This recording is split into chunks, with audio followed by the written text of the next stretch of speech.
Hey, what's up, everyone? Koku here. Another week, another Saturday night shoot the breeze. We have some really good topics tonight. So much so, some topics I have to leave for next week. That's how many topics we had tonight. I want to thank everyone who's going to show up on the panel tonight. Thank all of you who are in the chat. Make sure to hit the like button on the way in.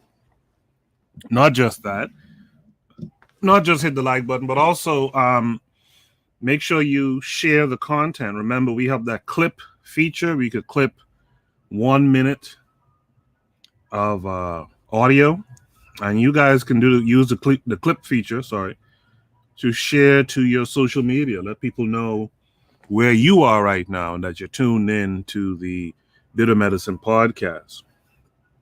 So, what do we have in store for us tonight? Tonight, we are going to discuss Nigeria potentially hanging white folks who commit crimes against their citizens. We're going to talk about how Europeans are excellent at making their wrongdoings look virtuous. We're going to answer the question, why are Instagram models going to Dubai to be used as bathrooms? We're going to talk about a black man who defended himself, and yet newspapers are saying that he was the aggressor. We're going to talk about going back to the village. We're going to answer the question, who is Omar Ba? We're going to talk about, do black people really believe in giving second chances? We're going to talk about the tragedy of the good, God-fearing, patriotic, love your enemy type of Negro as well. We're going to answer the question, is this us? We're going to look at a certain viral video that went around. And we're going to discuss, was Malcolm X wrong? Is it actually the black man who is the most disrespected and unprotected here in America? We have all that coming up. I see we have Janelle Benjamin. Haven't seen you in a while, Janelle. Thanks for coming through. Gassed him up is out there in the chat. Hopefully he'll join us tonight on the panel. I was tuned into his show with Jay last night. Good discussion. I wasn't able to jump on, but good discussion with those guys. Make sure you guys are tuning in to gas them up. Make sure to subscribe to his YouTube channel so that you could know when his shows are coming up with Jay. Lero's here saying peace, loved ones. I always like how Lero enters the room. KW Don 7 saying Sawabona. So what we're going to do, I gave you the preview of what's to come. I hope you guys are excited by it. What we're going to do, we're going to start the show properly. We're going to start the show properly. And on the other side, I will drop Shoot the Breeze topic number 1 tonight. I already did drop the link for anyone who wants to join the panel. Just click the link, you could join. And I'll see you guys on the other side.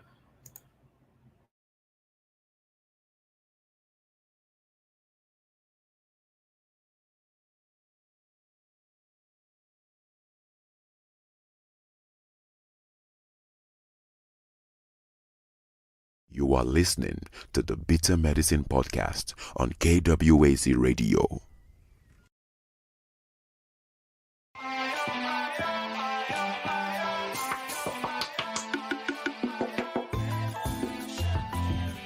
Welcome to the Bitter Medicine podcast, where it's all about Black empowerment.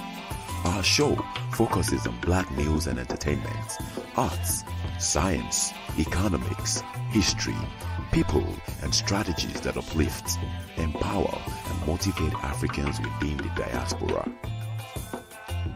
And now your host, whose favorite color is black, Goku.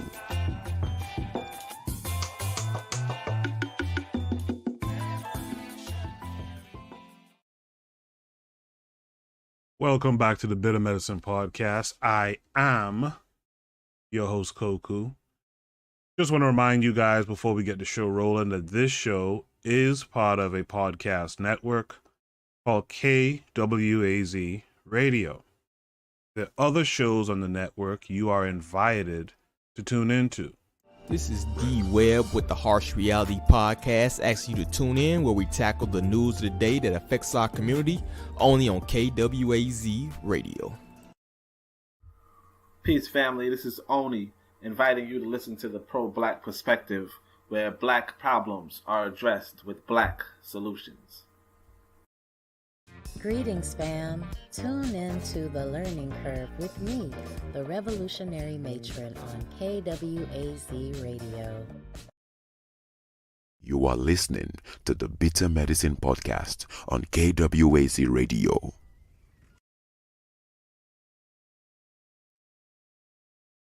Yes, indeed. Welcome back to the Bitter Medicine Podcast.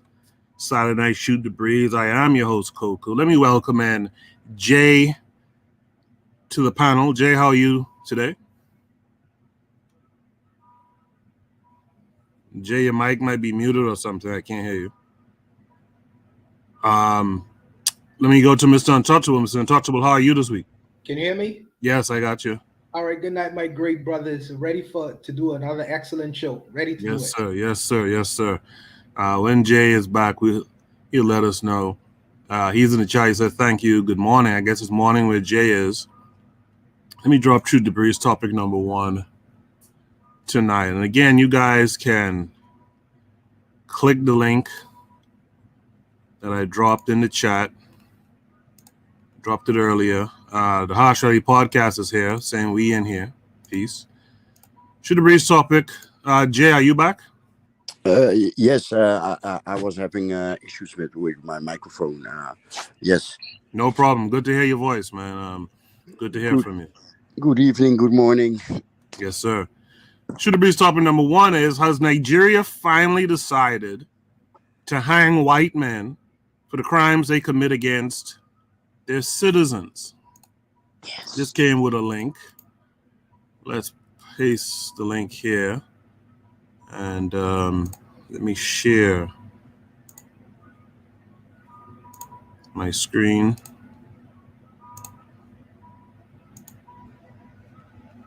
Let's check out the video, then we'll discuss it.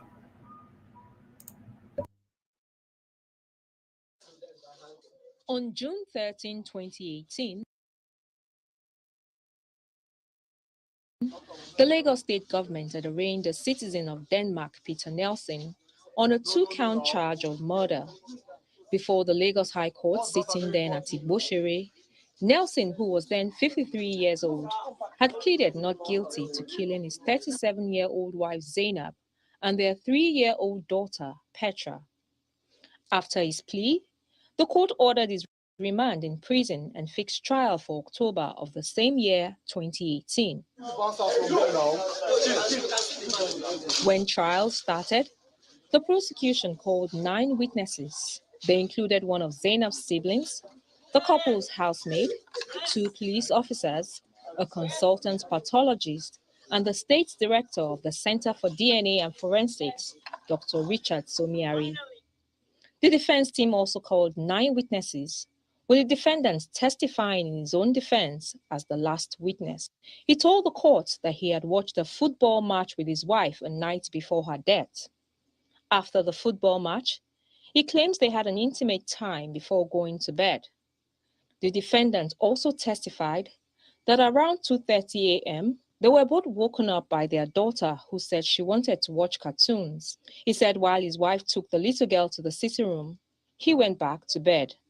He said he eventually woke up around 7 a.m. and noticed that his wife was not in bed. He would eventually find her body and that of his daughter dead on the kitchen floor. He claimed that there was a strong smell of gas when he opened the kitchen door, and all efforts he made to resuscitate them yielded no results.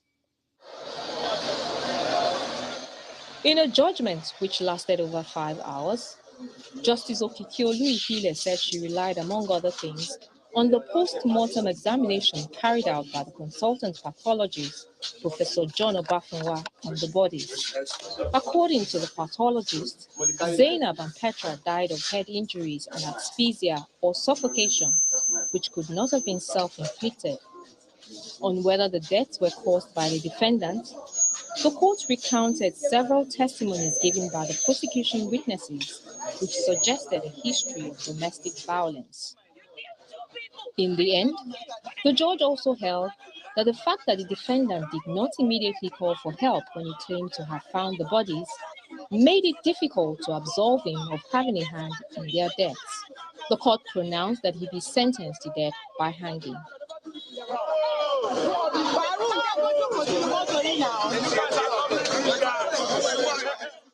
After 4 years and 42 days, Zainab and Petra still lie still in the mortuary. But the only shooting balm, the only joy that we'll have is that justice has been served. The late Zainab, popularly known as Alize, was in the course of promoting her music before she was murdered. Shola Shoyeli, Channels Television News. Cold-blooded. When will black people, but women in particular, when will we learn, man? R.I.P. to that sister, but when will we learn that these relationships are not it, man? These guys will even kill their children from these relationships. Let's welcome in Gaston. Gaston, how are you this week? Man, I'm good. I hope all of you guys on the panel are good. Once again, I appreciate you guys supporting me, coming to listen to Jose and I. So much love and respect for that. No, my personal pleasure. I'm sure it's the same for anyone else here who tunes in, like Mr. Untouchable. Jay, you just saw that story. You see the prompt. The prompt says, has Nigeria finally decided to hang white men for the crimes they commit against their citizens? What say you to this? Yeah, the finally is the finally makes me scratch my head. But I understand it's 4.5 years. Yeah, I'm okay with it. Yeah, I mean, the research is done.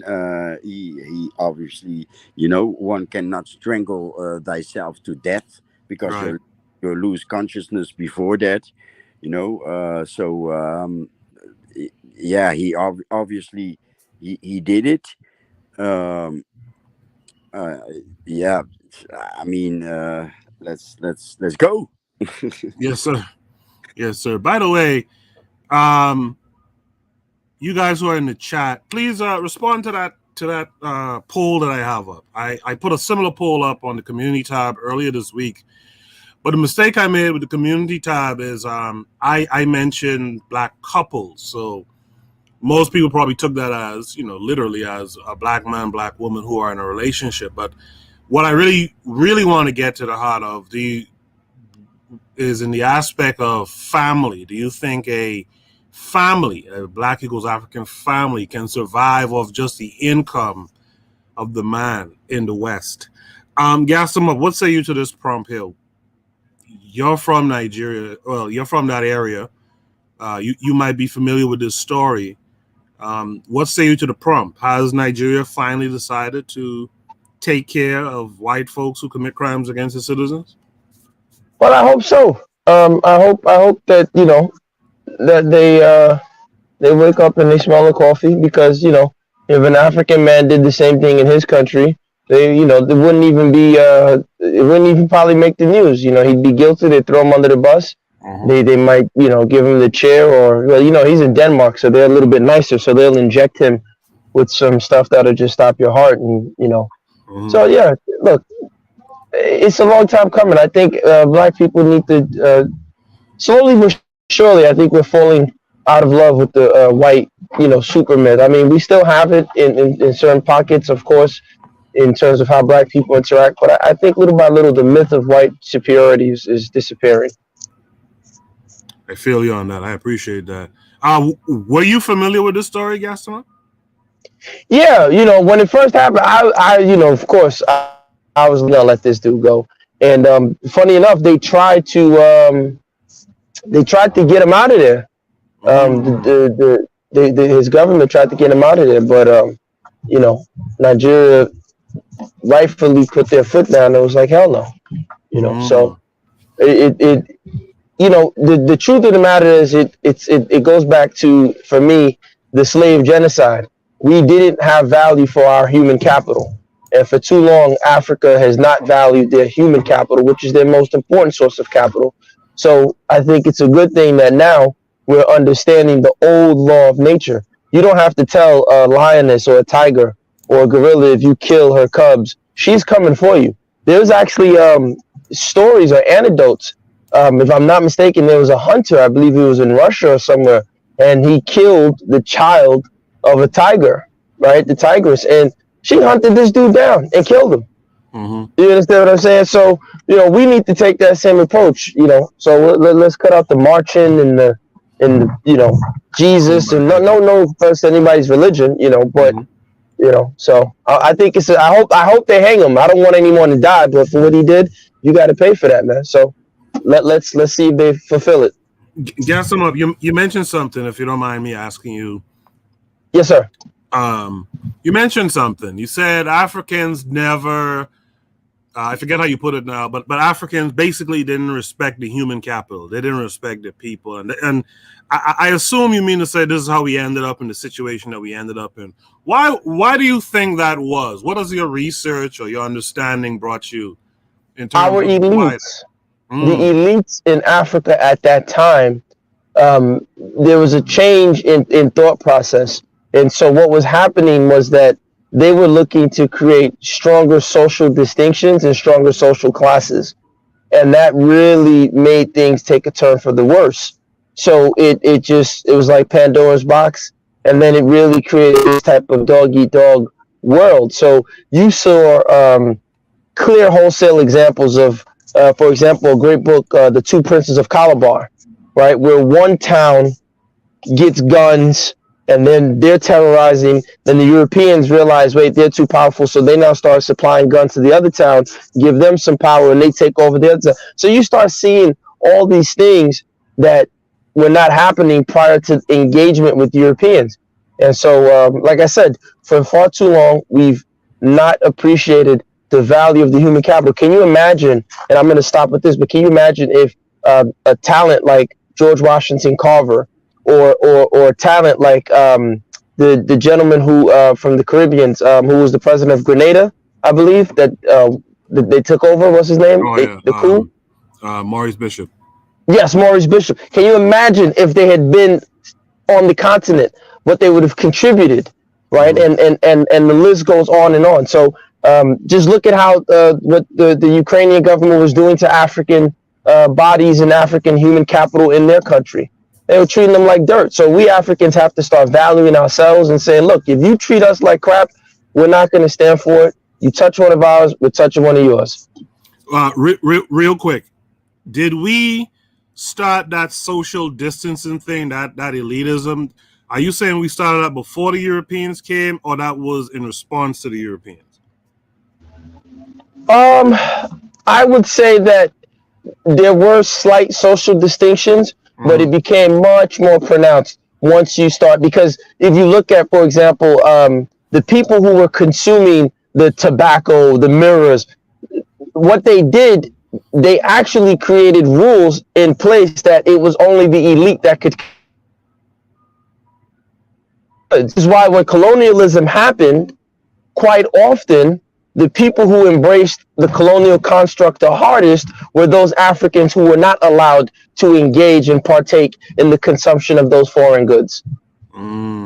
So one of the prime ministers of Nigeria, when the very first one, the guy Festus, this guy had like a 30-foot long rapa, right? Like this Indian madras cloth, the Dutch West Africa print. He wore like a 30. He had like 3 maids holding it up.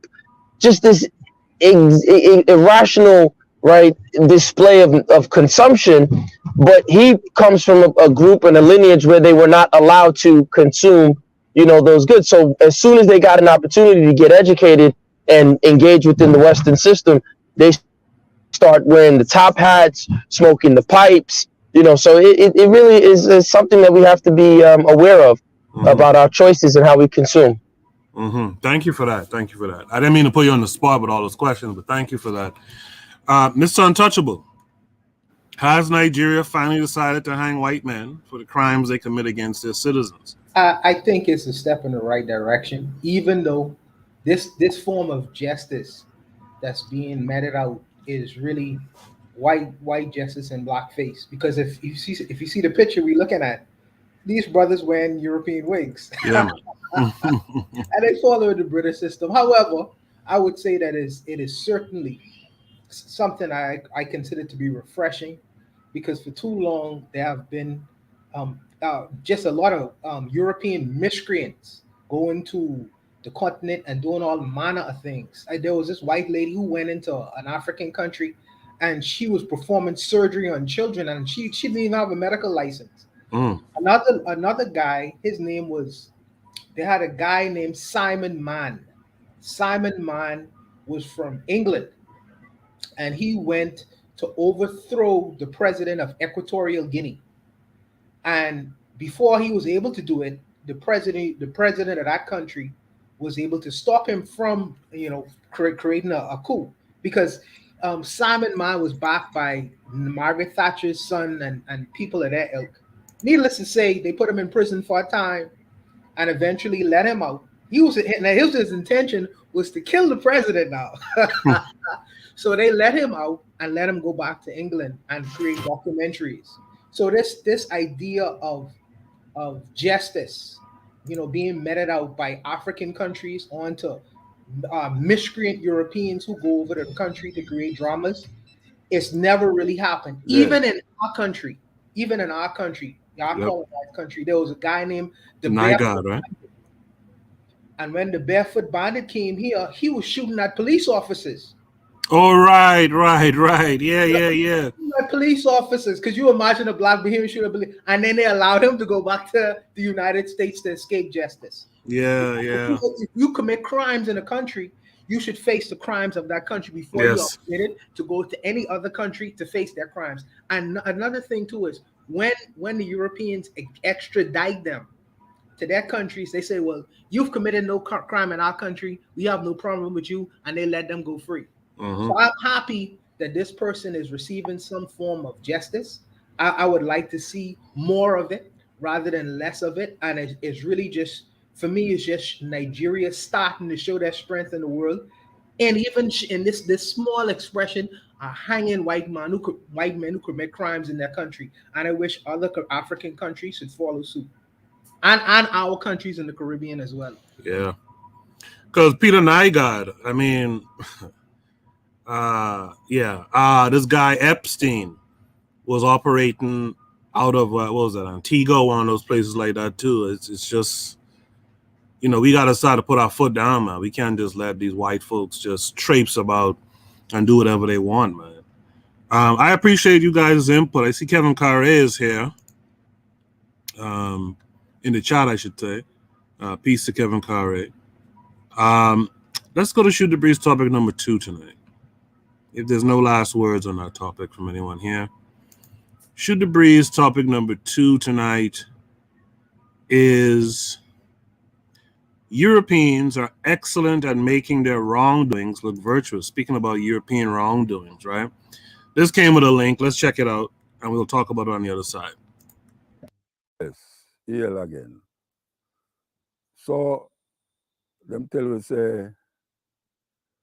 Christopher Columbus discovered Jamaica and this part of the world. Well, most people know I say not no go so. We agree with that. But we really understand how is it that a one guy come clear across so and decides him is the founder of so much islands when he was nothing in Europe. And Europe was almost like what they would have called a backward place. Before the Moors enter into Granada in a Spain, it wasn't really any high quality life. Christopher Columbus born in a place named Genoa in Italy. And him was a sailor upon the ship them from Portugal. And we must remember that the Portuguese is one of the first European countries to enslave African people. Don't forget that. The Portuguese were the first European country to enslave, well, and I said the first, one of the first to really enslave Africans. And Christopher Columbus was on those ships that used to venture into Europe, into Africa. Christopher Columbus. When Christopher Columbus got to Spain, King Ferdinand and Queen Isabella. Why we are telling this story is because something happened that we miss in the history when we talk about 1492. Because that is really where them give it. 1492, Christopher Columbus come across us and really create havoc amongst the indigenous people. And when them tell you, say, the Arawaks or the Tainos were the first people to inhabit here. But Africans was here too. Africans was here too. Africans was here thousands of years before Christopher Columbus come here. So, in the Americas, as them would call it, Africans ventured into these parts of the world thousands of years. Anyway, the man named Christopher Columbus wanted to go to India. India he wanted to go. And he needed some ship, but he couldn't get the ship them. So he go to King Ferdinand, Queen Isabella, to get the ship them, for venture. And him get 3 ships, but he couldn't get nobody to come with him. Because the Europeans thought that if you go too far out in the sea, you'd fall off. Because you have some people that know what talk about the world flat, the earth flat, and all them foolishness there. But him thought, and the people them in Europe thought that the further you go to the horizon, it's far you're going to fall off, you're going to see some beasts and all these things. Well, Christopher said he want to take the chance. Because he said he can't travel west to go east, not knowing that what goes around come around. And it's really India and venture out to go, but he must travel in the other way.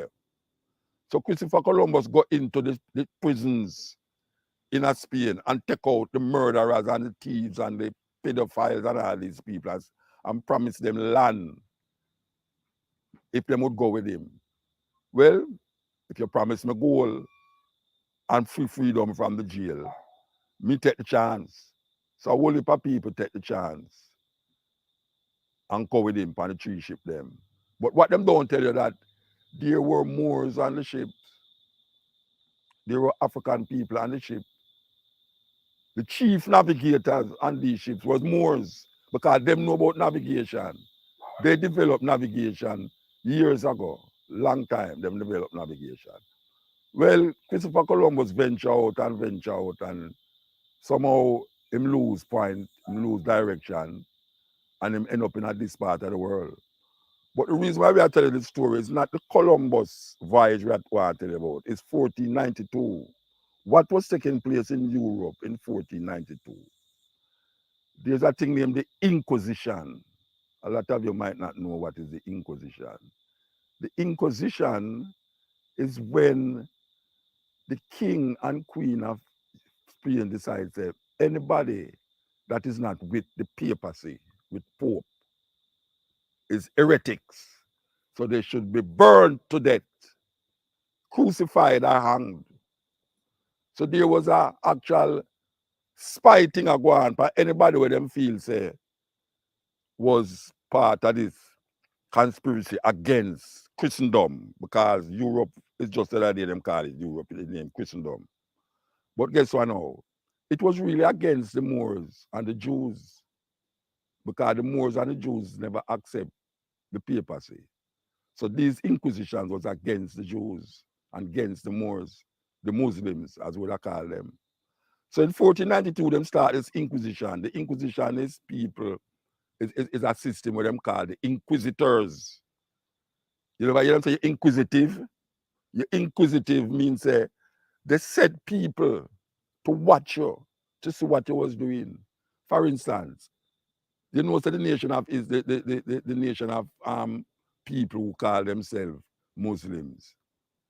Them pray 5 times a day. And if a man next door look over and see you pray 5 times a day, I'm going to say, yes, see it there?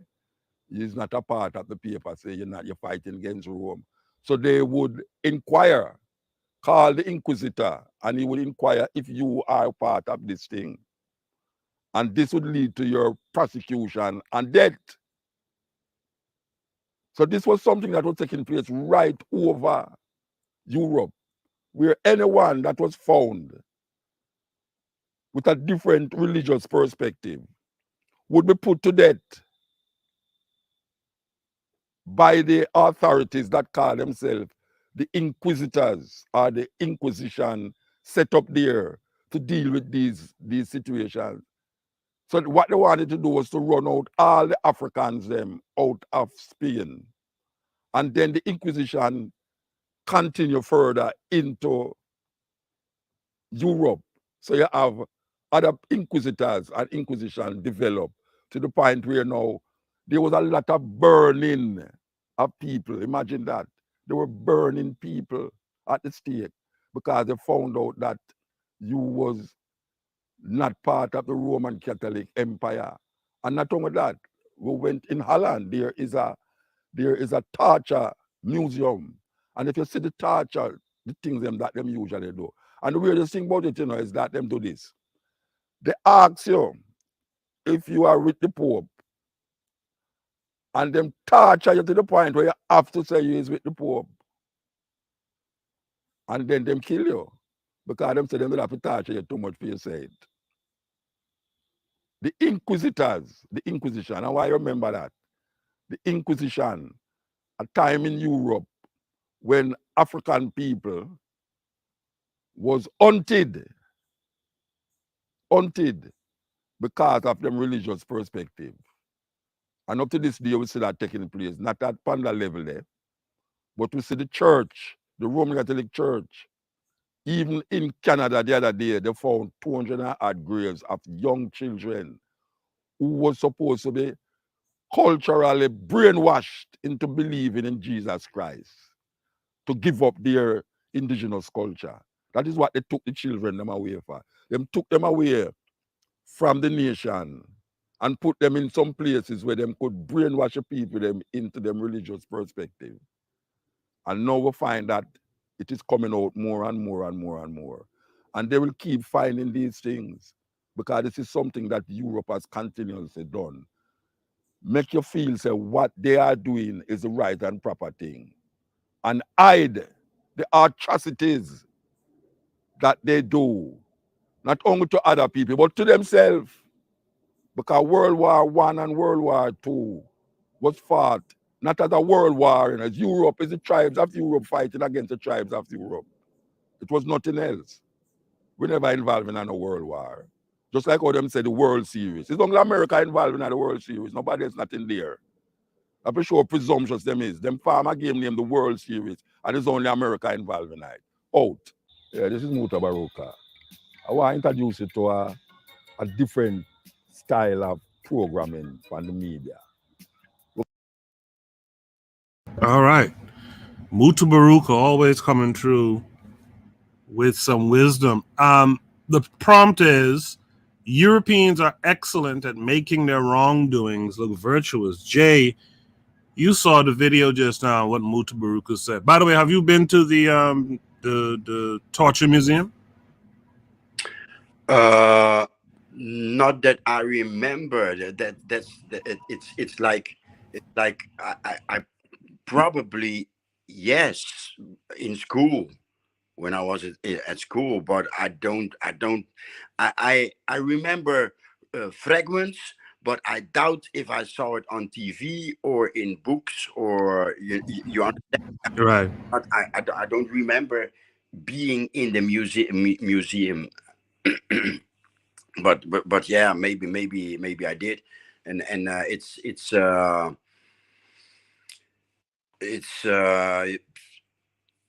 yeah, it's horrible. It's unimaginable what I remember seeing, doubting if I what I just explained. But I remember something, but not being there, and it's I think I think we lost a battle in a millennia old war. Talk about it. That's what I think about the past 500 years, and maybe we should look at it that way, because I think we act too defeated. You know, we have taken on the role of the victim of all these atrocities, while that's not us. You know, it's not us at the soul of the white man's boot. That's Makes sense. yeah, that's absolutely not us. We should put another attitude on the retina and eardrums of our next generation to ever come out of this mind state. I like that, Jay. I like that. We are we descend from those folks who did the actual suffering, but we shouldn't necessarily sit down every day and act like we're the ones who physically went through it, that these white boys had their boots on our necks. Yeah, I like that, actually. It's not our identity. Idiot. I like that. That goes to the ADOS FBA stuff too. Like, you know, go ahead, Jay. Yeah. And also us Cape Verdeans, our national plate is Cachupa, and it's in my eyes it's just the leftovers of the colonizer, right? And that's our national plate. No, hell no. Look at all the other plates that we have, ground food, etc. Real African plates. And we choose to we take the crumbs of the colonizer as our national plates. Stop it, please. Jay, well, I have a quick question for you. Let me just say this to the chat. Hey, guys in the chat, make sure you guys are dropping your comments. I see I missed a comment earlier from the Harsh Rally podcast. Basically, he was questioning whether that white guy would have gotten off in Nigeria if he was wealthy. Versus if he was just a regular kind of, white boy. Jay, you talked about the dish, and it reminded me that I know a Cuban guy, and a big dish that they have is like white rice and black beans, I think it is. I forget what they call it in Spanish again, but it's supposed to represent some battle, some victory of the blacks versus the Cubans versus the whites or something like that. What is the dish that they have that's their number one dish? Describe it for us. For us Cape Verdeans? Yeah. It's the description I just gave it. It to me it looks like the leftovers of the colonizer. It's actually practically every home has its own version, but it's a little bit of this, it's a little bit that, it's a little bit of and together it's nothing. It's just leftovers thrown in one pot, and it's mice, it's various beans, and you can do it with poultry, meat, or fish. It depends, but what does it meant to represent? Like I said, the Cubans have that dish that represents their victory in a battle, I think. What does the dish represent to you guys? It's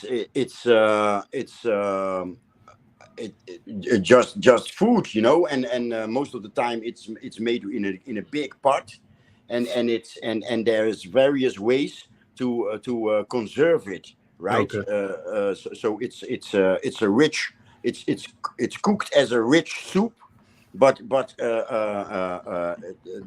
the first time it's a rich soup, but as after the first round, it's drained, so that the dry version can make it longer than 1 or 2 days, right? Okay. So it's a struggle food. Okay. Gas them up. You heard what Muta had to say in the video. You see the prompt and you heard what Jay had to say. What say you to this? Yeah, I mean, for me, I look at it from this lens of sacrifice as always. And what was the Inquisition, but if not the sacrificing of human bodies and the burning of human bodies, right? So these are the games that these people are doing, but they're hiding it behind this thing of rationalism. So they'll say, "Oh well, yeah, they were just ill-conceived, they were misled." No, no, no, no, that's not what was happening. They know that when you spill blood and you burn things and you give them to the altar, right? When you burn something alive, that in the Old Testament, you had two types of sacrifice, right? Where you totally burn it alive and everything, the whole essence goes up to the gods, and then you keep a part for yourself. Mm-hmm. So these people know what they're doing, right? They're very, very crafty and sneaky people, very, very crafty and sneaky people, and they're high-level occultists. And I think we have to contend with them. But a lot of times we don't realize that what we take as common stance or commonplace is really their forms of occultism that they've, put us under. So he's very right. The Moors. I mean, you can't argue. The whole history of everything he said is 100% correct. As a matter of fact, it was after Isabella kicked out the Moors and the Hebrews that she was able to finance Columbus, Mm-hmm. right? Because if she didn't do that, they didn't have the money. And it was that stealing of wealth that spurred them to see the so-called New World. So it's always been a game of pillaging, robbing, raping. This is just what they do. So yeah. Thank you for that, man. I appreciate it. Daily affirmation by Pauline came in earlier saying greetings. Saying good evening. Kevin Curry 42 is in the chat. He says greetings, family. NYC Beauties is here as well. Pro Black Perspective came in earlier. So you guys make sure to hit the like button for me. You hear what the panelists and what the prompt is saying. You guys could also chime in the chat. I'll read all comments live on the air. Mr. Untouchable, Mutu Baruka, and he's explaining how Europeans make their wrongdoings look like virtues. That whole video had me thinking about King Leopold's ghost. What say you to this prompt? Yeah, I personally think that my experience with that statement is how the West, in particular the colonial nations, have masked their atrocities in song. For instance, back home in my country, or our country, we used to sing a song called "Onward Christian Soldiers." Absolutely. Yep. Onward Christian soldiers marching off to war. If you came here, and we never I'm sorry, go ahead. No worries. We never asked who are the Christian soldiers that they talking about, which ones, and which war are they talking about. This is when the English was going into Africa. When this song was made, it was going into Africa to fight and do what they was doing, and bringing colonialism into Africa. They were the Christian soldiers, and the war was the war against the Africans. And we never really questioned these guys. Another one we used to sing in the church is called Amazing Grace. Mm-hmm. And the person who wrote Amazing Grace was a slave trader. Mm-hmm. And he said that save a wretch like me. What was he saving him from? Because after he wrote that song, he still continued with the slave expeditions into Africa. Mm-hmm. So these people are masterful in masking their horrible things that they do, even in the simplest things, the songs we sing every day. And you will find Black people all throughout the Black world. I'll be catching the Holy Ghost off for singing Amazing Grace. Yep. Not understanding the reality of what that actually means to the writer of the song itself. That these people are excellent and masterful, and they do it in song, they do it in media and radio. They do it in every field of human activity you could ever possibly think or don't think about, on a conscious level and on an unconscious level. So I just really wanted to put that out there for us to really consider. What do we do with this information? What do we do with this knowledge? Gas Them Up talked about, and I'm going to go to each of you. Gas Them Up earlier spoke about how these guys are high-level occultists.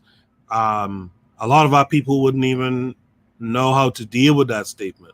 What do we do knowing that they use this propaganda and song, like you said, thought, word, deed, and omission, right? They use this propaganda to push their agenda. What do we do with it? How do we get our people to recognize it? How do we get our people to act on or to counter it, I should say? I'll start with Mr. Untouchable there. One of the things I believe to do is start public discussions and forums like this one about these things, because these things may never have dawned to a lot of people. And when they start listening to these kind of shows like these and informational shows, they'll start going on their own and digging, with themselves. Because people who listen to this show, they listen to the show from all different kinds of perspectives. And when they hear this information, they'll start to dig for themselves and find out. And when they do, it's the onus is on the person. The onus is on the person what you do with good information or bad information. The onus is really on the person. That person who gunned down all the people at that church, the information he received over the internet or what have you, he actualized what he felt based off of the information you heard Aaron at a grocery store. Now, I'm not trying to promote any form of terrorism, but he actualized the things that he was getting, the information over the internet or books or whatever have you. So I would only suggest we actualize the information we receive on a positive level, not a negative one. I don't want to be a person to be putting that out there in the hemisphere. So nothing harmful. Jay, what say you to that last question? What knowing this is what these folks do, like Gaston said earlier, high level occultism in their works, in their actions, etc. What do we do with the knowledge of that, and how do we get Black peoples, African people, to recognize this and do something about it as well? Well, I'm here in the Netherlands. They have this Black Pete thing. Oh yeah. Right? And I'm going to use that as answer to this question. Okay. So our people they want him out, right? They say yeah, blackface culture, stop it, right? And I'm like, no, keep it. My children, our people need to see it and let it sink with what type of people we're dealing with. Yeah. So, yeah, what they did in history and what they do nowadays, we need to see it and rub it into our to these whip wounds on our back like salt. Like, okay, this is these people.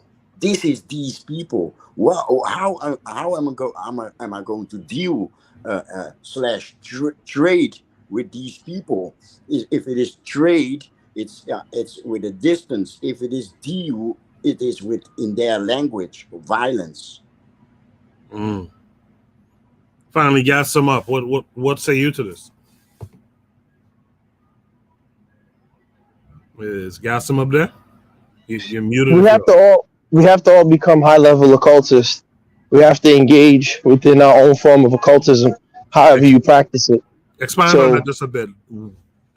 What is occultism, and how should we go about occultism?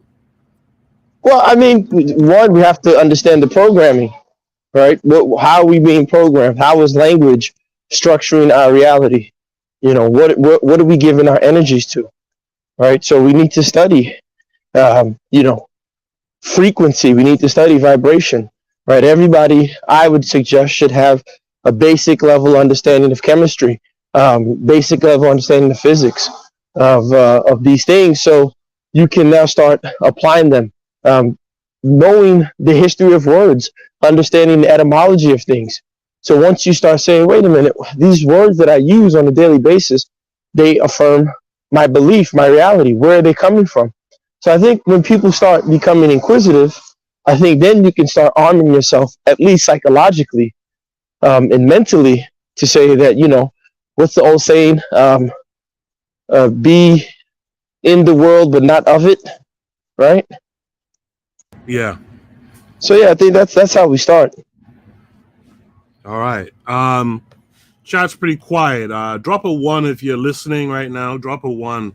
I think there's some gems in that prompt just now. You guys should use the clip function. You could clip a 1 minute length of audio. Use a clip function and tweet it out to your folks and at me on the tweet if you don't mind. That'll be dope of y'all to do if you're here with us. Does anyone else? So KW7 is here. Lero is here. Does anyone else have any last word on that prompt? Because if not, we can go to Shoot the Breeze prompt number 3 tonight. All right. Shoot the Breeze prompt number 3 is, why are Instagram models going to Dubai to be used as a bathroom toilet? This came with a prompt, with a link. Let's check it out. Searching for the Porta Potty Dubai meaning, then you've come to the right channel. Hi, my name is Aliana Lozada Gonzalez and I'm 26 years old. I'm willing to come to Dubai to Sultan Ali.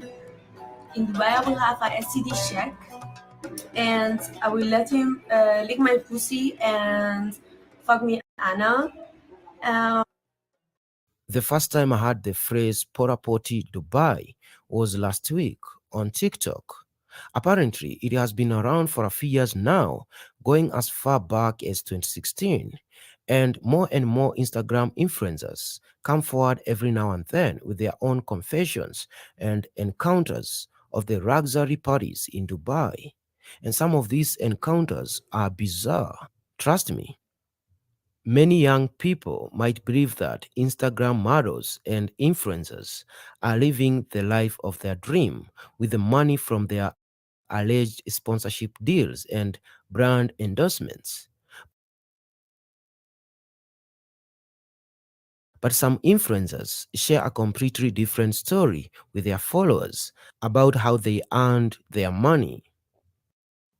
Now, let's find out the meaning of Porta Potty Dubai.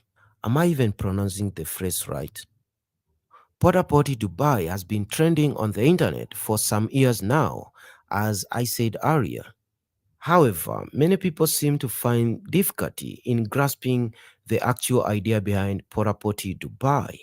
In simple terms, it is allegedly a party where rich Arab men and sometimes white men take Instagram models and influencers for sexual parties in lavish and luxurious settings for a ridiculous pay.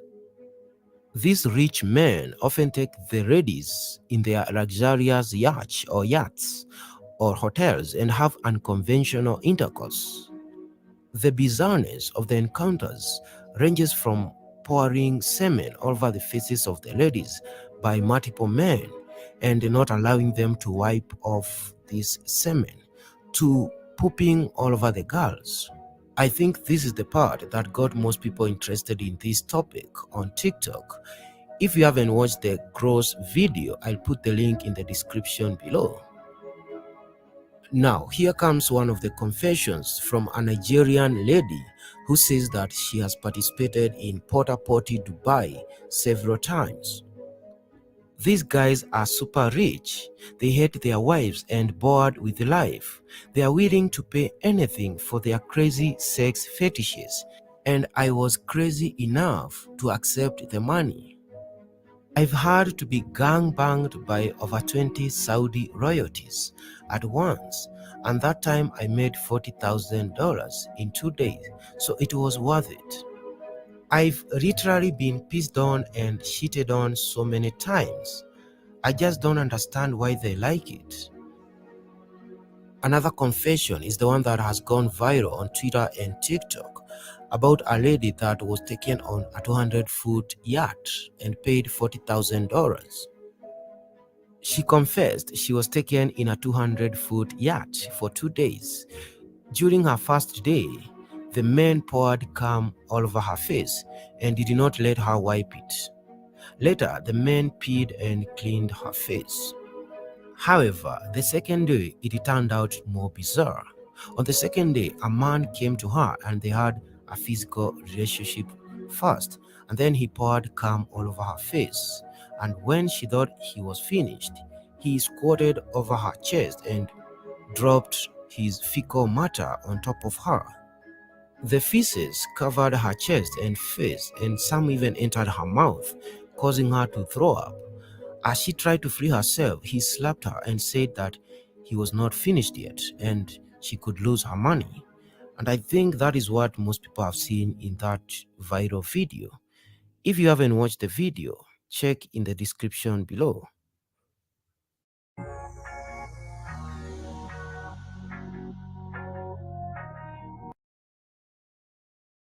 Yeah, it's a cool game out here.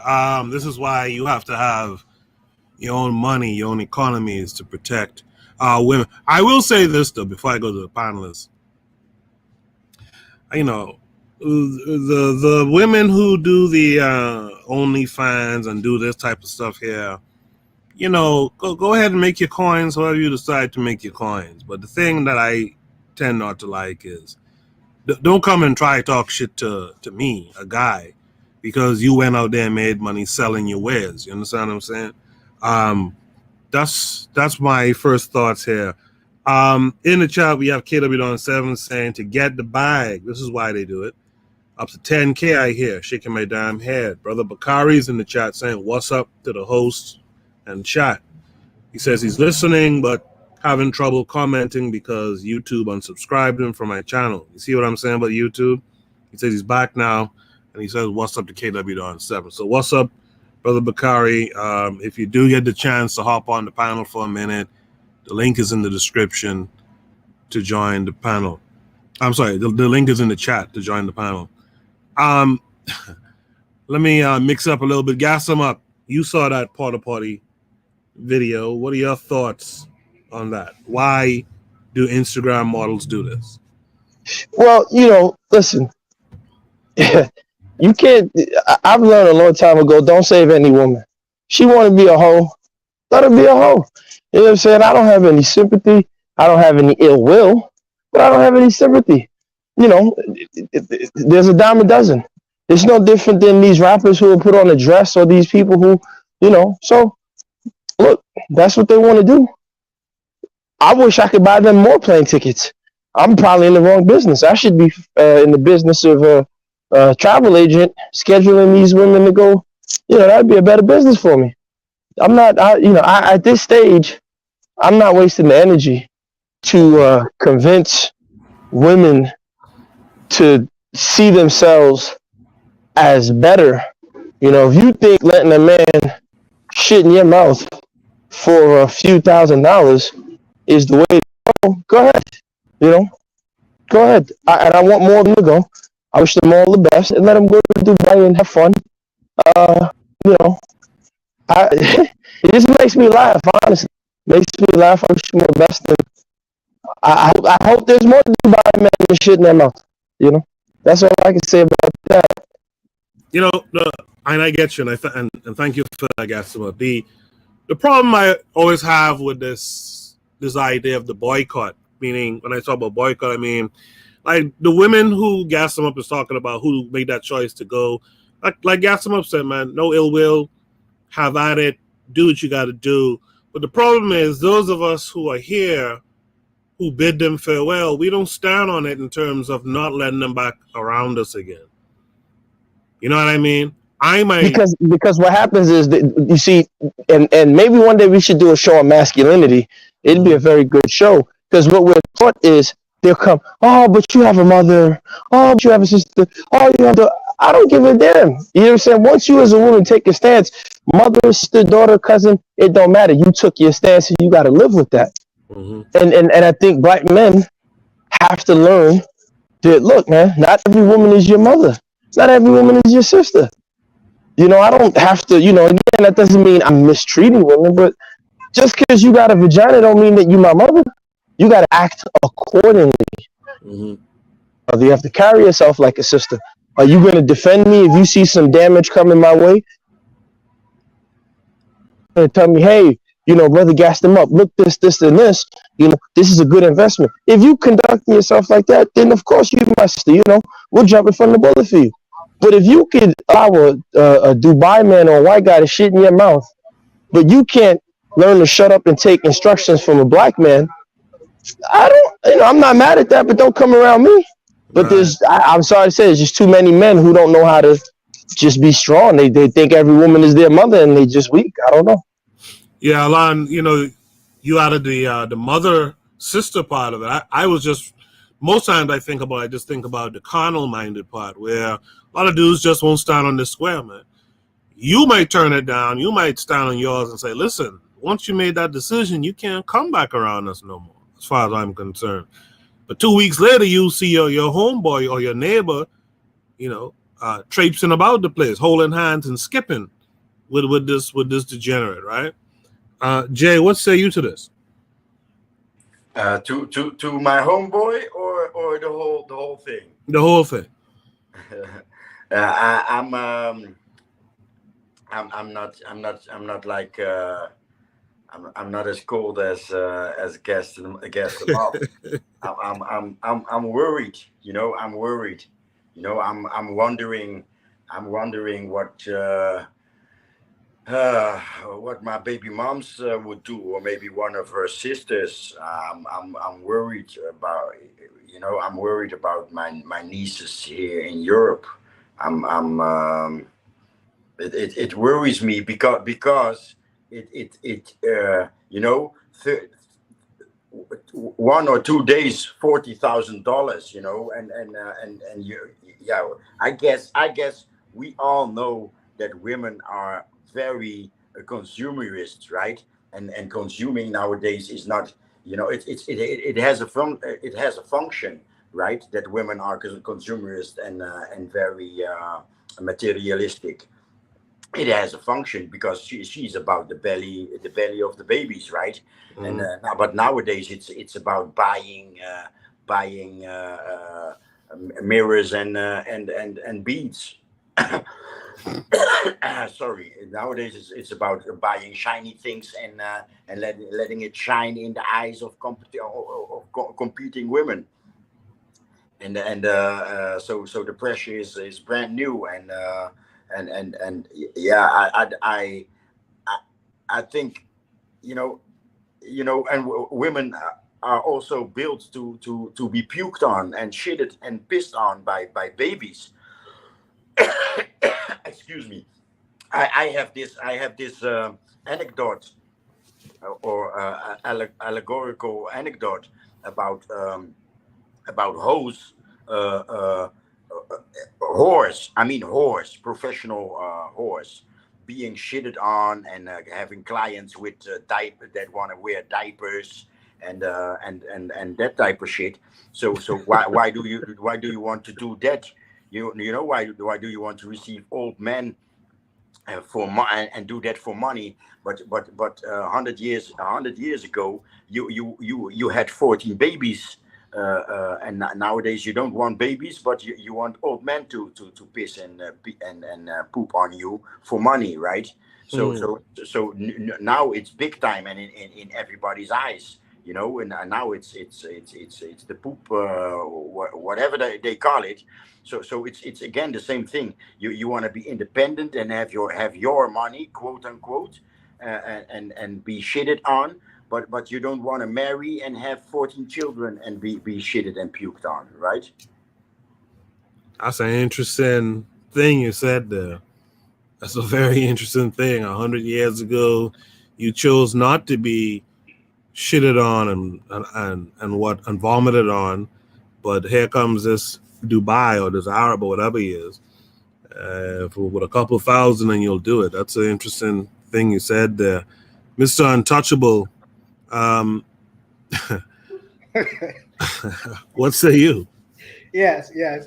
So the other couple of weeks ago, your brothers was clowning me because I like thick girls, right? But I tell you what, the Queen Latifah women of the world, the only way they get to Dubai is they have to pay for their ticket themselves. You see? they're making it as Instagram models to get tickets to Dubai. so let that hold Zuli. I want to hold that for a couple of minutes. But I think it's sad. I have the same sentiments of my brother Jay, because some of the women don't willingly go to Dubai. Some of them are getting kidnapped. Mm-hmm. Some, especially a lot of black women get kidnapped from in the West and in African countries, and turn sex slaves in Dubai. So I have a concern, just like he does, because you have some people who will take women hostage and sell them, $30,000-$40,000. They end up in some sex slave in some Arabian country. So I'm concerned about it, because these fools on Instagram making this thing look sexy, and it's feeding the need and desire of these very wealthy men, powerful men, who have the ability to create a whole lot of dramas. They don't only kidnap black women, they kidnap white women too. But my concern is about the black women who walking about the place talking about, I'm independent. These kinds of people and things exist in the world, because the world is not only rainbows. Sometimes some of the world is very ugly. So I think that the awareness should be put front line for people to talk about and discuss. Thank you for that, man. In the chat, Daily Affirmation says, LOL, holding hands and skipping, LOL. Earlier she said, this is how diseases are rampant. Where are these women's friends and parents? Azuliism is in the chat. Azuliism, hop on, man. Let's hear your take on this. Azuliism says, when you do that, you should opt out of the dating pool. Most men are thirsty. They will let them back in. Too many simps. I agree with that, too. I want to welcome in Lero to the chat tonight. Lero, how are you? You have to unmute your mic. I'm good, Koku. How are you? I'm great. Good evening to you and everybody in the chat. Thank you. If you don't mind, what's your take on this whole Dubai party thing? And I know you were champing at the bit to have this discussed tonight. So let's hear it. Okay, so when I seen this, I was just like, I gotta say something, because it's absolute madness. For one, these women are straight up predators, and they have to be looked like as predators because they're complicit in a whole entire vile industry. Like, it's like the women in the video who can go up and say, this is what we do, this is how I get my money, and you can confidently say that, and you fine with that. That's nice, good for you. But it's plenty of women who, if you as a woman got the intelligence to where you're going to listen to a woman with a tormented soul, an infertile womb due to her untreated chlamydia, like just all types of just madness that these women are going through because they're not telling you the truth on what they're doing. Like, I don't know if y'all seen on Twitter about that story of whatever woman, she was in Dubai with her friend, and I guess some bestiality type thing went on, and she had to screw a dog, the whole time in her story, she talking about if a man came up to me and said, hey, $50K to spend a day with me. Like, listen, if you in your right mind gonna listen to a man who's on that kind of time, and in this story, she telling her friend, gassing her up. Her friend saying, this is how it is in Dubai, you're gonna get used to it. No, these women need somebody to join their low, shitty, like, excuse me for cursing, but their shitty lifestyles so badly, and I've seen so many women like just fall victim to this. I lost 2 friends, to this type of lifestyle, you know what I mean? And like, it was so many times, I was told, oh, you're a square, you're this, you're that. But at the end of the day, these 2 women today, one got shot in her head and the other, just lost custody of her son. So, I square, you damn right. It's sick. It's vile. Like, it's absolutely vile what they're complicit in, the whole sex work and people. Like I said, women are being whole enslaved in Dubai. Dubai is a literal whole slave state. They snatching Africans' passports and trafficking them into slavery. Like, that's something that happens common. You can go on Facebook. They got Africans for sale up on Facebook. And you telling me about you going to Dubai and what all the fun you're having in Dubai. Yeah, listen, they're not telling you the truth. And if you're cool with trying to live that kind of lifestyle and letting these women gas you up out your morals for the sake of getting a bag. Half of them ain't even getting a bag, to be honest. You've been saying my name a lot, Lero. I'm sorry, brother. Look, because it bothers me, man. It bothers me because I'm seeing, young girls and these, they gassing these girls up, man. They are leading them on to a lifestyle because they're not going to tell them the truth. And that story, if anybody know that story, they know that girl didn't tell her friend the truth. She wanted her friend to come and live that low-level lifestyle so she can feel better about herself. No, because you fucked up. Like, you're doing wrong. And like I said, they're complicit in all that shit, in all the sex trade, the enslavement of women that are actually being oppressed, you know what I mean? You got women coming from African countries that are actually being kidnapped and enslaved, and they just trying to make an honest living. And here you are selling your body, talking about, what you're doing in Dubai for 50 and 40K, not even getting 50 and 40K. Whole time you could make that at Taco Bell, you know what I mean? Bitches is out here screwing Johns to pay their little motel up.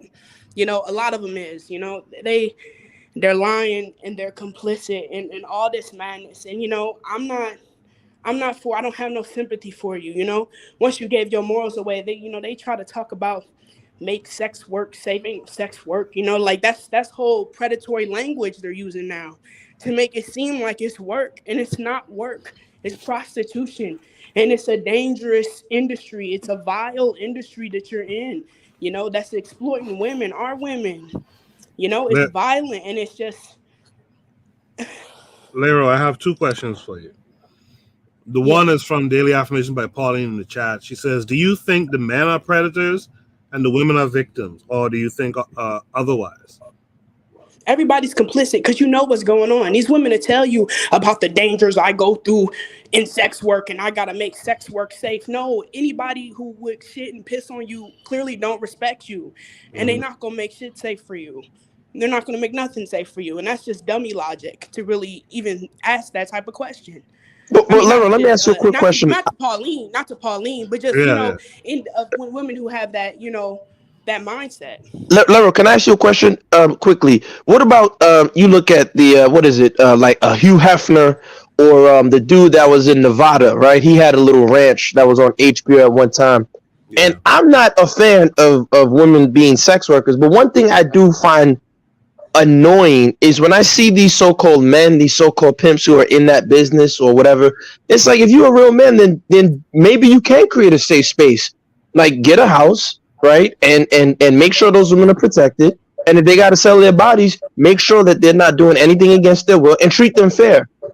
If you're a so-called man, what do you think about those type of situations? I mean, and you got some women who will say, my pimp take good care of me. We're good, we're safe, because it is, like I said, a violent industry. You know what I mean? So, like I said, and these women, they know what they're getting into. They know what they're doing from jump. So, yeah, of course, if men want to make it safe for them to do their little thing, whatever it is they doing, by all means.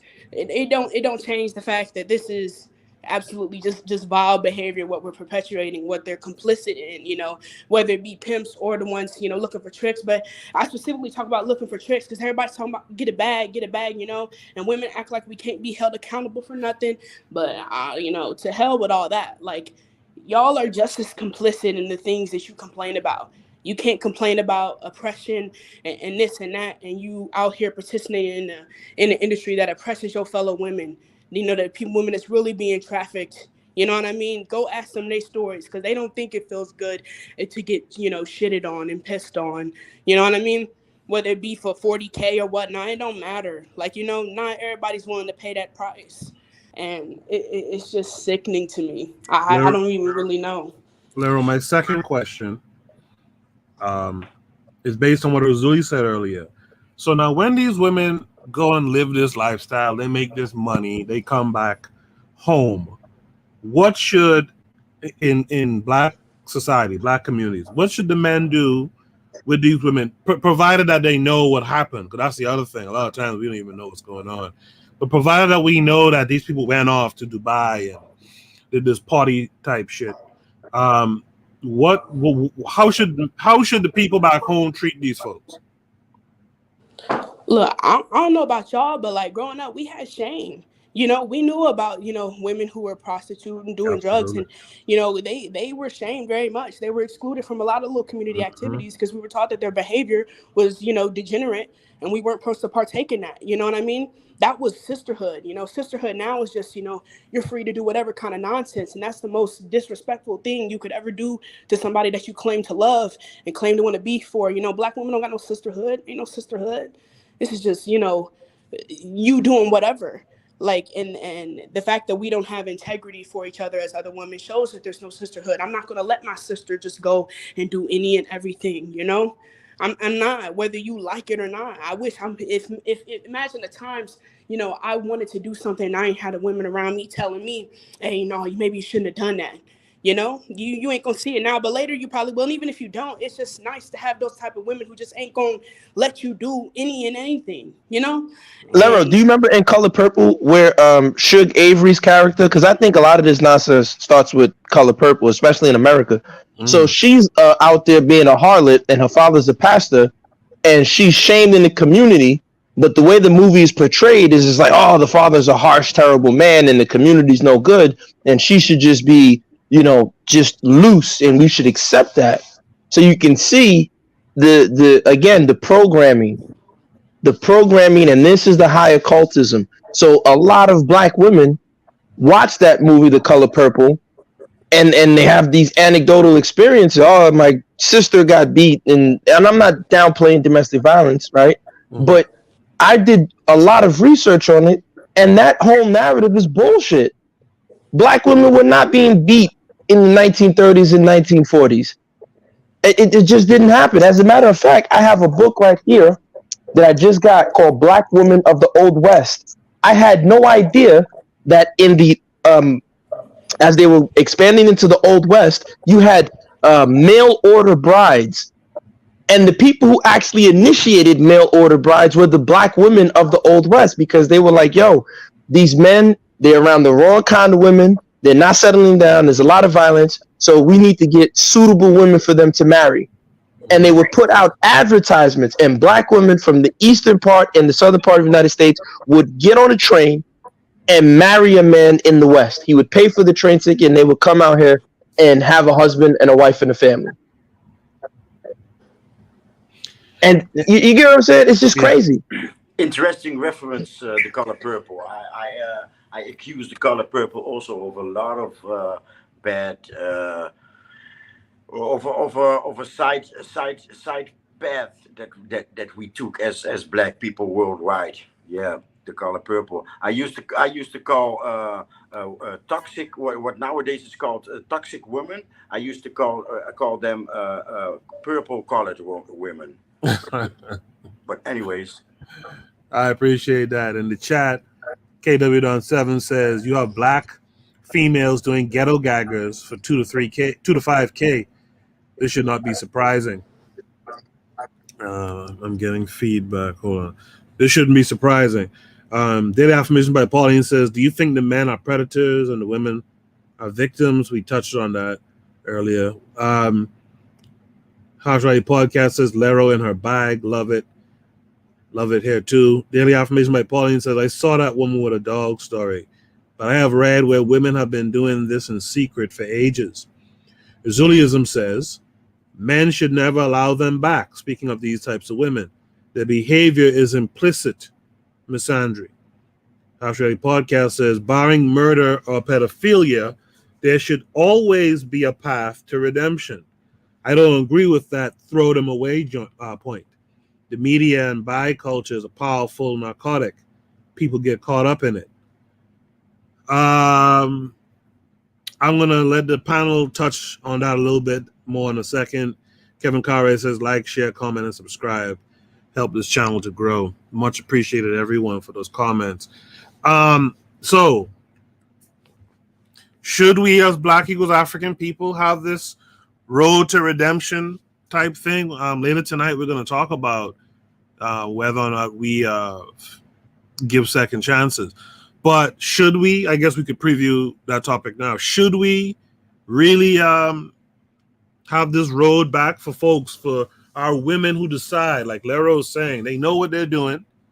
They're making a conscious decision and effort to go and engage in this thing, right? They go out there to let this Arab or whatever do these vile things to them. And then many, not all, but many want to, at some point when that money runs out and that opportunity runs dry, they want to come back and integrate into society, to find them a good guy to go and marry, a good guy to have kids by, and of course, be a headache to a good guy in the future, to be quite frank. Should we allow this to happen? Let me start with Jay on this one. Absolutely not, but they go stealth. You know, they go stealth. I've been in a relationship that later on I thought, wait a minute, those pictures that she showed, those were not pictures of a fashion show.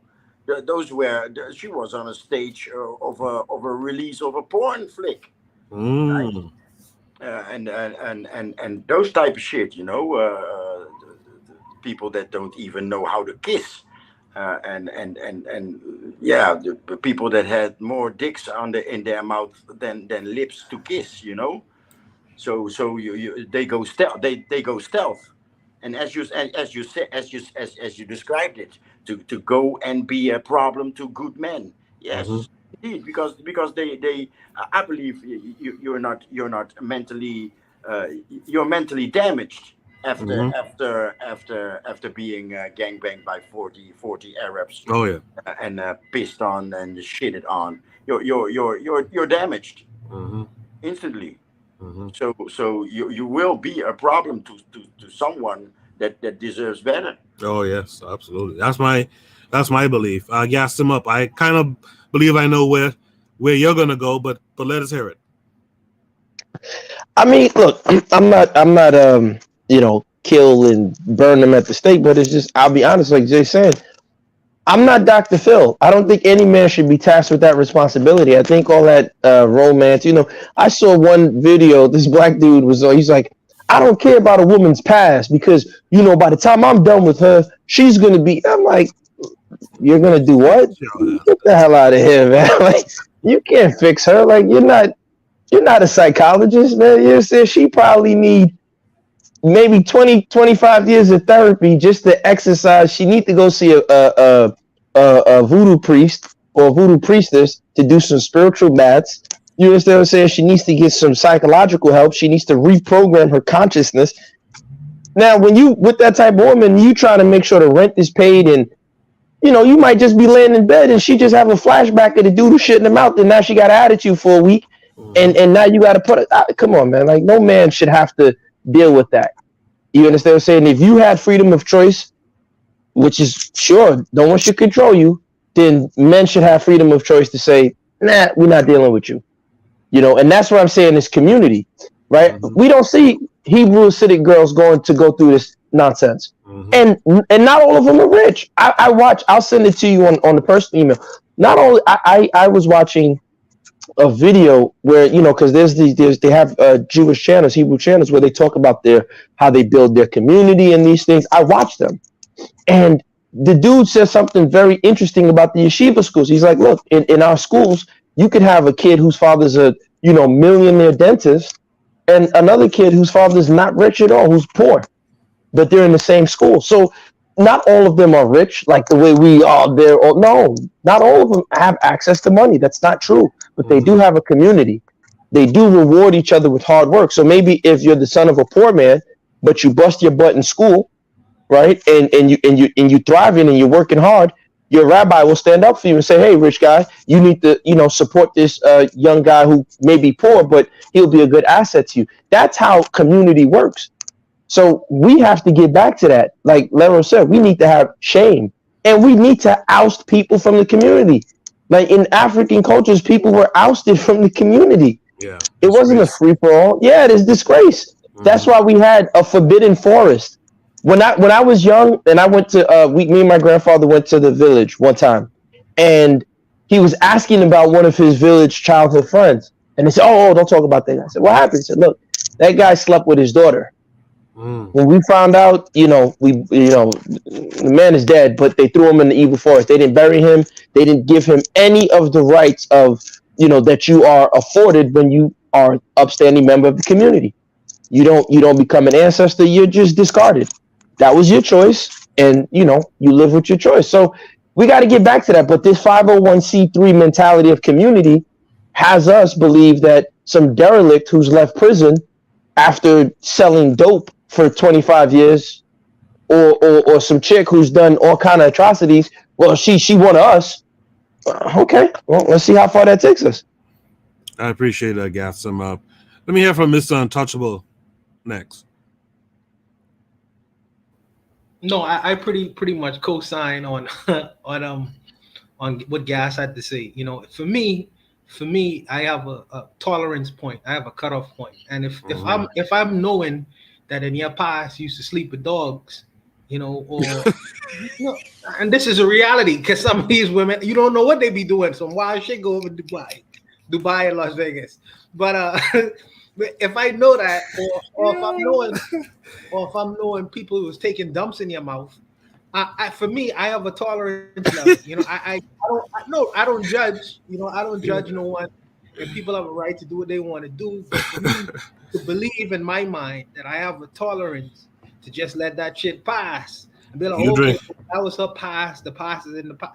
I don't have a tolerance for it. Maybe some other guy might, but me personally, I don't have the tolerance for it. You drink from the McDonald's cup when you come by me. If you come by me. Yes, man, because some women who would say, well, yeah, I used in my past I used to date like white man. I used to like, excuse me.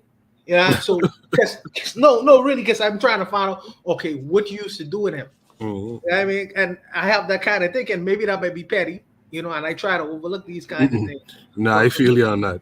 But for me, I have a tolerance level, and I don't stand in judgment of you. But what I would say is maybe there's some other man whose tolerance level may not be as high or as low as mine is. So he may be able to afford you a better life than I can if you decide to. Because I believe in reform and things like that. But that my tolerance level can't get that high, man. I'm not there yet. Lero, let's hear from you. You're a lady. You I think you said you had some friends who were lost to this world. Do you think women who make that choice, as you've pointed out, and they knowingly go into this, when they're done or when that's done with them, more like it, they want to reintegrate into society? And I described all the different things, get with some nice square guy and cause him a bunch of problems. Should we, as a community, allow those folks back? Allow that redemption? I mean, I can't speak on what a man should allow. Fellas, if that's what you want to do, Godspeed. Okay. Yay, look. But as far as them being welcomed back into the community, I mean, I can only give redemption to those that are accountable to me. And so since we as Black folks, speaking specifically in America, we got a lack of communities, there goes your accountability. And that's why a lot of things are able to fly and a lot of, nonsense are being able to go, because we, the community is how you maintain and develop your cultural values, you know what I mean? And because, we have a lack of community, now you see all types of little degenerate nonsense going on because people, you don't have no accountability to nobody. It's just my accountability to myself or whatever it is I want to do. And no, for those who do have kind of, close-knit communities, because, you got some folks who, like I said, I grew up, it's shame. Like, if I were to go do something like that, you think my dad, my family members going, all right, no, they won't. It'll be a sad day for me. I'll be out down bad, looking goofy.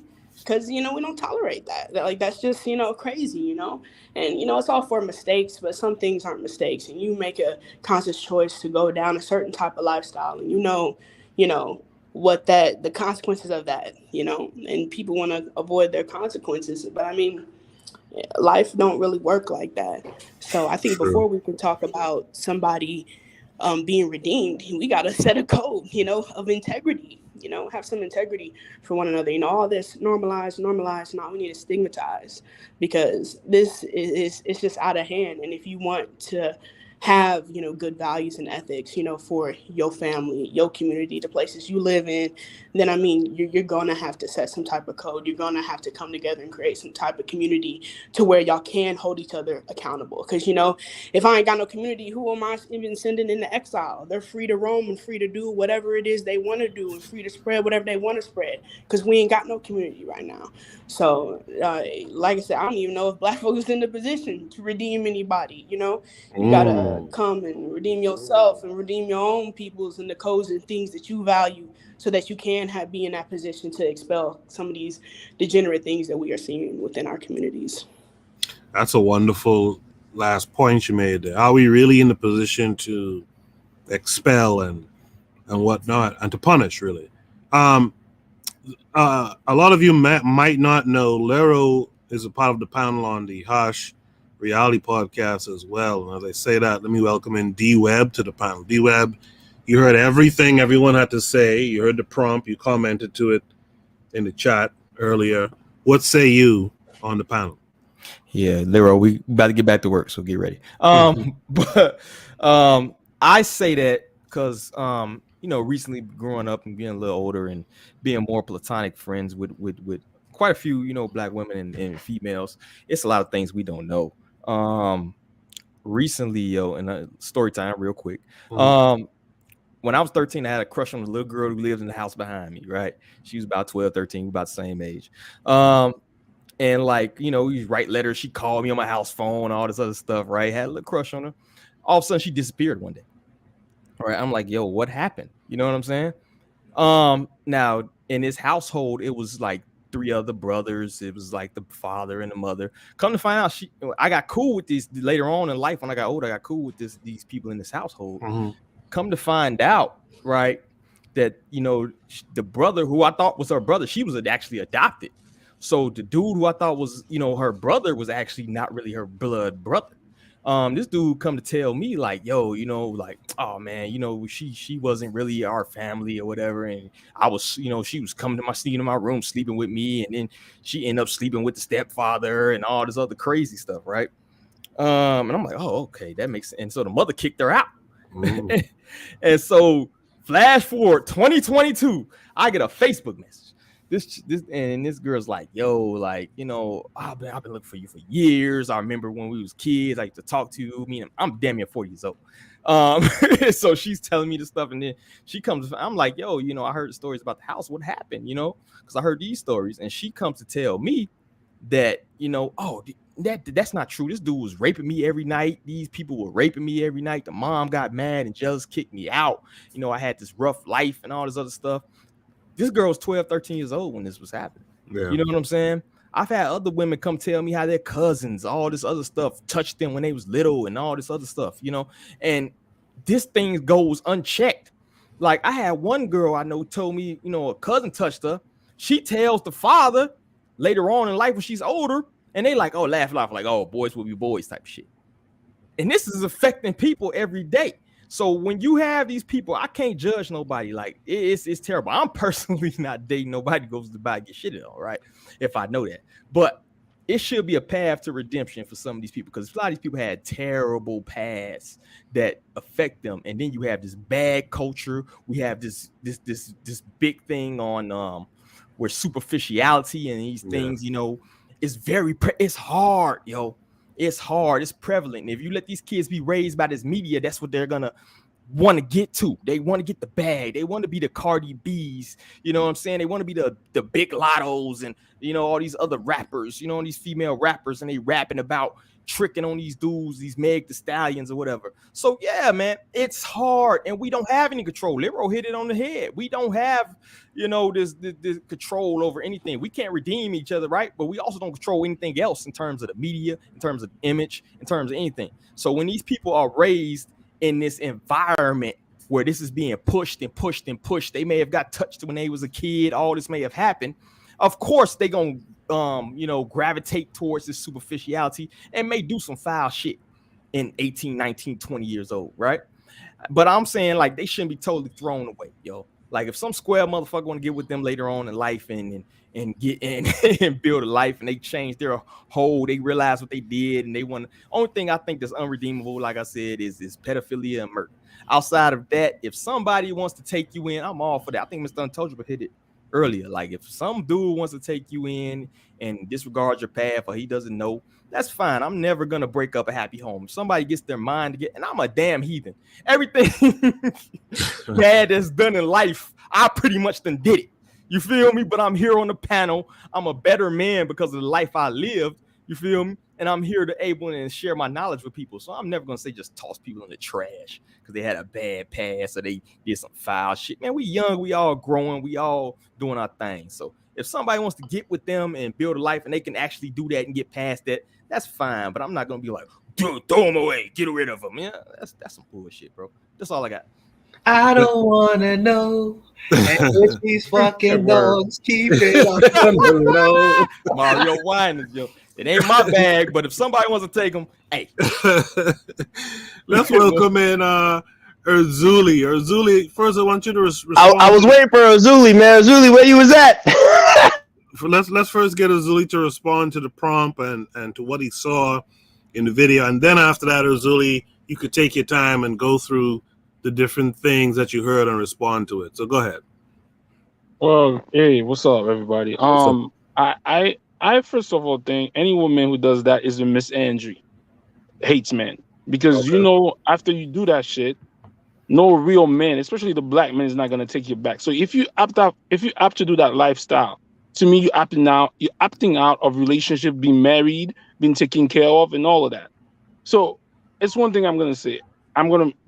So the girls go there and do that. So we could blame the economy. We could blame us men for not being righteous enough to create an environment where they're not supposed to do that. But at the end of the day, you still have your own decision to make to go over there and do that. It looks terrible. It looks ugly when our sisters are going to do that over there, and a brother who's working hard, making minimum wage, she looks down upon him. Now back to taking them into the society. I don't think they should be taken back to the society unless you're 22, 23. If you pass 28 and you're doing that, you're not coming back to the community. I mean, not relationship. You could be in the community or whatever, but you're not being around kids. You're not being a mentor. You're not being nothing. You cannot come back after a certain age, maybe from 22, 23, 24, 25, okay. But after a certain age, your mind is already done. And I don't think you should be brought back as a mother or as a wife, because it might be, unless you got to go to that therapy session that you remember on Coco when they talk about when a warrior comes from war, they don't get integrated back into the society. Yes. They have to go into someone, unless you could go do that. And like the young lady said, and you're accountable for your thing, then maybe you could get back. My thing, brother said something like that. If the pedophiles are not redeemable, then you're not redeemable. Because you know why? A boy could molest a girl when he's 15, and then so if a 15-year-old boy molests a girl, he's not redeemable. So if pedophile or murder, people could commit murder at a certain age and then change. So I don't understand that act right there. When you go and do this, let somebody shit in your mouth for money? What else you gonna do for money? When I give you the plan for us to change the world, you gonna go snitch?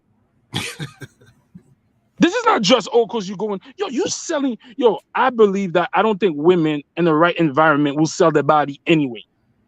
I refuse to believe that, because even when I look at it, me, if I don't like a girl, I don't even want her to touch me. So imagine you selling yourself for money. And I think the number one to blame, if I want to be thing, the men are supposed to change this. Oh yeah. But you know what? We're not in our glory. We don't, like the young lady said, we don't control everything. So it's gonna be hard. Because like if Goku says, no, behave, another simp is gonna come here. You're here, hater. Yep. You don't know better. Come over here. The men. I'm talking to us black men. I don't know about the other. For example, like, why? And I just saw this video, like they were talking about Haitian women Haitian models. I was like, I would rather die, bro. then do that. When women do that, I don't think mentally they're there. And what somebody just said, the bag culture, all these rap culture, get the money. Yo, how can I put you back into society if that's your mentality? That means, let's say we say she can't, I'm not gonna marry her. But if she's around young girls, what is she gonna impregnate in their mind about her lifestyle? I already said, doing that to me, that's misandry. Once you do that, like, that means when a woman does that, I think she loses respect for men. She has no respect for men. She has no respect for structure. Because most women know most men don't tolerate that shit. The thing, oh, it's her past. I'm not with that shit. It's her past. What? Your past? You didn't know that was shameful? Like the young lady said, we have gotten away from shaming people into behaving properly. Now everything goes. You could do. Me, I don't believe if you're 22, 24, 25, we could work with you. Past 28, 30? Yeah. I don't know if I could deal with that. So that's my view in this.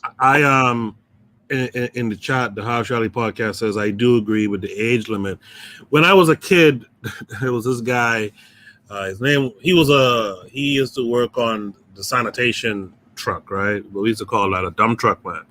This guy named Fergie. I remember him telling me, and a guy named Burrow something. He said, if you reach 30 and you on some type of vibes, you gonna always be on that kind of vibes.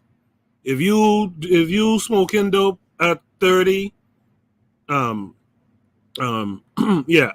to 30, you go just beyond that. That's just what you on from then on. You know what I mean?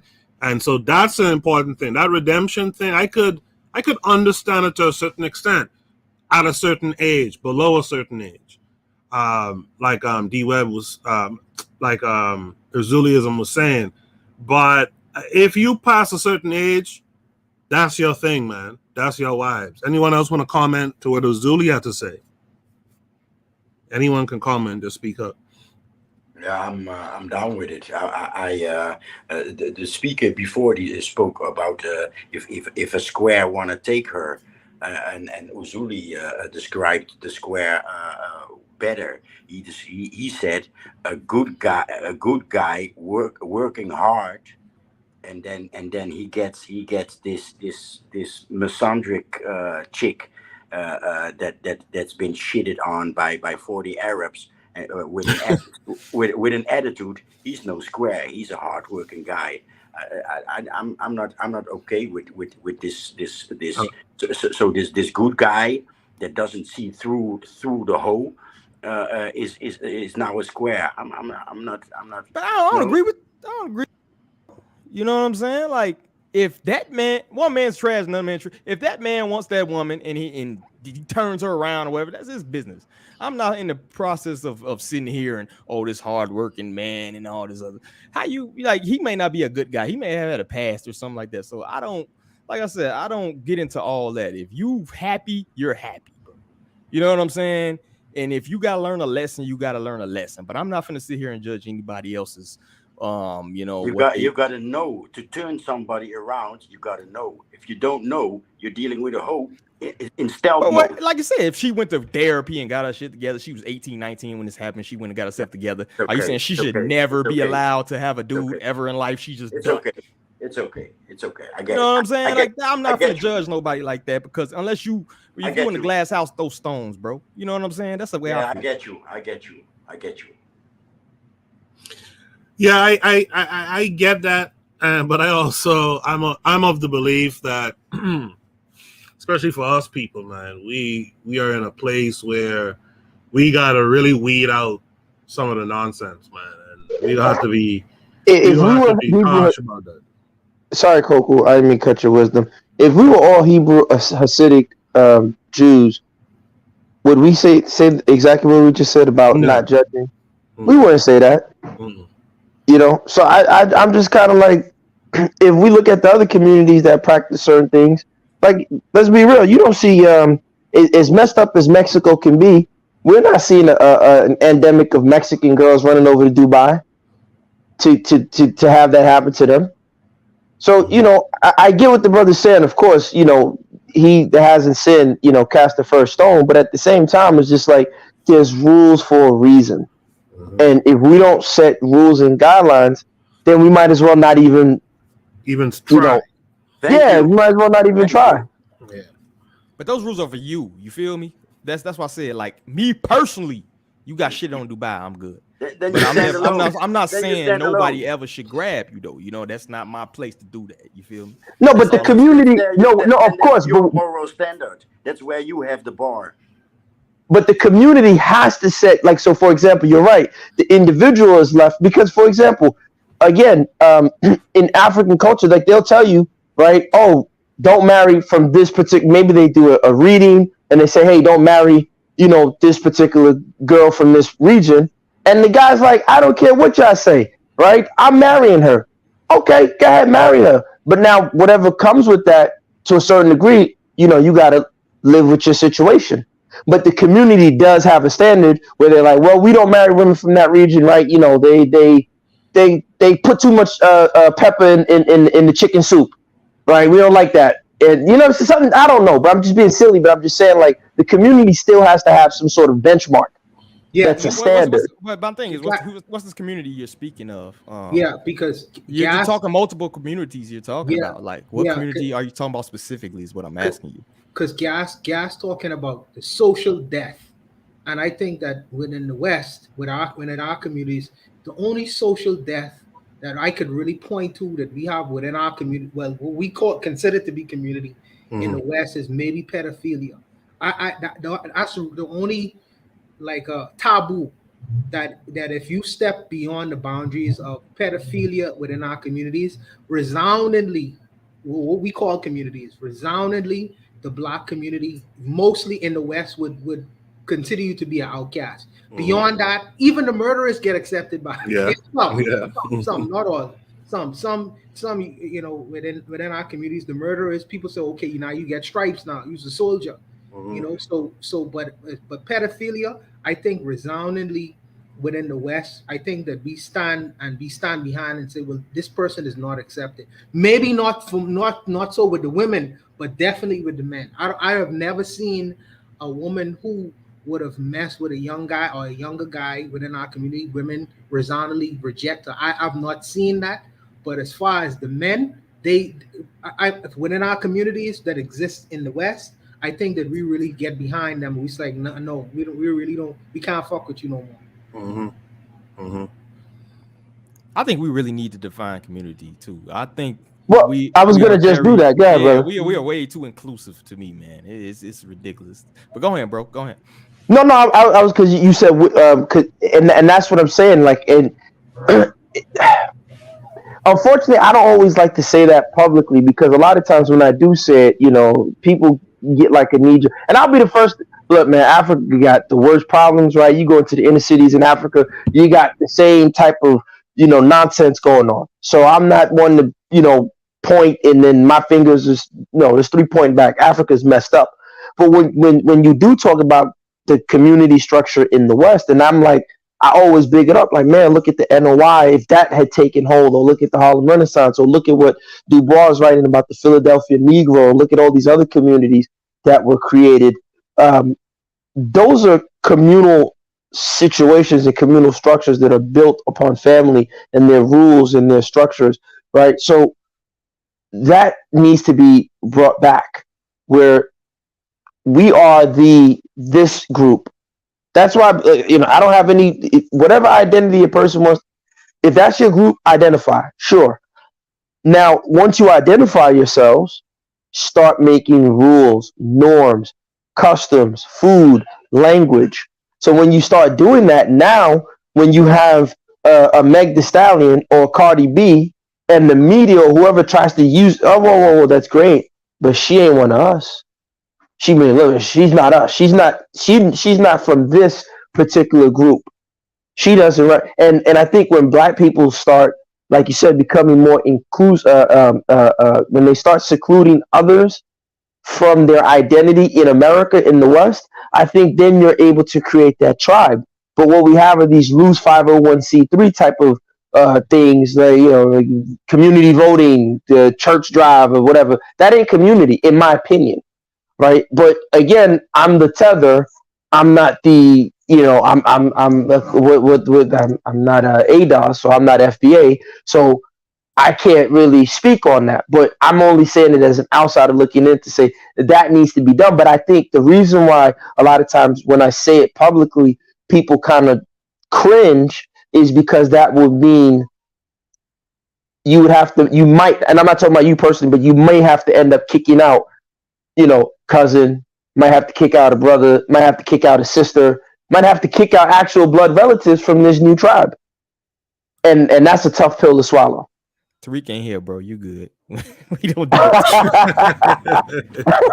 Kick them out. If they gotta go, they gotta go. And that's all I'm saying. Lock it down, bro. I agree with what you just said. That's all I got. Lero, you want to add anything before we go on to the next prompt? Can I say something? Okay, Zuli. Lero, I'll let you speak after Zuli says his piece. Go ahead, Zuli. I think there's redemption for strippers, for whores, for certain sex workers. If you do the background research on them and you see they were like their history or whatever. Mm-hmm. But to go to Dubai and do all of this and have sex with animals at a certain age, there should be no redemption. And the society is as strong as its rule is enforced. Since you're a kid, they tell you the rules, and you veer towards that because you want to go pursue some selfish, individualistic things. That means you already threw the village away. I just think certain stuff, sex with animals, that you can't come back from that. So I think as a grown adult, especially as a grown adult, especially, there's no comeback for that. You did that. Hey, you could come back. We'll feed you. We'll protect you. But for you to be an integral part of the society, I think that's a no-no. Yeah. Lero, I'm sorry. You can go ahead now, please. No, I mean, y'all really said it all. Just like I said, if you gonna redeem somebody, they gotta be accountable to you. So unless you got the means to make somebody accountable to you in whatever community you got, then I mean, ain't no redemption. Start setting a harsher code. Maybe people won't step out of the ways of the community so much. Mm-hmm. Let's go to Shoot the Breeze topic number 4 tonight. Shoot the Breeze topic number 4 is, Zilly, you should hang around for this. Shoot the Breeze topic number 4 is a black man defended himself. A black man defended himself, but the New York Post reports that the black man, who's an NFL player, was the aggressor. You guys should be able to see my screen. Here's the article from the New York Post. Ex-NFL player claims United worker called him names, started fight at Newark Airport. And you guys may have seen this video, and maybe you haven't. So what I'll do, I'm not going to be able to play it here, I think. Let me see. I'll just read it now. I'll see if I can play the video later. But this video was viral. Most of you probably saw it. You could see the NFL player got hit, and then he hit this dude a couple of rounds here. This dude fell backwards and had a cut over his eye and all this kind of stuff. You see how he hit him first. Then the black guy punched him up a couple of times. Now he fell over like a damn clown. The article reads, a former NFL player charged with assaulting United Airlines employee in a caught-on-video slugfest at Newark Airport claims the worker challenged him to a fight and called him a dick and pussy. Ex-Denver Broncos cornerback Brendan Langley, 27, alleged that the unidentified airline employee was the one who provoked the viral confrontation, TMZ reported. Brendan Langley was minding his business, walking through the airport with his bags when he was accosted by a United Airlines employee who claimed to run the airport, quote unquote. His attorney, Alan Jackson, said in a statement obtained by the outlet. When Brendan tried to ignore him, the assailant followed and harassed Brendan, calling him a dick and a pussy and challenging him to fight, he added. Jackson said Langley, a much taller, robust athlete, yelled out for help, but no one helped. All right, so this is them squaring up here. Footage from the airport security cameras established without question that Brendan was in reasonable fear of physical harm and reasonably and lawfully defended himself, he reportedly said in the statement. Footage captured the ex-cornerback unleash a flurry of blows on the airline employee around 11 a.m. Thursday. Langley has been arrested on a charge of simple assault and was suspended by the Calgary Stampeders, his team in the Canadian Football League. The Stampeders take matters such as these very seriously. Stampeders president and GM John Hufnagel told a news outlet in a statement. After learning details of the incident, including the filing of a criminal charge, we are indefinitely suspending Brendan Langley, he added. Head coach Dave Dickinson said the team was initially unaware of the charges against the player. Quote, but we found out like a lot of other people. My only real comment is that we live in a world that everybody's got cameras and we're trying to represent our city. We take it very seriously, he told reporters, according to CTV News. Right, more images of the fight. And I'm going to let Hufnagel handle it from here and see where it goes, he added. The unidentified United employee has reportedly not been charged in the fight, but he has been fired by the company. United Ground Express informed us that the employee has been terminated, an airline rep has told the Post in an email referring to the company's Connection subsidiary. In the video, the day's worker put up his dukes and proceeded to slap Langley after he was clocked. You saw that? Langley shouted at a bystander before delivering a punch that sends the worker to the floor and left him bleeding from the head. The bloodied United worker stumbles back on his feet and confronts the football player again. You want some more? He wants some more, Langley yells at him. It was unclear from the clip who threw the first punch. Another video shared online of the incident appeared to show Langley landing the first blow. The fight is believed to have begun when Langley used a wheelchair to transport his luggage instead of a luggage cart that costs $5, the Daily Mail reported. Langley addressed the incident on Twitter, writing, "Y'all ain't off the hook. Worst customer experience in the entirety of my life on heaven." He then claimed in a tweet that he was assaulted by the United worker and was defending himself. A United rep told the Post in an email Monday, the company does not tolerate violence of any kind at our airports or on board our planes, and we are working with local authorities to further investigate this matter. So I'm sure most of you on the panel, probably, especially if you're on social media, Instagram, Twitter, etc., I'm sure you guys saw this video going around. Let's welcome in Brother Bakari. Brother Bakari, how are you this week? I'm good, my brother. How about you, my man? Thanks for I'm great. I'm great. Thank you for coming through again this week, man. I appreciate it. Yeah. Peace to everybody on the panel and in the chat. Look, I don't think they say he was the aggressor. I'll say he wasn't aggressive enough. He should have just went ahead and beat his ass a little bit more. That's my personal. And from what I saw, I don't know. I could be seen with biased eyes, but from what I saw, the white dude threw the first punch. Right. Yeah, the white dude threw the first punch, but if they want to make him the aggressor, so I just tell folks, don't let that scare you away from defending yourself, because they're going to try to make up a story and make it seem like it's us. You get your opportunity to put your hand on one of them up for disrespecting you, you go ahead. You can easily stop that disrespect. And that fat white boy he's going to be careful from now on who he run his mouth to. Mm-hmm. Absolutely. I yield the mic. Yes, I thank you for that, Brother Bakari. D Webb, you saw this on Twitter. I'm assuming. What did you think, and what do you think of the New York Post making the black guy out to be the aggressor? Now I did see the longer version. It's like a minute. The one they got on Twitter is like 15 seconds, and it's the white dude slapping him. It's a longer version. It's like a minute. They kind of both throw a punch earlier and hit each other. You know what I'm saying? So that ain't the full like version of what happened.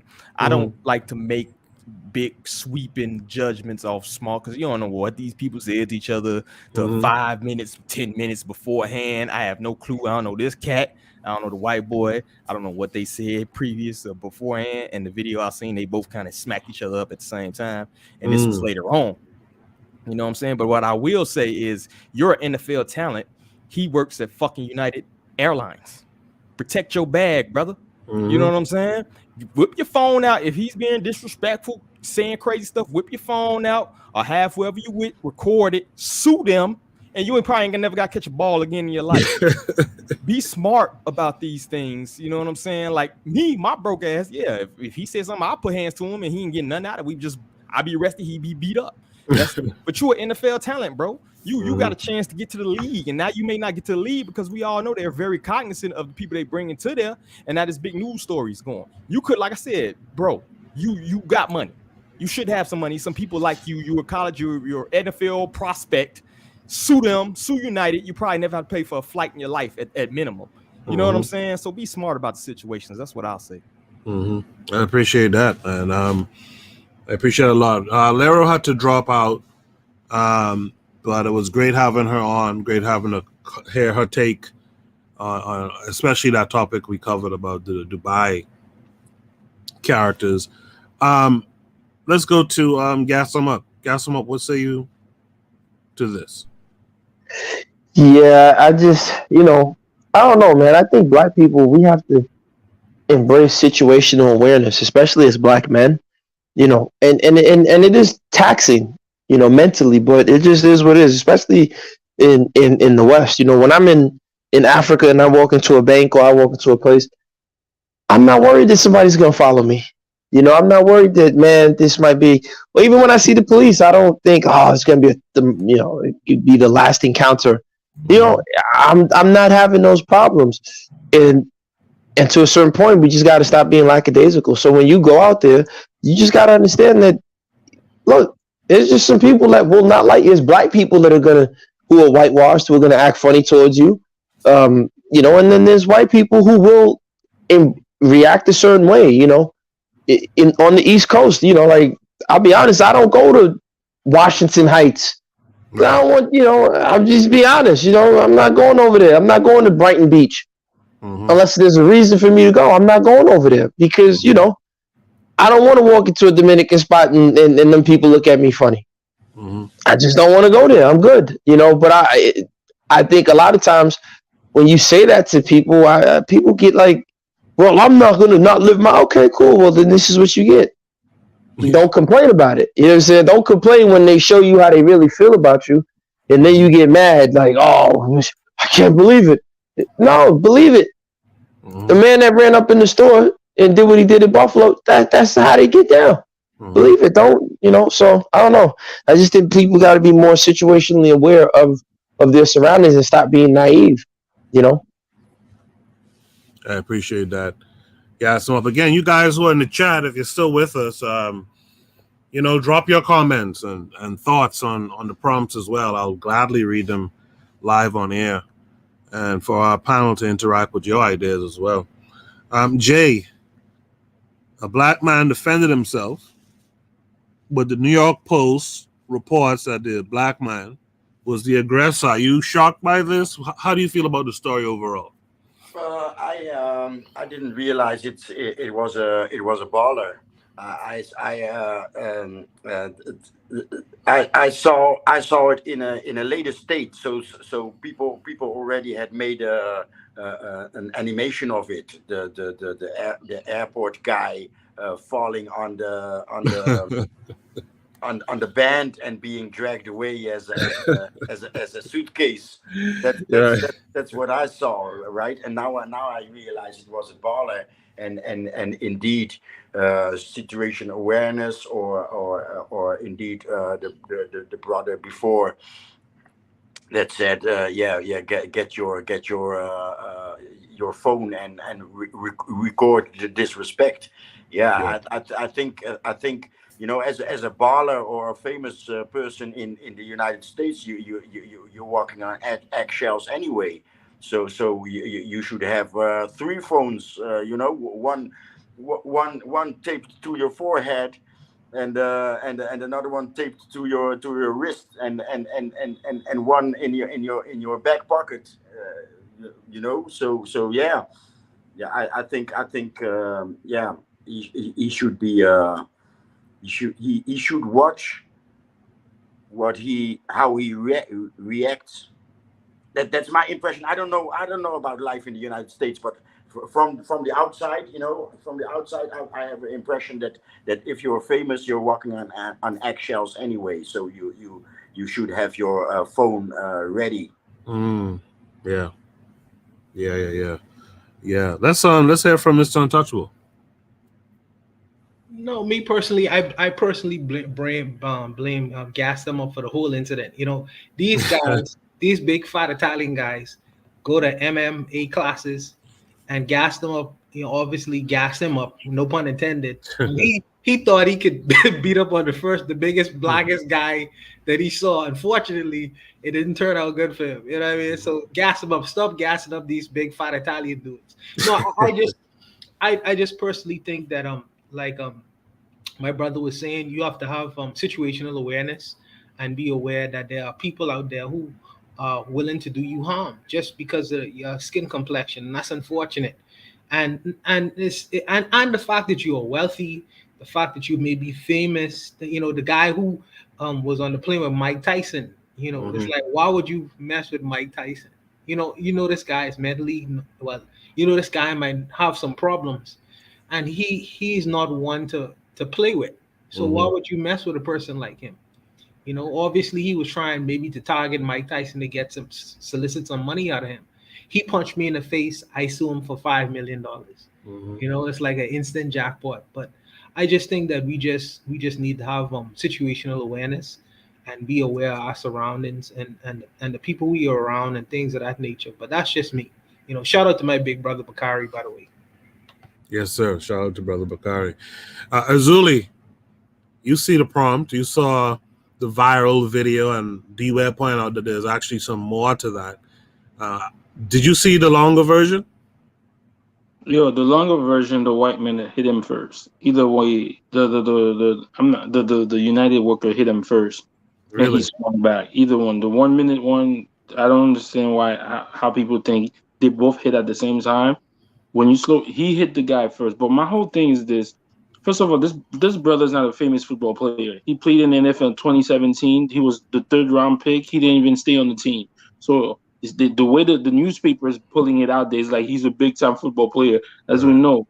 Now he's working. Now he's in the Canadian football league and everything. My whole situation is that they saw the video and they still making it in this thing as the brother hit the football player brother hit the player first. No, it wasn't.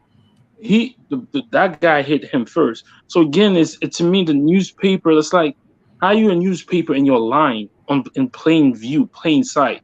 So to sell more newspaper, to get more clicks on your page, you're willing to sell out to lie.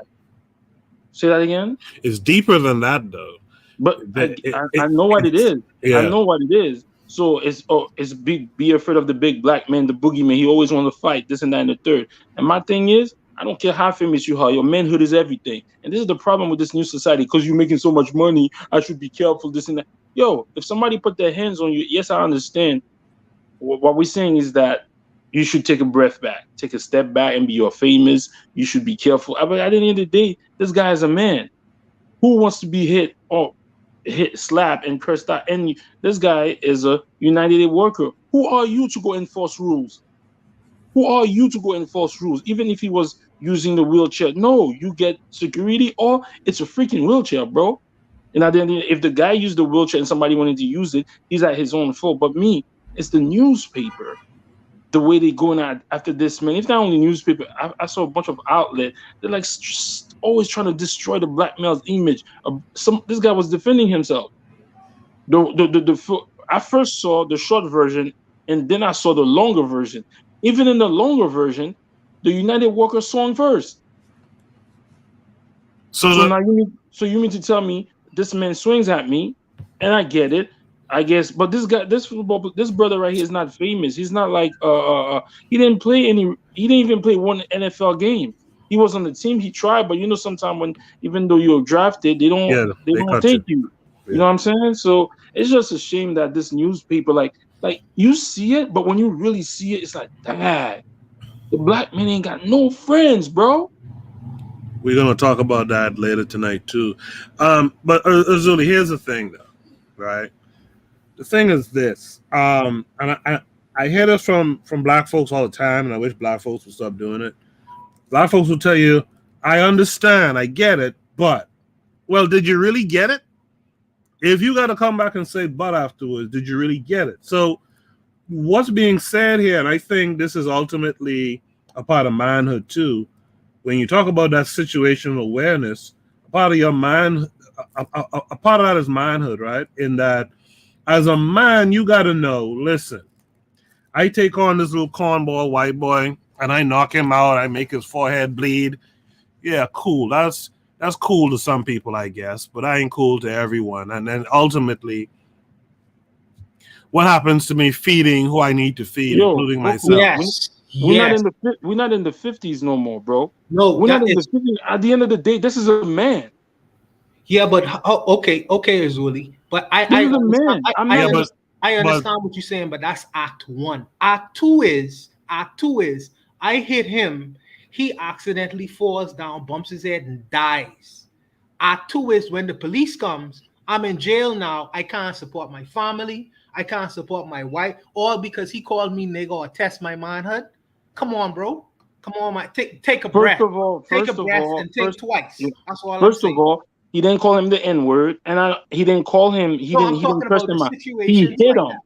But Mr. Untouchable, we got to stay to the video. We're not. You going through something else. We're talking about somebody putting their hands on you. Okay. No, but the video is being measured against what we need to really be in life, right? In life as men, we have to discern. Like I always say this. I have a good friend. We talk about this all the time, man. I hope if I'm walking through the streets of Brooklyn, I hope I could take that slap from some dude who runs up on me and I could just wipe my mouth and go on my business. I hope I can do that, because the alternative is I go and I get in something and I lose and I'm taking off this earth or given the inability to provide and protect my children in the future and whatnot. Like there's filters to this, and it's not filters, I want to say. There's these add-ons to this, right? He's not just a man. We get he's a man, right? If it was a fair square up somewhere, not in an airport, but somewhere private or whatever, that's different. Cool. This is a fair square up. We all know this brother ain't got. If this situation happened in the street or whatever, I might have been like, yo, you know what? You don't know what the person got? Chill or whatever. The man works at the airport. What's the fairest thing is that? I don't have nothing on me. He don't have nothing on him. No. Well, okay, it's fair in that sense in terms of weaponry and stuff. But what I mean to say is, it's not fair in terms of who's recording. How are they going to frame it? Like in this article, they frame it, which is an interesting framing too. They point out that this black guy, instead of paying the $5 for the trolley to carry the luggage, he used some wheelchair for free. Like they made a point to kind of put that in there to show you that they're not playing fair in a sense, right? They're showing you that we'll say whatever we gotta say to make this story. Who was charged? So here's my thing, right? Like, obviously, no one should put their hands on you. But again, this is what I'm talking about, the situational awareness, right? If you're a black man and you know, why would you do that? Just pay the $5 because, I'm just tired of black men. Look, we're third-class citizens in this country, man. I don't know. Maybe nobody wants to say it. Come on, we're third, fourth-class citizens in this country. It is what it is. But stop saying like everybody never trying to get away with something. Is it $5? No, I didn't say that. Gas is $6 for my man probably has to pay the $5. Bro, Zuli, at the end of the day, I'm agreeing with you. But here's the problem. We are 7th-class citizens in this place. We don't have that luxury. So whether or not, like I said, if he was in Bahamas or he was in Nigeria, this wouldn't even be a story. You understand what I'm saying? You give the worker, yo, come on, brethren, let's go. You give him $5 and shake his head, and you walk away. It wouldn't, it wouldn't turn it. But look, we are in America. This is how it goes down. You know what I'm saying? Like at one point, we're gonna realize that. Hey yo, Bro, can what I I'm get one in? saying is, I don't. On the point of the brother, like I said, yo, this is an NFL talent. You kind of downplayed like, oh, he got drafted and he won. Bro, 210 players get drafted in the NFL. It's 450,000 college players and 210. He's an NFL talent. Period. He may not be in the league right now, but he's in his 20s. He can build up. He can go back to the league. He can do whatever, right? If it emphasizes my point even more, if the dude hit him first, fall down. I wish the United worker would smack me, sir.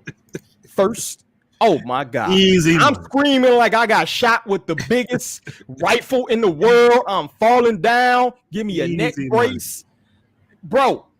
It don't even make sense what you're saying. Like, oh, he smacked, bro. You're an NFL talent. 210 players drafted. You one of them. Get your paper. It don't even make sense what you're saying. Like, oh, he a man, bro. We know he can whoop that fat white boy. That ain't even the point. Get your bread. That ain't even no manhood shit. That's just common sense. Manhood should be getting the bag, take care of your family for life, and not get locked up. That's manhood. Manhood ain't smacking up some fat white boy that you know you can whoop. That ain't manhood, bro. Come on. 1000%. And then we pick and choose where we want to display this nonsense manhood. Right. So when Terry Crews is growth, when you're supposed to punch a dude back, you sitting down there, oh, I don't know what to do. When Chris Rock gets slapped, oh, I don't know what to do. Nah, that's when you're supposed to be a man. Like the brother said, you smack me at the airport, I'm gonna piss my pants. You know what I'm saying? You guys already know how they say about Nigerians and scamming. Oh, officer, my neck, help me. I want them to hit me. Yeah, that's easy money. See, my thing I'm gonna say, if the brother had done that, I don't have. But what we're talking about, is because we're in a broken society. Because the brother acted, you put my hands on you, don't put your hands on me. I don't care what you're telling me. Oh, he could have got the bag. He could have got. Maybe he knows he wasn't thinking about that. He's like 23, 24. He wasn't thinking exactly. That's the crisis of black masculinity. You're talking. That's not. Take a slap so I could go sue.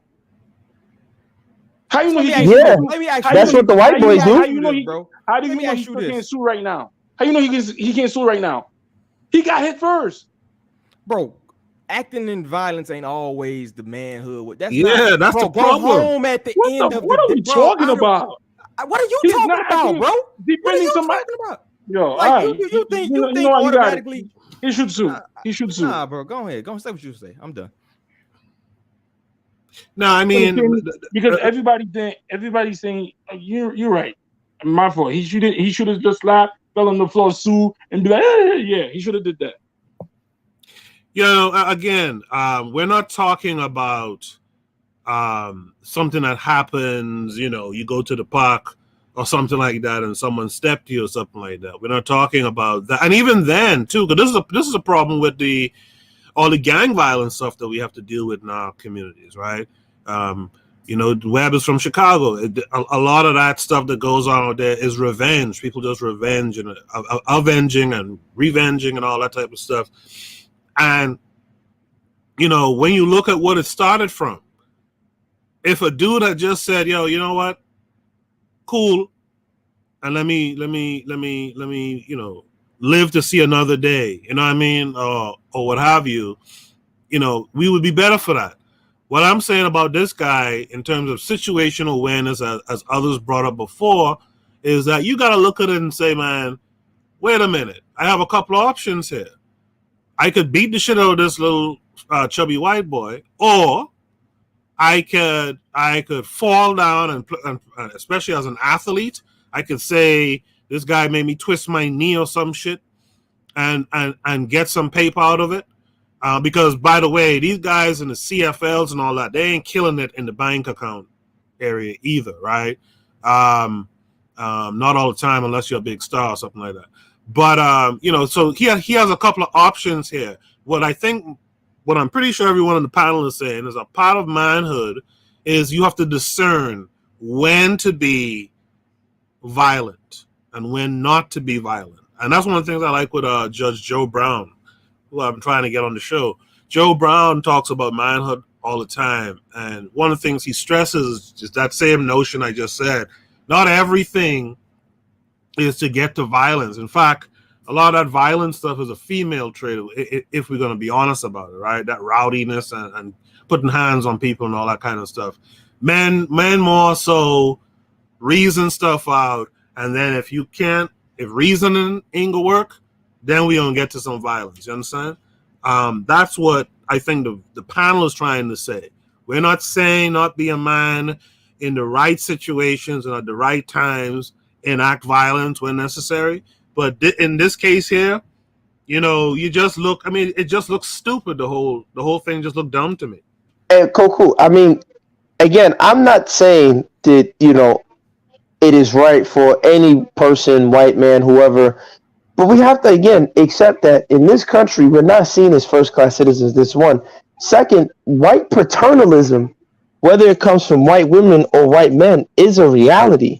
And a lot of times when they see what they perceive to be a black person stepping out of order, they instantly and instinctively carry a paternalistic approach, right? So him looking at this black guy who, again, let's be fair, he was wrong for putting the thing in the wheelchair, right? And according to guidelines. Now, what was done to him automatically is out of pocket. Regardless if he put it in a wheelchair, he shouldn't be have anyone put their hands on him. Right. But knowing white paternalism, that's how they're gonna respond. So this white guy's looking at him like, you're my nigga. I'm gonna come here, nigga, get in line. What's wrong with you?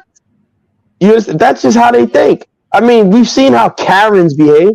That's white paternalism acting out with women. They think that there are mothers and fathers, especially in this country. So we have to be situationally aware to make sure we don't get caught up in these type of situations. Just pay the $5 and get him out your face. Or, I mean, I'm sure he got a little bit more money than most of us on this panel. He's not a baller, but dude, you can have people pick up your luggage. There's all kind of VIP service that you can do, man. You don't have to go through this. I don't know. All right. Did I hear from Jay on this one? Oh, yeah, I did hear from Jay, right? Any last thoughts on this prompt? If not, shout out to the Forecast Radio in the chat. We've seen our brother here before. Let's go to Shoot the Breeze topic number 5 tonight. Shoot the Breeze topic number 5 is Back to the Village. Just came with a prompt. Oh, by the way, I have it on the screen here. Before we actually get into that prompt, Webb did send me the longer version of it. Let's check it out real quick.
I will say, there's a response that he does there that's kind of weird. Like it's like you're trying to get saved. You see children do that kind of thing. Like he's screaming. Did you see that? Did you see what he did? Do you want more? Like, what are you screaming that shit for? Do what you got to do, and keep it moving. I don't know if anyone wants to make a last comment on what they just saw just now. Yeah, I you want can to do make that. a quick last comment. What I hate sometimes, right, is when a black person and a white person seem to be want to get busy. Yeah. It's like the black people always want to jump in the middle of it and say stop, especially if Yeah. the person is like getting advantage in a situation. They always want to come and run and break it up. I don't know, that's a weird thing. They always want to break it up when he getting a trolloping for some strange reason. I don't know what's that about. But I forget what I was watching, man. Somewhere in the continent, this white boy getting his ass handed to them, and all of a sudden, all these black women, these African women, the women, yes, they like to jump in, man. The women, come surround him and hug him up, and goodness, man, get your ass out the way and let him finish get what he was receiving. You know what I mean? Like, get out the way, man. Anyway, Shoot the Breeze topic number 5 tonight is Back to the Village. This came with the link. Let me share my screen with you guys. Okay, so here we are. We're going to watch the video, and on the other side of this video, we will have a discussion.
That was actually quite relaxing. I hope you guys didn't fall asleep to that. We just watched this video here called 7 Days Building Hobbit Villa House and Swimming Pool with Decoration, Underground Room, etc., basement. I mean, it's pretty interesting. I've seen a series of these videos in the past.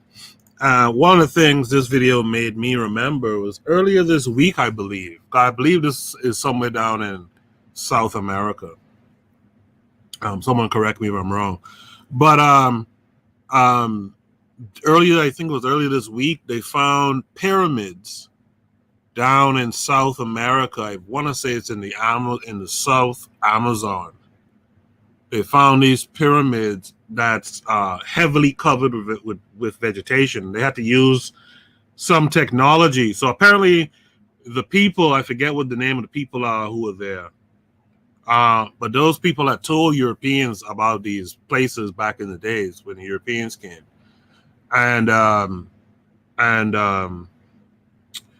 I guess over time people forgot where they were. So recently, these Europeans devised some laser technology that was able to kind of map out and 3D scan that area, and they found these pyramids. And I wonder if what you see here, where they put the grass on the roof of this building that they made from the earth, I wonder if that's something that they did in their times as pyramid builders. And that's why you have all that vegetation, or one part why you have all that vegetation covering the pyramids now. With that said, back to the villages, the prompt. Zuli, what do you see in terms of back to the village? What did you get from the video? Well, what I got from this video is like all this technology stuff that we're using today that does not incorporate the earth. This looks beautiful to me, but I thought they see these people are primitive. I thought without technology we can't do nothing. All of this right here looks beautiful to me, but who's gonna protect that when you start building that in an area? So it's beautiful. I mean, that's all I can say about that. Do you think let's say someone you've dated in the past, do you think they would be willing to live this simple of a life?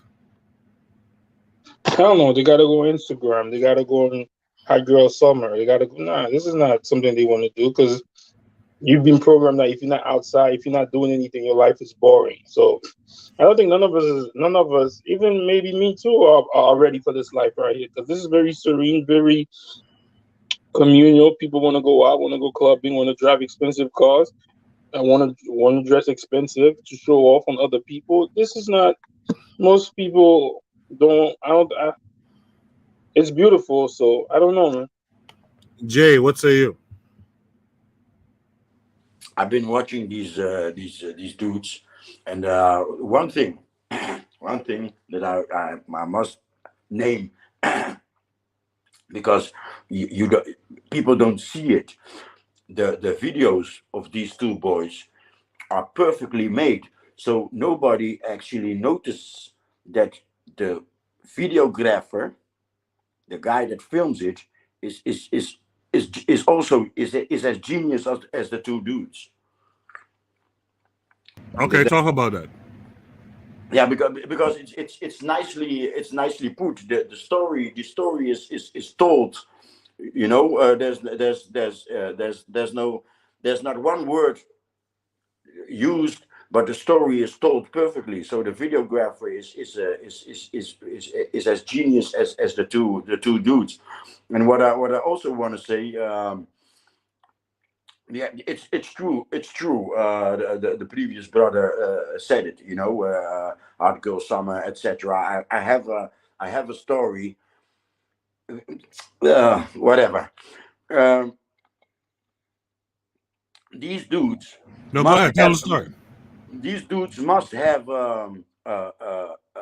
eco-tourism compound with at least 30 of these nice, cozy little rooms, little houses, and each one uniquely built. One on poles made out of bamboo, the other one like this, then one half in the ground, then another one half in a tree. These guys, that's a 5-star ecotourism compound that with at least 30 little cottages like this one, and it's luxury for an ecotourist. This is luxury, right? But for the hardcore summer Miami Ibiza chick, it's nothing, right? It's nothing. But speaking what you Koku, what you added to the video, LIDAR, laser radar. Yes, that's it. Yep. Yeah. I am as I'm taking part of your show, I am video tracking for a dude, quote unquote client, his land in Africa. I'm video tracking it so I can put architectural visualization in it. But nearby there's a monolith. I'm 100% sure that's a monolith, right? Because it's a circle with the sun solstices, openings and in the sun solstices, right? But as I'm tracking, I'm seeing so that's nearby. That's about let's say 500 meters to 1 kilometer, 500 to 1,000 meters away from this video that I'm tracking. Okay. And I'm seeing objects like, hey, maybe this is part of the monolith, because the monolith is one big circle about 80 meters across, so it's fairly big, maybe as big as Stonehenge, but it's from sand. It's not from stones. It's from sand. Okay. And now in this video that I'm tracking, I'm seeing little circles, and I think that's not sand, and I see a block, something that looks like a block sticking out of the ground. So when I'm there again, I aim to go back. I'm just back maybe a week or I'm back. I'm in the Netherlands for a week, and I was in Senegal, Mauritania, and Gambia for 3 months, and when I aim to go again in July, and I'm gonna check it out. I'm gonna check it out. What I'm looking at this point. Thanks for that, because Africa, the Sahara is full of those type of things. We always speak of the pyramids, but from left to right, it's full of monoliths. You probably know about the stones in Gambia, right? Yeah. That's the thing. We have lost that area that they call it, that's said to be a desert now, was a flourishing area with its own flora and fauna, and who knows what else our people, early people, the proto-Saharans and whatnot, who knows what they built out there and what's underneath all that sand and stuff like that. Yeah, I traveled a lot, and a lot of times I'm like, since I encountered this big circle in this village, which I call my village, quote unquote. Of course, it's not my village, but that's where I first arrived in Senegal, so to speak, and I bump into a huge monolith, right?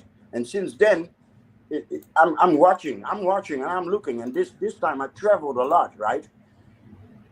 And I'm seeing stone circles in the middle of nowhere, 2 or 3. And then maybe 5 kilometers. It's full of monoliths. It's not just those stones in Gambia. The whole fucking area is sprinkled with stuff that you would say, hey, wait a minute, this goes deeper than this is not a fundament of a building. this is something else. Mm-hmm. Thank you for that. Anyway. Thank you for that, Jay. Back to the village. D-Web, what did you see in this video? Just kind of piggyback off what the brother was previously saying, because it interested me. The 23, like every 23,000 years, I think the Sahara Desert is like a lush Greenland, right? So who knows what's buried underneath there. It also kind of points to like the climate change thing and a bunch of fooey, because climate is always changing. It's just a money laundering thing, as I'm sure Gas them up is aware of as well. I know he's into that type of deal. But I think it's pretty dope video, man. And it kind of speaks to me how far we've kind of fallen in terms of our skill sets. I always see this dude. I had a little back and forth today. This dude was always talking about conquering nations and how, you know, Black Americans need whatever, right? But people don't realize the work that it takes to build a nation. Right, it's more than just guns and taking land and stuff. You have to have people who have skill sets, people who can do things like these young men did, in building a whole pool house. You know, you gotta have people who can do that and are willing to do that, and have the patience and the knowledge to be able to do this. Even in terms of war, right? People always think of war in terms of like you just run into a place with your guns and you take over. It's called a supply line. You have to be able to feed your soldiers. You have to be able to get logistics moving, you know, get supplies, keep morale up, things like that. To me, this just speaks to how far we've fallen in terms of our skill set, our knowledge, and things that we need to be able to do. If we were to revert back to a situation where everything's not given to us, everything's not handed to us, we kind of regress in terms of what civilization is, and this happens. This is a constant pattern, you know. It's periods of great wealth, and it's also periods of great where we have to get back to the logistics, get back to the basics, I like to say, of doing things. And to me, like having knowledge of this skill set, how to be able to build the whole pool and from hand, they did everything by hand too. So you got to be knowledgeable of that, and it just speaks like I need to step my game up too. You know what I'm saying? Like I want to build my own pool out and back. It looks like it need a pool back there. We need to get it cracking. So yeah, that's what I got from it. I watched that. Now I felt a little bit lacking myself when I watched that. Gas them up. How did you feel about that video? Back to the village is the prompt. All I have to say is make the village great again. I got you. Lastly, Mr. Untouchable, what say you? Yeah, that video is in particular for my brother Gas. I know you would like that a little bit, but there are several things in this video that I could really talk about. You know, one of the things is I don't even think these brothers studied architecture and went to architecture school or anything like that. These brothers built this stuff in the jungle with no modern technology. You know, it's all from the earth. You know, most of the tools, primitive tools, and I wonder sometimes if we were to be allowed the latitude to exercise our own brain space, you know, within our communities, whatever community means, I would be really interested to see what we would come up with. Not a version of something else, but something that is unique and it's just integrated in our own mental space. Because you see these guys integrate the jungle with the house, their house scheme. It's all incorporated with the earth format. And it's just interesting how they do that, because I wouldn't even, when I think of a house, I wouldn't even think to build like that. You know what I mean? It's because I've been programmed with that Western mindset. This needs to be this and this. I wouldn't think to insulate my home with grass on top of it so it'll stay cool. Yep. You know what I mean? So when people say how far we've gotten away, I understand. Another thing about this video that I found interesting is there was no talking in it. Yep. These brothers, them had probably planned ahead, and they just went out there and executed until their job was done. And after they finished, now it's pool time. They worked before they actually, had fun, whatever fun means, in our mindset. And it's interesting because 100, maybe to 1,000 years from now, some person will come up on these kinds of statues and say, well, a human being who was never who's never been so-called educated or went to school. No, man, since we didn't do it, the aliens must have done some shit like that. Yeah, I mean, that's what they can say though, because it's deep in the forest, Mhm. you know, and there's no real westernized structure or anything like that. It's like, well, if we know these primitive, you know, natives couldn't have done anything like this, so obviously, if it's not us, the aliens probably came in and built these kinds of structures. You mean the reptilians? Or the reptilians, but it's just interesting the Asian mindset in what they was able to come up with as far as integrating the environment with that space. And I would like to see, well, it'll be interesting to see what we would come up with if we was denied all the so-called modern things that we were given Extravagances. to create something that is unique and of ourselves. I would be very interested in to see what we would come up with. And I hopefully it's not chaos. Yeah, you know, that added thing I added that Jay spoke to in that on the tweet of that article. That article I think was in Time, but they found these pyramids using this technology LiDAR, which Jay reminded me that was the name of it. Where they use lasers as a radar, then they could image the readings and all that in 3D. One of the things they addressed in the article, in fact, it's actually in the title, is how it bucks this finding of these pyramids bucks this idea that there was no work being done, there was no building, so to speak, being done in that area of the world until the Europeans came. Like, they actually addressed it. And I was going through the tweets and retweets from it, and a lot of white folks, funny enough, a lot of them were, I guess these are the more liberal ones, were talking about, oh, look, they're telling you now what African scholars have been telling y'all for 100, 200 years now or more. You know what I mean? That we were the ones going around building stuff, and other indigenous peoples to different lands were building stuff before these Europeans came, and now these guys are now kind of, coming to our understanding. Does anyone want to add anything else to this prompt? I just want to add quickly that I think what it shows is that, there is this thing within European philosophy and European knowledge where there's a disembedding. So for them, they find it impossible that someone can build things without having a separate study of math and science and physics and all these other things. But like you just pointed to, these people are building these things intrinsically, right? And I'm not saying that they don't have concepts of math and science, but they didn't have to necessarily go to a school for it. Artist Omar Ba is a Absolutely. That was Shoot the Breeze topic number 5. So let's do the station ID break. But before we go to station ID, let me post what Shoot the Breeze prompt number 6 is about to be, which is who is Omar Ba? So I'll give you guys a chance to check him out. Let's do the station ID break. Also, make sure to also check out Gaston Up in Jay's show. You could look up Gaston Up's YouTube channel.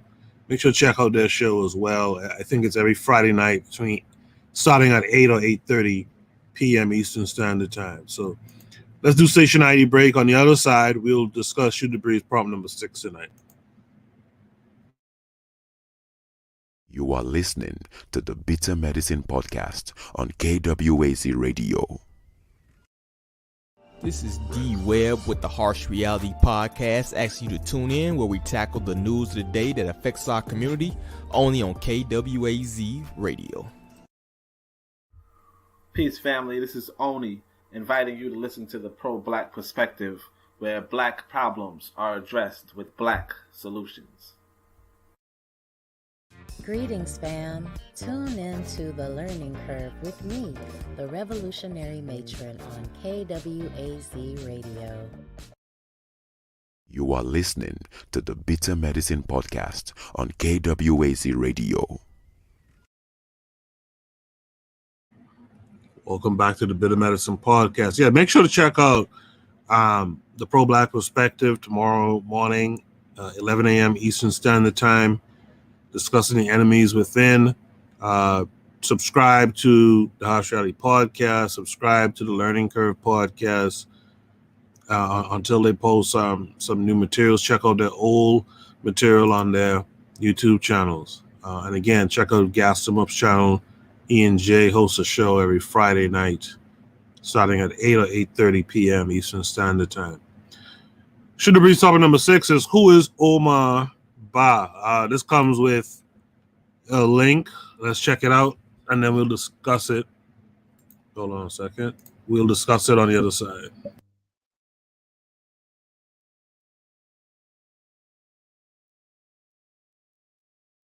Is a rising star in the world of contemporary African art. We'll leave you with his story. Do stay tuned to WION. I'm Ollie Barrett, and I'll be back at the same time tomorrow. Inside a tranquil studio, Omar Ba gets down on all fours and begins to bring his canvas to life. Positioned on his hands and knees, Ba begins to paint a 5-meter-long canvas with a deep shade of black. This has almost become a ritual for Ba, who is a rising star in the world of contemporary African art. He is known to start most of his thought-provoking works on the state of the world and Africa's place in it in this manner. J'ai vu aussi que automatiquement que le noir était. I saw that automatically black suited me very well, and that I felt comfortable with this color, which was not the case with the color white.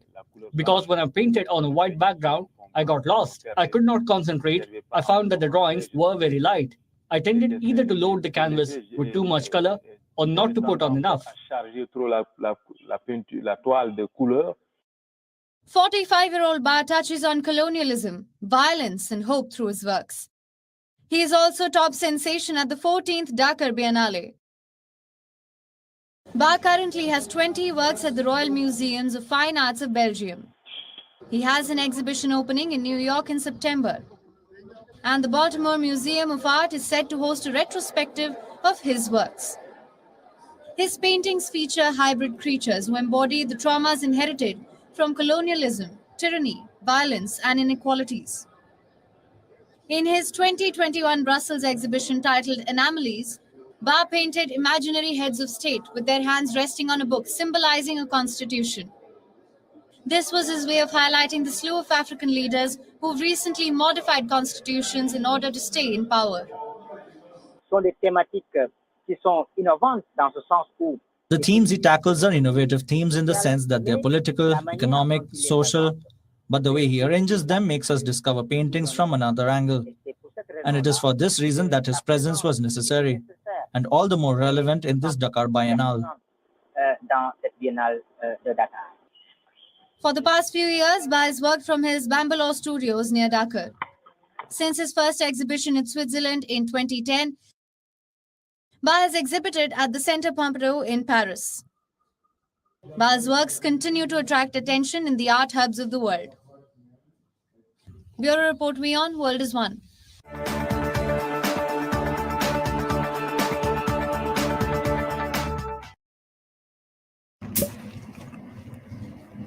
Interesting.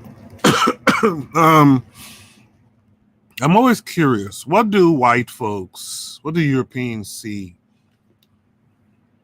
in art? Is it something they connect with, say on an occult level, or is it just a money thing? Like, what do they see? But I digress. Who is Omar Ba? D Webb, what did you get from this video? D Webb, you might be muted if you're there. All right, Zuli, what did you get from the video? I guess it's about artwork. Like, at least he's using his art to depict the life, the situation of his people. So I think that's a plus, and he's getting exposure. I don't know. So I think that's all. It's always good when you mix your art with your life experience and your people's experience. So kudos to him for that. That's all. Had you heard about him before? Nah, I never heard about him. That's the first time I've seen him. Okay. All right. Gassed him up. What did you see in this video? What did you learn about Ba?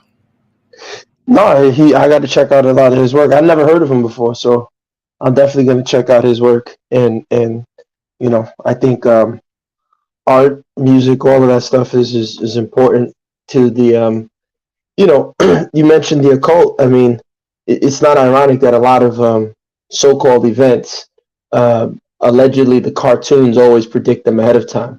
Right? You look at The Simpsons. You look at what's that show? South Park.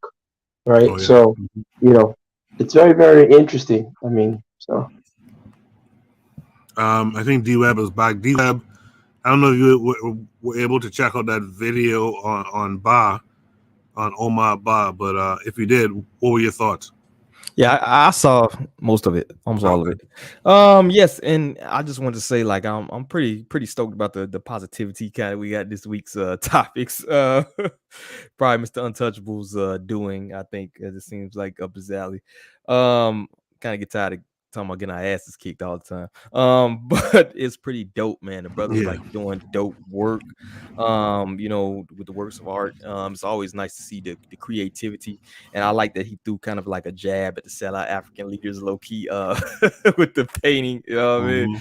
So yeah, that's pretty dope, man. And I'm like I said, I'm digging these topics, so that's cool. Cool. Jay, were you familiar with Omar Ba? I thought we were going to speak about politics in Portugal. There's in Portugal there's an Omar Ba making waves in politics and activism. So it turned out to be an artist. I believe Ba is the family name Ba. I believe he's Mandinka, right? So and the art, yeah, you know, what gassed them up touched. You know what I think about art? They say Freemasons they are 33 degrees, right? I believe the white man, quote unquote, got stuck at the 33rd degree, because we all know it's 360, right? It's the whole circle is 360 degrees, and there's an anecdote that I live with, and that's the white man got stuck at 33 because that's theater and acting and lying. So art, of course, art is an expression that is part of the whole theater and the acting like, etc. So yeah, he's in my eyes he's operating or playing, dancing through their play, if you know what I mean, with his art in these renowned museums. One of us, right, one of the 360 degree, the whole circle, is now dancing, playing in their act. Do you follow? I think I follow. Mr. Untouchable, what say you to all of that? Yeah, there was a brilliant Haitian American artist back in the day. His name was something Basquiat. Yeah. Okay, and I think that right now Jay-Z stealing his whole style, but that's a whole other matter. He is. But before I think he came from a wealthy Haitian family. I think his dad was a doctor, but he was living on the streets for a long time. But he was very brilliant guy.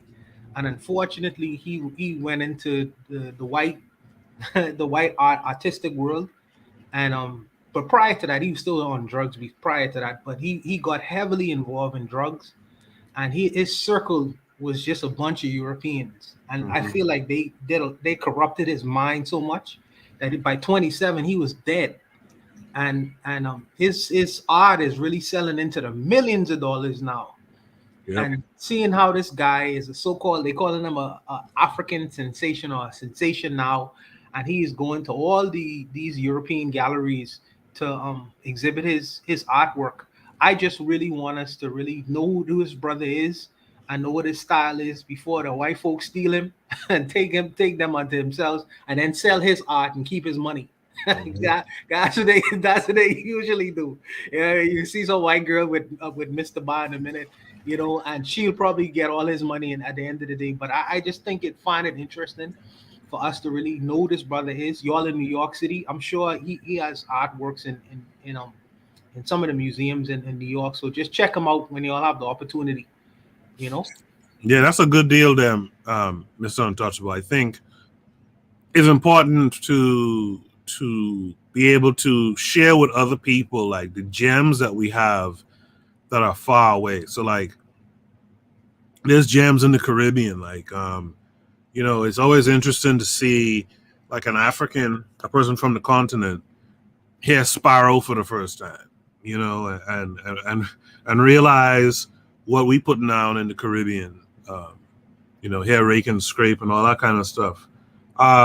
So it's cool. It should be good for us too, and it should be something that we seek out. Where, if you guys come across some great guitarist or folk singer or indigenous singer from Tanzania or something like that, yeah, share that. Let's all learn about those folks, because we all got to be have the U.S. centered celebrity forced on us, right? We all know about Jennifer Aniston, and it's like, why do I even know who that is, right? What we should be trying to do is really get closer to our folks across the world, especially from the ancestral homeland and stuff like that. So that's always a good thing to know, to have some knowledge of what's going down, who's who elsewhere in the African world. So I do appreciate that. If there's no last words, we could go to Shoot the Breeze topic number 7. Shoot the Breeze topic number 7 is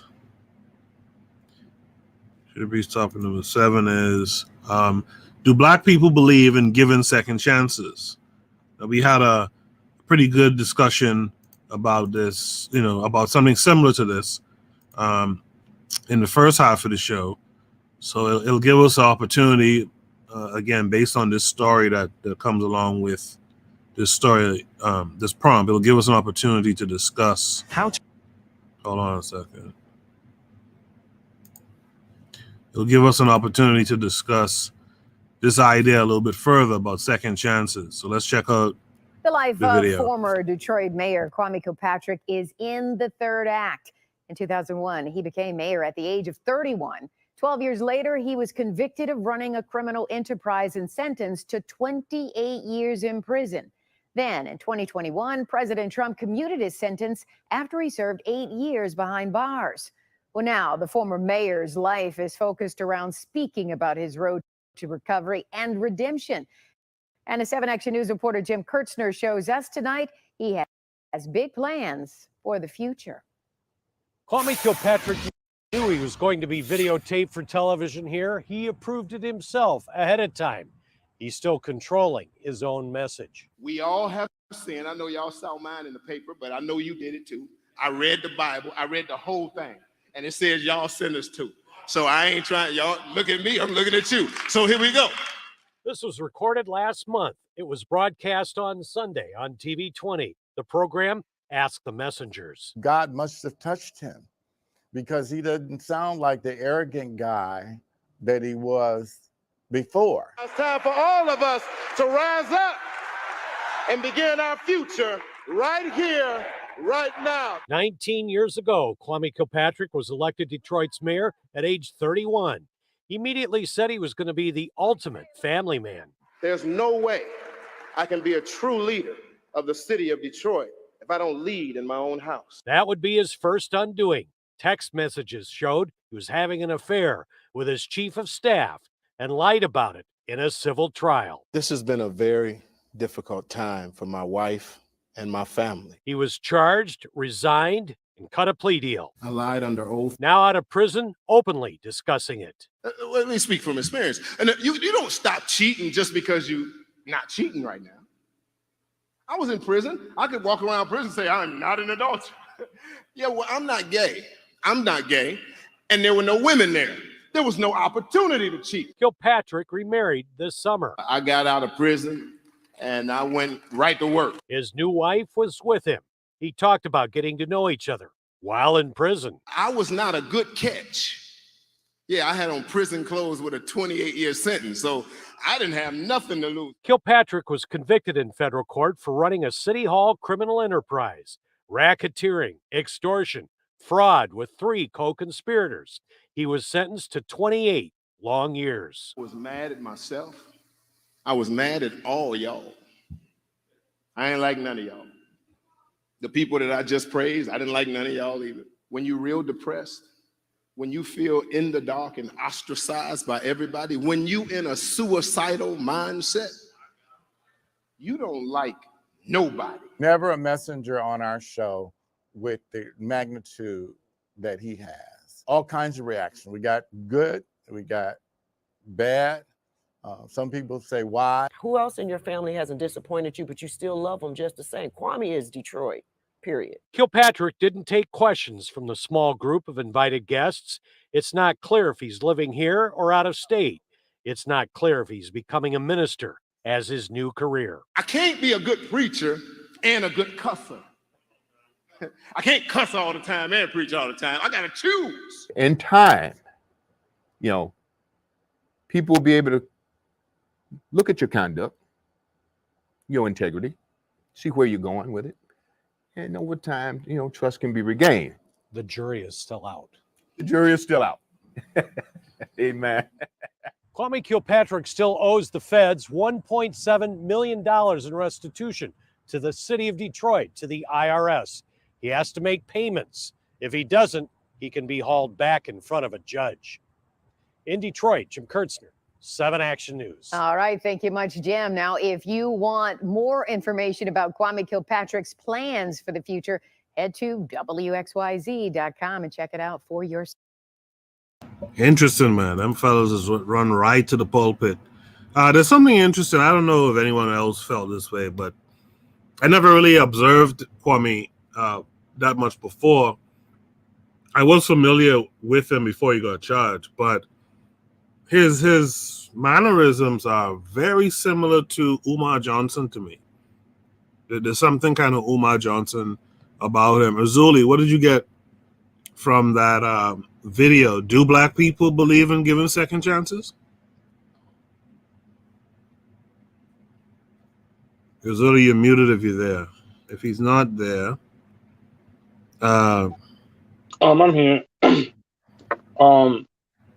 First of all, I think black people are notorious for giving second chance to bums. So, but I don't know what this brother did. I heard about him, so I don't know what he did, but what I noticed, did it say that his wife was not with him no more? Yeah, he got remarried. Oh, so when he was caking, she was there. So when the brother went to jail, she's not there. All right, bet.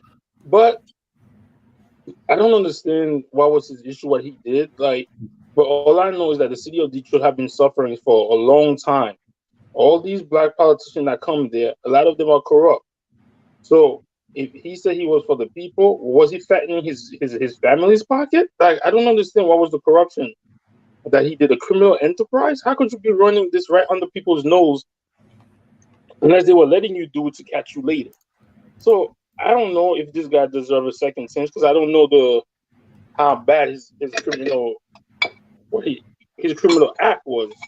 So I don't know, man. I mean, the black people are gonna let him do what he does. They like, and he's already on, like you said, on the pulpit preaching, sounding like a pastor. He's gonna get redemption, and people. Didn't they do that with what's that mayor from DC, the crackhead? Marion Barry. Yeah, Marion Barry. Yeah. Marion Barry. Even though I don't know if Marion Barry was corrupted as he was stealing money, but he did fall from grace, and they gave him a chance. They let Al Sharpton come around, so I don't know, man. Let me hear from D Web on this one. So yeah, Creflo Dollar. Oh no, man, what was it? When you look at like what these like grifters gravitate towards, it's very funny because they always kind of follow the same pattern. Yep. They either go pulpit pimp or they go life coach. And Kwame Kilpatrick is just following, like, yo, all right, let me be a life coach now and get speaking engagements now, you know. And he's following the very classical example of a grifter. Probably why Trump let him out, because they're kind of like, you know, brethren in that sense, you know, grifters like grifters. So that's all. I just saw a grifter going with grifter. Yeah. What's the guy from Chicago? Bogdanov. What's his name again? Which one? He was in jail. He's out now. But something like he's a Bogdanovich or. Oh, yeah. Rod Blagojevich. Yeah, Blagojevich, right. Yeah, right. like like 3 Illinois governors. This is what they do. They go to jail. They go to prison. But I just saw a lot of grifter doing the grifter things. You know what I'm saying? So salute to Kwame Kilpatrick. If he can grift some more dollars, he's gonna do it. You know.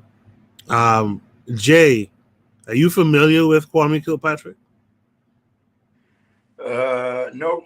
Nothing, not at all. In the beginning, I was like, going to jail for what? For lying, you know? But okay, he had his whitewashing corruption thing going, 28 years. Well, yeah, and Trump getting him out. I'm like, hey, what's going on, man? What's you know, but us outside of the United States, we always frown at what's happening in there. I'm sorry. Right. Gas him up. You saw that video on Kwame Kilpatrick. You had me put up this image as well. Let's talk about the prompt, and then let's talk about this. You know, what's on the screen right now. Yeah, I mean, I wish Larry was still on the thing. Larry, if you're in the chat, I love your thoughts on this because you're from that region. But yeah, I remember reading about the guy years back. I did my little research. Like, okay, you know, maybe they railroaded him because we always see the black politician, right? And somehow they all end up going to jail. The Marion Barry in Alabama, you had Birmingham, you had Larry Langford. I don't know if you guys heard about him. He was another. Yeah, Larry Langford. He was another politician that ended up going to jail. So it's, you know, just like researching. Then I find out, like, man, you know, Detroit, real corrupt place, man. Very dangerous place. A lot of mafias run that place, you know. And come to find out that this guy, you know, there's a stripper. Allegedly, the wife attacked the stripper at the house, and then the other stripper ends up dead. You know, so yeah, man, you know, and that was kind of swept under the rug. So I wish Lara was there. I don't know if she's in the chat. If she heard about this, I would love, you know, but I wouldn't say it publicly because, you know how Detroit and Chicago, yeah, those guys are real, they don't play with their guns. So I would just say, let sleeping dogs lie. But, you know, yeah, no, this is these are the little things that go down, and, you know. So what about the idea of second chances, though? Is that something that we're prone to do? Because this goes back to the prior conversation too, right? Like, you know, that redemption and all that kind of stuff. Go ahead. Again, I don't think anyone is really, any individual is in a position to morally judge anybody. We all have our flaws. We all have our whatever evil and within us and all that good stuff. But I do think that we just have to understand that at a certain point we can't just always be so forgiving. You know, we can't be so forgiving. I mean, there's a reason why they say things like treason. The price of treason is death, right? Mm-hmm. So when we have people who betray us and go against our community, you know, you were presenting yourself up to a standard, and now you're not living. A perfect example is this guy Derek Jackson.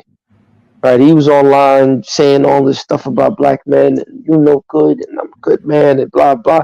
Then you kind of find out he is sleeping with anything not nailed down to the floor. You know what I'm saying? And it's like, you know, And then he's on the video holding his wife's hand. As the devil has come to tempt us, and she's like, "I'm wearing the armored plate of the Lord." It's like, yo, you know, if you know, so I don't know, man. Like I said, I'm harsh. I'm harsh. I'm chop off their heads, kick them out the neighborhood. But you know, I don't know. Yeah. Mr. Untouchable, what say you? Yeah, let me first say that I do believe in giving second chances, and let me ask you a question, Koku. Mm-hmm. In the Bahamas, right? When politicians give government contracts to their family and friends, what usually happens to them? Not a goddamn thing. In fact, they probably get elected to be the prime minister. Yeah, when I was in junior high at CI Gibson, there was a big conversation way back then, man. There was a big conversation about this nepotism that was going on in the government, and it's still going on. We talking 30 years ago. That was a conversation, and that stuff's still going on. And this brother, this is what he guilty of, kind of. So, and it's not to even suggest or even think for one split second that his white contemporaries, people who was in office with him, wasn't doing the same goddamn thing. And I think that with him, he was almost Obama-esque. And what I mean by that is his popularity was very well known in that area before all these allegations came out. In fact, he would have been probably a runner for that seat, the presidential seat, yes. Prior to Obama, he was Obama before Obama came around. No, he wouldn't. That nigga was too dark. He was not gonna come to no shit. Stop it. Okay, he had a very large following of people. Matter of fact, I was following this man from back in the day. I always liked Kwame Kilpatrick. He had a black following. He didn't have a Caucasian following. How he was going to become president? But sorry, go ahead, Mr. Well, like I just think that he was very young, and I think that he would have had time to nurture that magnetism that was around him, and I think that people would have taken him not only in Detroit. I think that he would have that magnetism really, throughout the country. That's neither here nor there. History is history, and that didn't happen for him, and that's unfortunate. But I do believe in second chances, and I would only think, when I think about him, I only think about our own politicians and what would the Americans go to jail for. I mean, over here they would promote him. He would never see a day in jail. It's just interesting. But Mr. Untouchable, just because they do it in the Caribbean, that doesn't mean it's right. No. I'm not saying it's right. So what you're saying is that means the Caribbean government is corrupt to the core. Maybe I'm a little bit corrupt too, because hold on, maybe I'm a little bit corrupt too. But if I was sitting in an office, right? If I was sitting in a high office, right, and I have contracts coming across my desk, I mean, I would feel a way about not. Then you deserve.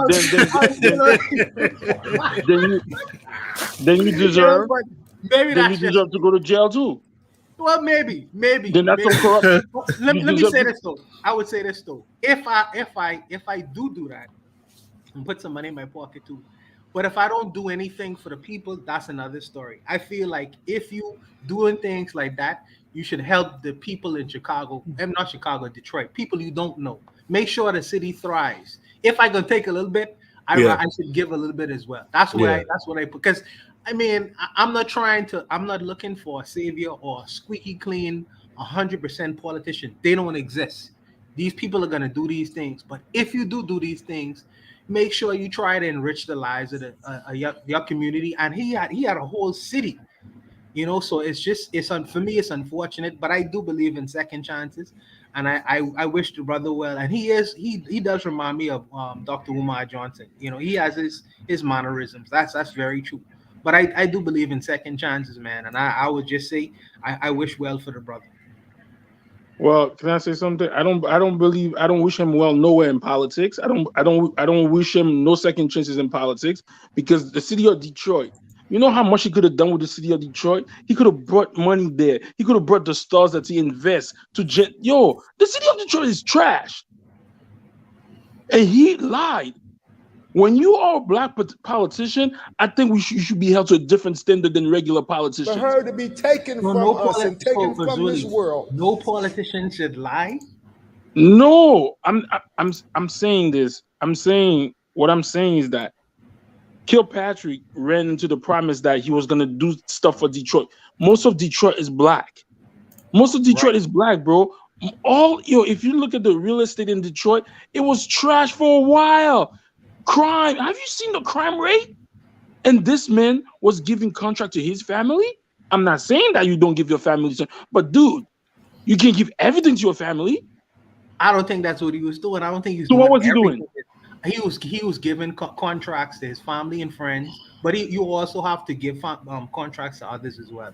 But he was making the situation very unfair because you put certain people at the front of the line and not allowing other people to. This is the thing, Mr. Touchable. You just said that he was very charismatic. He was very Obama-esque. That means the power that be is looking at you. Why you don't try to be as squeaky clean as possible? I'm not saying you don't give your cousin or one of your closest homies some licks. I'm not saying that. But bro, look at the city of Detroit. Look what you did.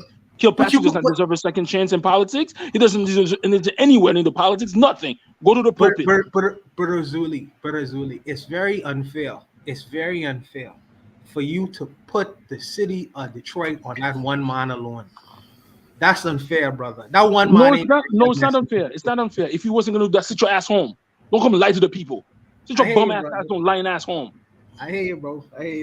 Nah, I think there's a bigger burden of proof, if that's the word I'm using, when it's a black politician. You know how many times black people has been lied to by different politicians? You come in here, you running, you say, you know what? I'm gonna bring the city of Detroit back. The city of Detroit was mostly black, bro. Yes, but he can't do it by himself. Let me say, God, stop saying that. So why are you running? No, let me say this though. In Detroit, right? In Detroit, because I lived in Lansing, Michigan for a time.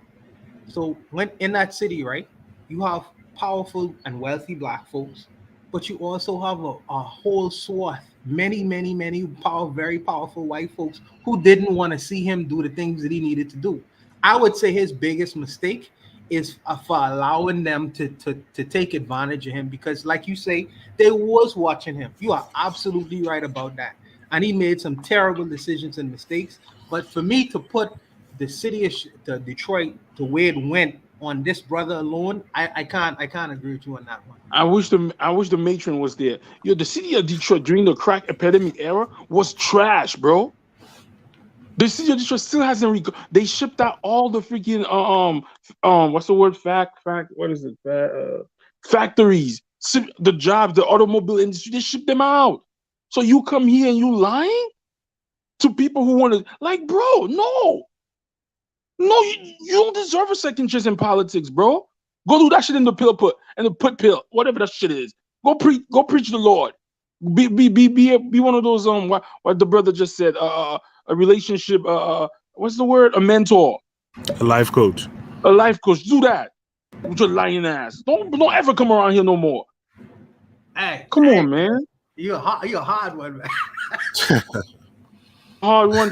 I'm a hard one. So I'm gonna say this. I agree with what you said, Mr. Untouchable. You give me. Let's say I become a politician. You come through. I know you. I give you. But bro, I'm not giving all the licks to you, and I'm not giving other people a chance to come through. This is not the city of Detroit is not your personal shit. This is for the people. Nah, you don't deserve no fucking second chance, man. I don't mind that hard stance against what he did by Ozuli. I think Ozuli acknowledges, and I've long said this on the show, that's the whole thing about voting, right? This is why they keep pushing this voting thing. It's about opportunities at power. It's at opportunities, like Mr. Untouchable said, of being at a desk, and you have all these contracts coming across you with this one getting money, that one getting money, and you ain't doing nothing for yourself or some people around you. But as Ozuli is stressing, and I think this is where Ozuli makes his decision not to give a second chance, is do that stuff for you and your people, but not at the expense of your own people in that place of Detroit. You know, that's kind of dastardly to me. That's dastardly. I get feeling the ways that you in the middle of all this money going this way and that way, and you ain't getting a piece, or your people ain't getting a piece. Now, enrich yourselves. I don't even mind that in the Caribbean, when those things happen, but not when certain areas of the country haven't changed in 40, 50 years. The Grove hasn't changed since I was a child. You know what I mean? So Coco, it's like, let's use Haiti for example. You mean to tell me $56 billion went through there? I'm not telling you, if you're a politician, you don't grab a little something for you. You know what I'm saying? Yeah, but bro, look how Haiti is. Yeah, I think you should be stoned. I think you should be stoned. Real talk. I think you should be burned for that, bro. Real talk. I'm not saying you gonna let a little chance. You go with some girls, I get it, but nothing. Yeah. Nah, man, you deserve to be stoned. No second chance for politicians that lie, knowing the condition of our people. No. I hear what you're saying, and I ain't gonna fight you on your opinion. That's where you are. I respect that. But let me say this too. There is a documentary on YouTube. Your brothers, check it out. What was happening in Detroit is a lot of the white unions, right? They was historically they was getting a lot of the contracts, okay? And what this brother was trying to do was trying to give some of the brothers some contracts. That's what he was trying to do. Not only his friends and family members, he was trying to give a lot of, and for very, very powerful white unions that exist. So Mr. Untouchable. Let me finish. I'll let you go. What happened is, for very powerful white unions, was like, nah, you only got upset this apple cart. This apple cart works like this. So they start looking into this man, and then he's, because he ain't the first person to take monies and resources away from the people, like you say. You know what I mean? The white politicians was in Detroit doing it all along. It's just that the fact that their pockets was getting lighter in what he was doing, the brothers, they was like, fuck that. We gonna hem this dude up. And I agree with you. He should have never put himself in a position where people could have come back at him in that way, in that manner. But I think that the story is more complicated than this short clip could really show. I would just say that your brothers, when their own time, look into it a little bit more, and then y'all could have the firm stances y'all want to have, whatever stances that may be. Well, okay, I get what you're saying. That's more. You should have been more squeaky clean, because they were looking at you, because you was trying to do something to give other people. So hold up, Kilpatrick he didn't try to elect any judges, so he didn't foresee. When you do some shit like that, you're supposed to be strategic. What's the judges that you're gonna put aside? You're gonna sponsor just in case you get hemmed up. No, but he with strippers. He doing this and that and the third and all of this other shit. Can we stop the bullshit? So Kilpatrick, why don't you? Okay, word. I'm about to do this. Let me get some judges here. Let me get some judges here. No, but he with bitches. He cheating here and there and the same and the thing, not minding the fault. Yo, bro, if that's what you're gonna do, like you just said, like a lot of black companies were kept out of it, bro. They're gonna be hunting for you. Make the preparation. So you know what? The judge is gonna be trying to look at your case. You put him there. People want to be corrupt, don't even know how to be corrupt the right way. No, man, you don't get no second chance, bro. No, I don't. Okay, whatever. I'm voting for Azuli. A vote for Azuli, man. One more for Azuli, yo. And I just say that because, like, bro, you grift your own people, bro. That should be unforgivable. And I'm apparently Mr. Forgiveness, but like, bro, like grifting your own people. Your own people, son. In Detroit. Times. Yeah, it's like that's whack. And now you going to Jesus grift now. It's like, come on. That was so cringeworthy, man. Come on, guy. Come on, bro. With the sweet guy in the back, you can tell he got a little sugar in his tank too. It's terrible, bro. It's just terrible. Like, why would you?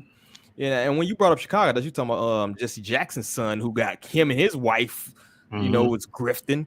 It's terrible. You know, you got the Tariq Nasheed. Nobody talking about that $1 million he grifted. It's just like it's disappeared.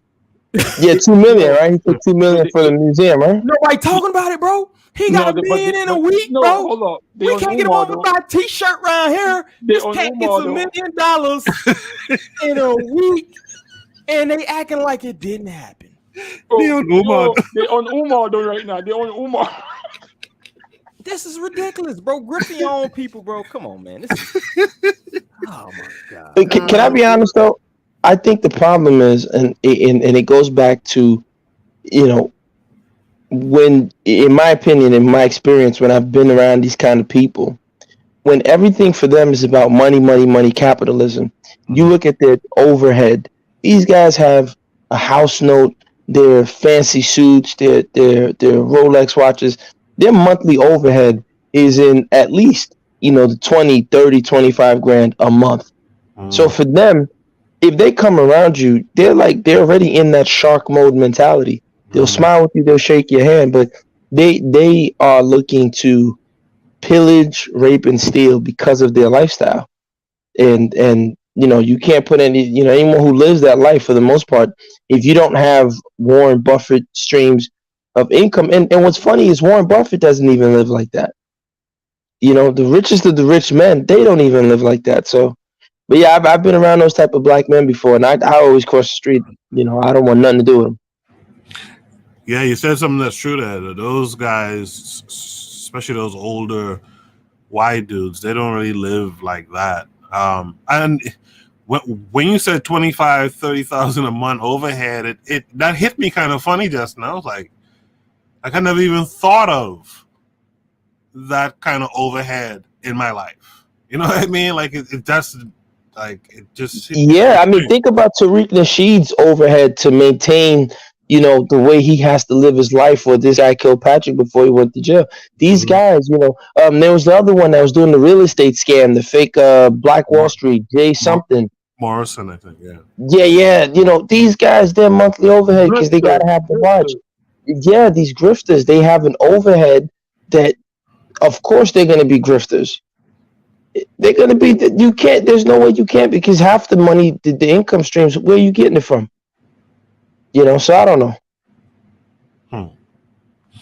Interesting. If no one has anything else to add to that, let's go to Shoot the Breeze topic number 8 tonight. Shoot the Breeze topic number 8. That was a real good discussion, y'all, man. Thanks for that. Shoot the Breeze topic number 8 tonight is the tragedy of the good, God-fearing, patriotic, love your enemy Negro. This comes with a clip. Let's check it out. Taken from us and taken from this world by someone that just full of hate for no reason. But we're not just hurting. We're angry. Yeah. We're mad. This shouldn't have happened. No, it shouldn't. We do our best to be good citizens, to be good people. We believe in God. We trust Him. We treat people with decency. And we love even our enemies. And you expect us to keep doing this over and over and over again. Over again. Forgive and forget. While the people we elect and trust in offices around this country do their best not to protect us, not to consider us equal. Yeah, I gotta be kind of honest with y'all off the top, man. That shit was cringy as hell. This is Garnell Whitfield, a former fire commissioner who lost his mother, Ruth Whitfield, in 2 Saturdays ago, mass shooting in Buffalo, New York, here in the U.S.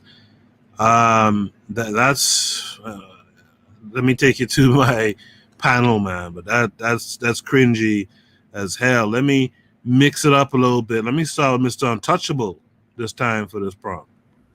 No, I think it's a tragedy, because I think that this is something that all the integrationist people out there who want to assimilate into Western society have to eventually come to terms with, and they're gonna probably be crying and saying, we've done all the things that we can do, and you all still do terroristic things against us. And I'm asking, when these people gonna get it? When are y'all gonna get it? You know, the issue is not about you being a good, patriotic, God-fearing person. The issue is you. Yeah, I mean, the issue is you. You know, and unfortunately, they only see goodness in you, your death, your demise. Get out of here. You're not welcome. And I hate to take that line, and I hate to take that position. I try to like to keep it positive, but I think that eventually the people who have this assimilationist idea in their mind, in particular black men and women, gonna come to terms with certain realities into life. And unfortunately, hopefully they wouldn't be up on a microphone screaming and crying like this brother. And it's unfortunate what happened to the guy's mother. I'm sorry for what happened to her.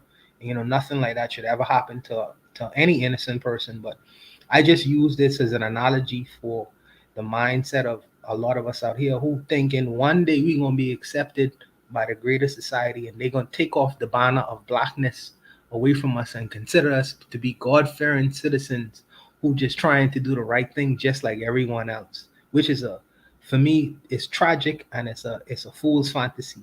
Candyland only wants you in a certain position, and they only see you at a certain perspective. So that's where I am with that. I feel you on that, man. Laro's in the chat.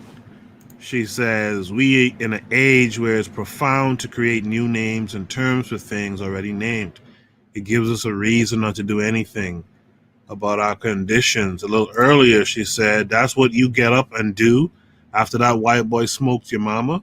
Ain't some point, it ain't crashing out. It's just integrity for yourself and your people. Yeah, that's how I took that when I first saw it. That really made me kind of itch, not in a good way. That's not really a very manly response to your mom being executed, being murdered in the streets. That's where you have to have some discernment and you know, change up your course of action. D-Web, what say you to this? Keep it short and sweet, man. Like he starts off with the whole love your enemies and all that. That's that Abrahamic religion nonsense. The whole time I'm thinking, like, you fucking dummy, bro. And why would you expect anybody to protect you? Think laws protect you, bro? The thing to me is crazy. Like, murder's already illegal. You feel me? It's illegal. It's banned to kill people, yet it happens every day. It's idiotic to me, yo. It's like the only thing that protects people is power.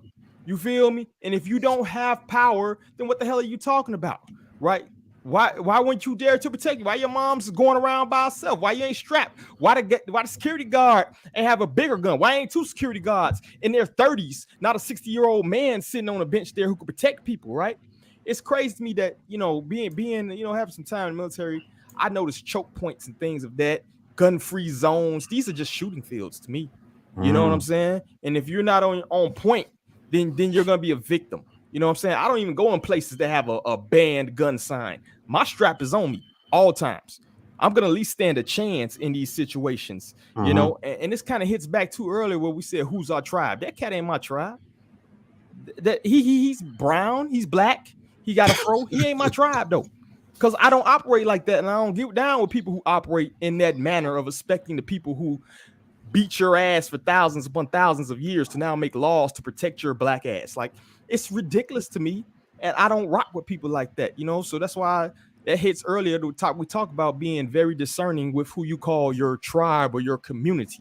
You feel me? That cat ain't my community. You feel me? You're my community. People who are, you know, cognizant of these things and who don't try to love their enemies, who actually destroy their enemies, right?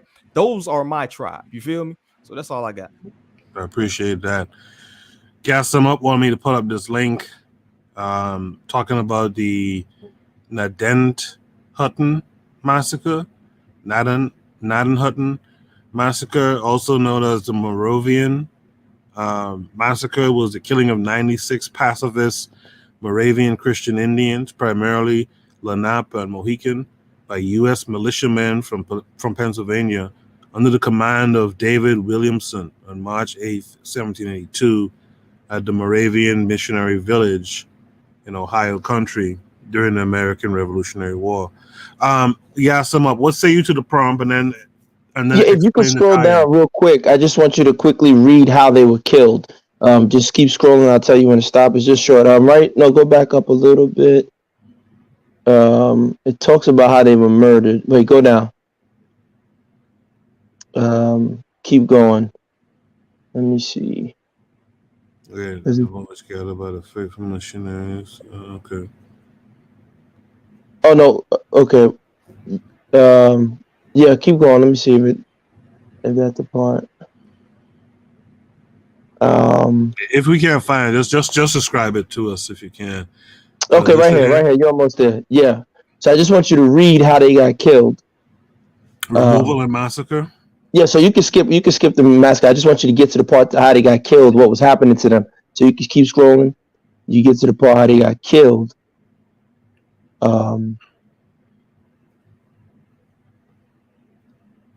Killing houses. Okay. One for so men. read what they did to the women and the men. Right. So it must be here.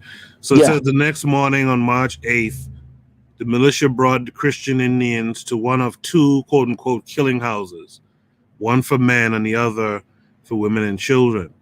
The American militia tied the Indians, stunned them with mallet blows to the head, and killed them with fatal scalping cuts. Refusing to take part, some of the militiamen, quote unquote, wrung their hands and calling God to witness that they were innocent of the blood of these harmless Christian Indians, they withdrew to some distance from the scene of the slaughter, end of quote. One of those who opposed the killing of the Moravian Indians were Obadiah Holmes Jr. He wrote, well, actually, you don't have to read. You don't have to read. If you go back to the very beginning, that's actually the part. I'm sorry. At the very top, keep going back to the very beginning of the thing, because it actually just kind of sums it up. No, like the very beginning of the article. You talking about at the very, very top of it? Yes, yeah, right. So go down slowly. I mean, there's a part not too. Let me show you.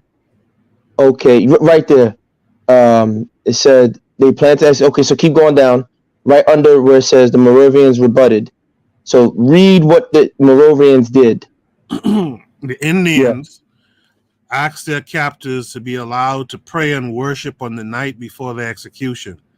They spend the night before their death praying as well as singing Christian hymns and psalms.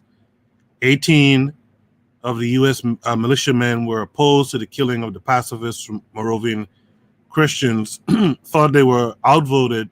Though they were outvoted by those who wanted to murder them. Those who opposed the murder did not participate in the massacre and separated themselves from the killers.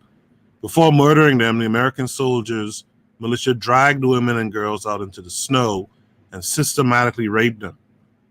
As they were being killed, the Moravian Christians sang hymns and spoke words of encouragement and consolation one to another until they were all slain. Believing in non-resistance, they pleaded for their lives to be spared, but did not fight back against their persecutors. That's all I have to say. I hope every I can send that out to every one of these Negroes out there. So let them keep on. I don't got nothing else to say. And that was in 1780 something when this so-called country was being started. So it tells you what you need to know about who we dealing with. Azuli, what say you to this? They're gonna catch me in Arizona with the Confederate flag, white dudes, because I believe men like that are so effeminate. Like what Mr. Untouchable, KW Dunn said, "Yo, where's your gun, my G? Why are you against protecting yourself? The Second Amendment says you have the right to carry your arms. Him crying like that is a disgrace to show you how far masculinity has become. See, I'm gonna bring it back to one of our earlier prompt. See that 23-year-old? They're gonna celebrate this man right here. This man is gonna be celebrated for this. This is how they destroy masculinity, because this man crying on national TV. crying to go, they're not protecting us. And your woman is supposed to be looking at you as the leader. So the men are crying now on TV. So to me, this is a disgrace. This man should have never been allowed to reproduce. This is a disgrace. Crying? Oh, they're supposed to protect me. This and that. Like Mr. KW done said, bro, they already put the laws there. You can't kill people. What more do you want the law to do? The law can't be in your house 24/7. So that's what this is happening in New York State. Oh, you can't. A lot of these freaking Democrats. Oh, we should ban guns. What?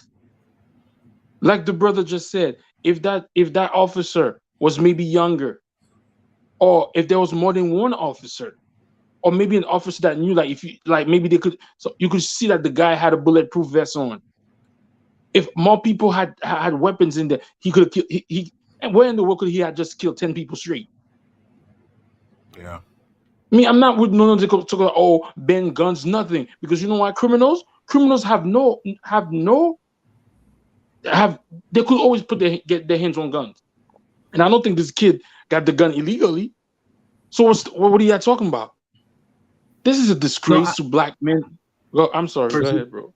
Really, it's not the fact that the men in that area don't exist. It's the fact that the editors of these news stations and programs, they would never put a microphone in a person like your mouth or my brother, the soldier's mouth, or gas them up, or any person on this panel. Really, they would never ever do it. You know why?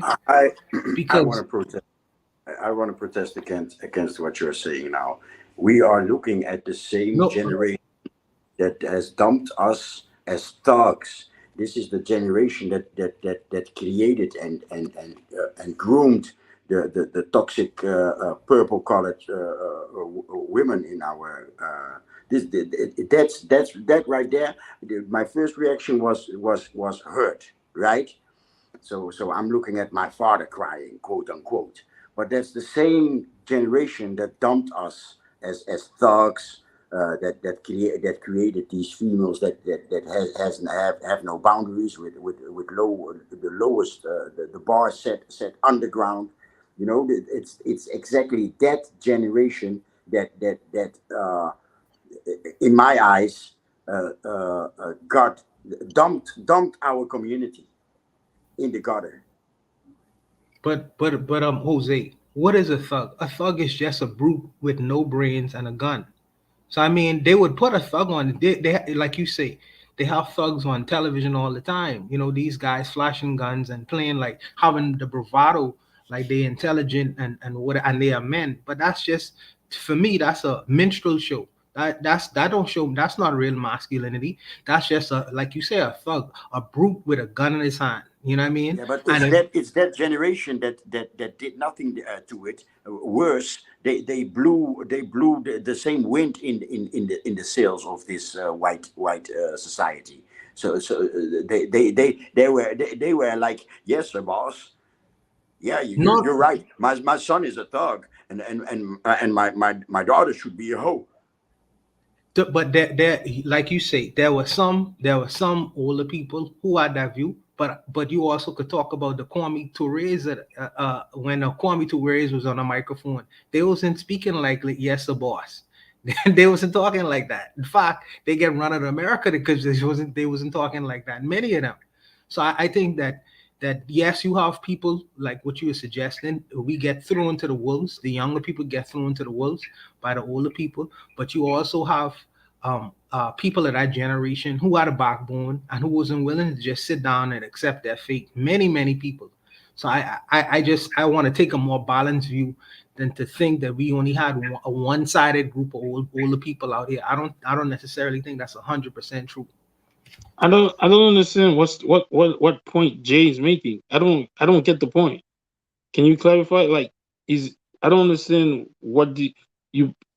are you agreeing with this man carrying on TV crying and stuff like that? Is that what you're agreeing with? I don't understand your stance. It's actually I'm standing at where you stood.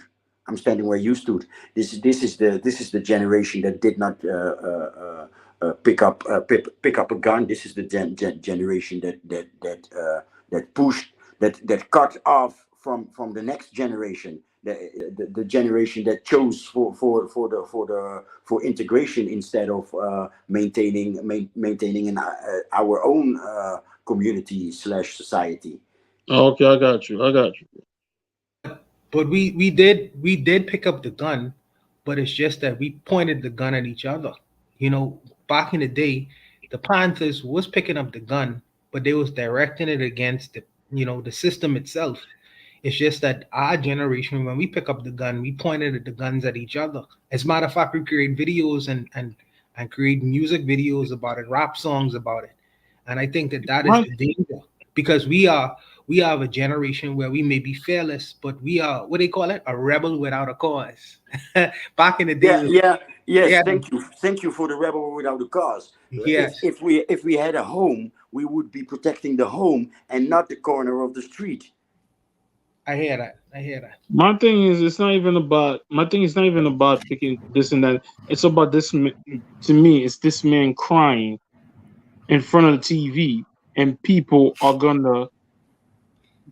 gonna champion him versus the young man that punched somebody who hit him. That character right there. Hold on, let me finish. That character right there. What you just said, Mr. Untouchable, they pointed the camera at him. Whether they pointed the camera, but majority of our people will be like, yes, we need to forgive.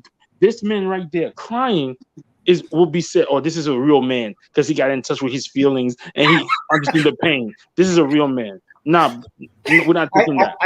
I think that the media, the white-owned, small-sponsored media. No, Mr. Untouchable, black people, stop saying like okay.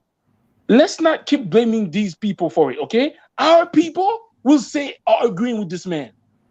Some of them. A lot of them. Okay. All right. Some of them. A lot of them. Okay. All right. The young lady, the police officer that walked into the brother's house and killed them and said, "Oh, I thought it was my his parents, his mother, they all forgave her." Yeah. So let's stop saying it's some people. Let's stop saying some people. The majority of black people. But there were many people when they saw the family members hugging that lady. Many people was upset about that. As a matter of fact, it was all over social media on it. Many people. So I can't. I mean, I understand what you're saying because the majority of us have a particular crazy integrationist, assimilationist, passive view of things. But there's a whole large swath of people who don't agree with that. You yourself, you don't agree with that, and you included in the us.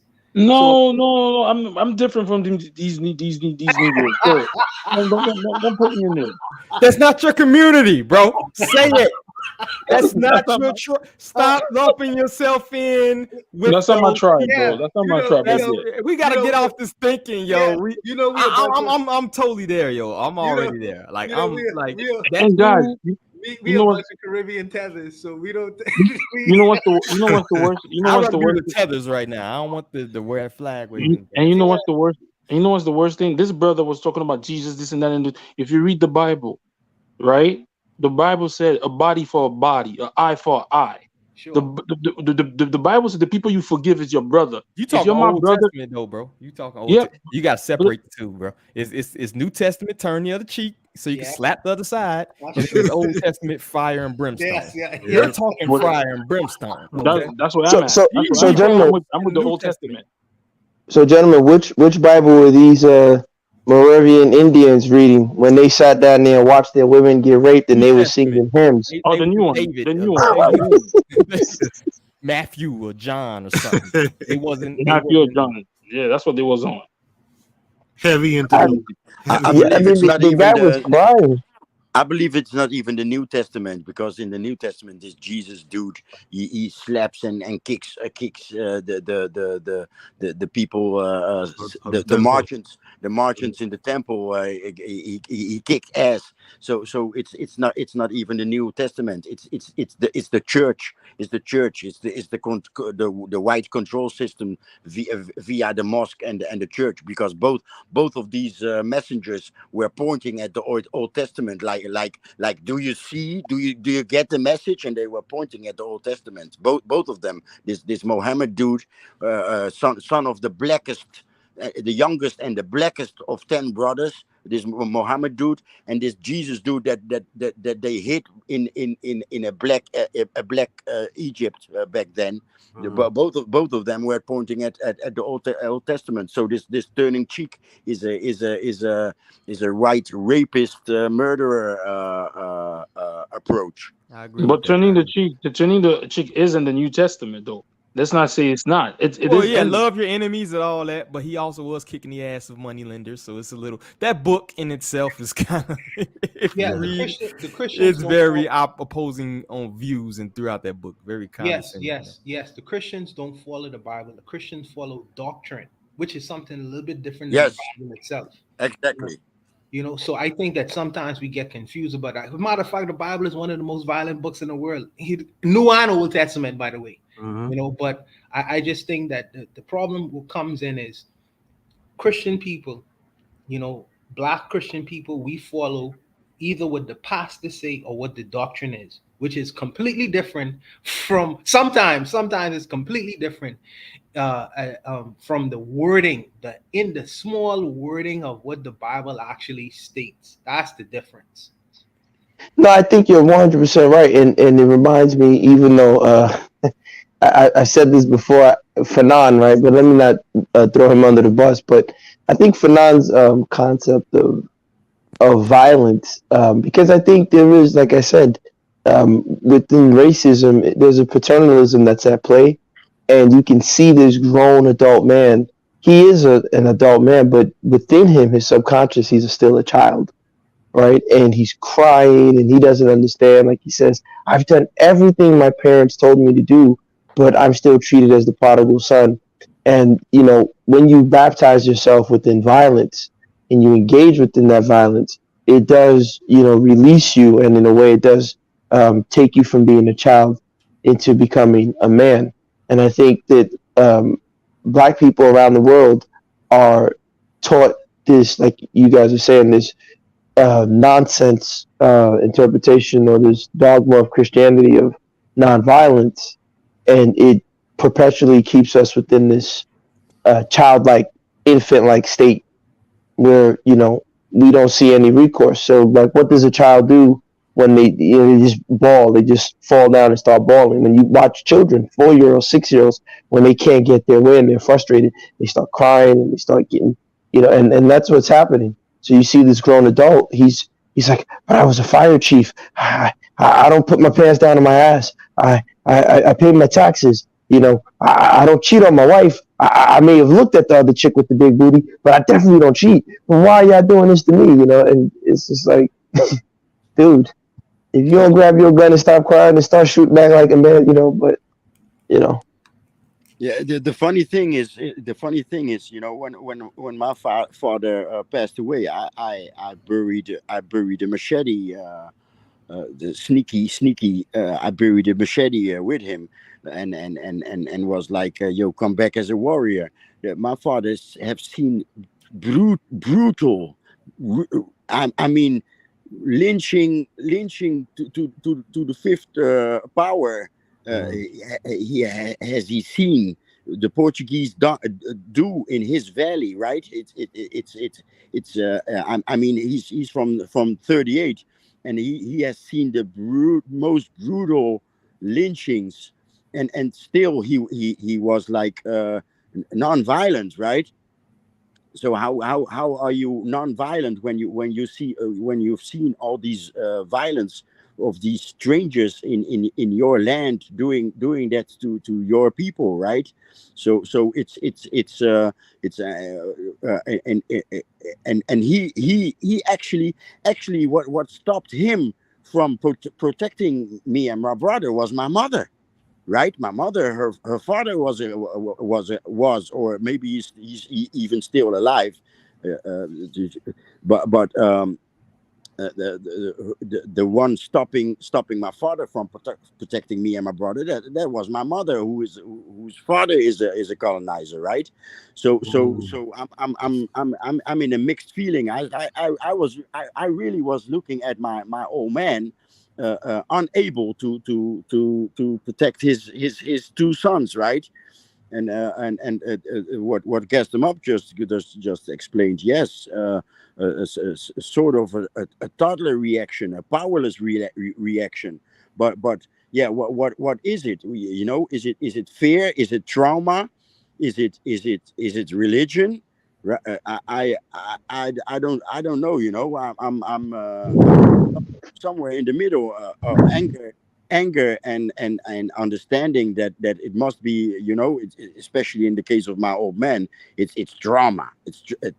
Trauma plays a huge part, but still, collectively, that generation dumped us.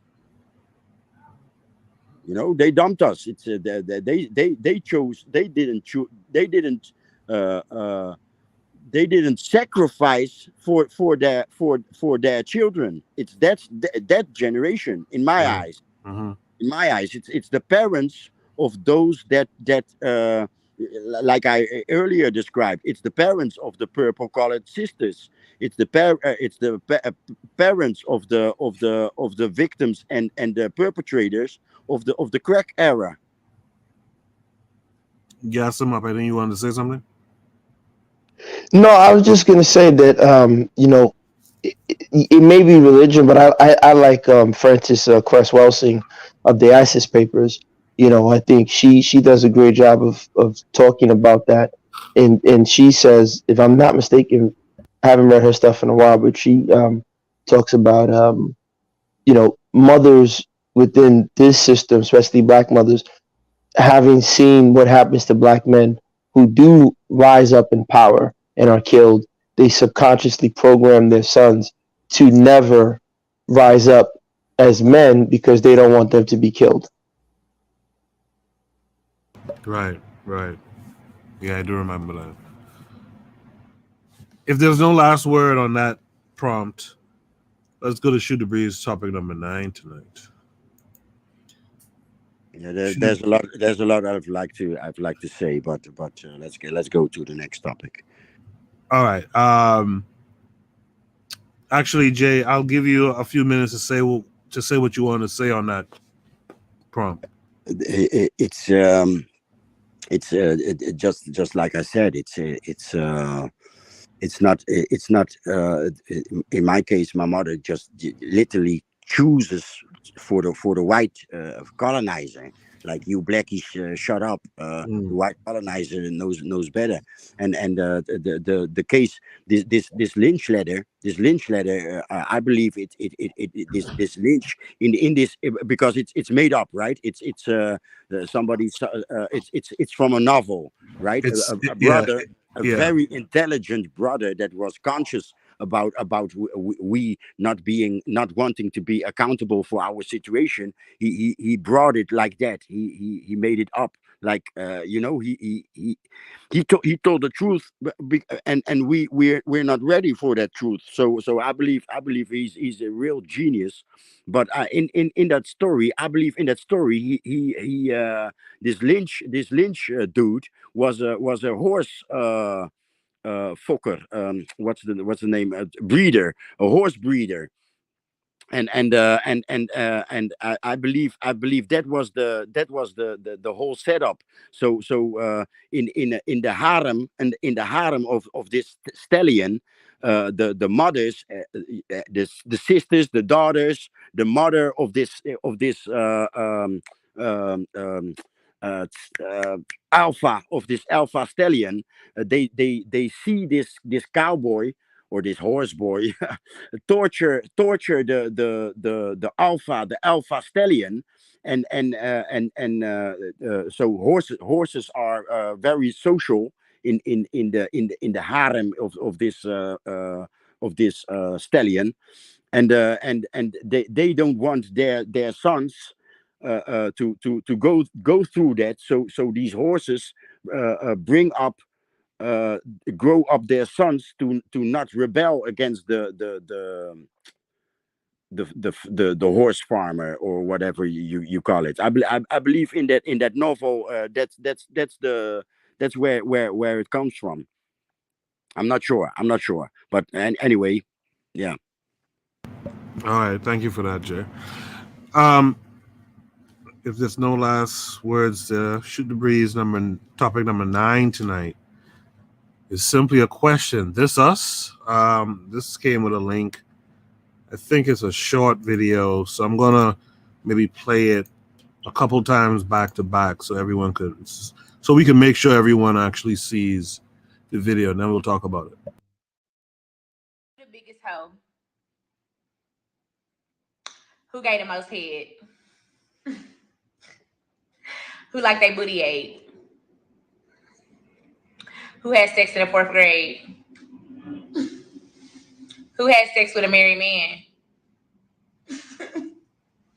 Who got ran the train on?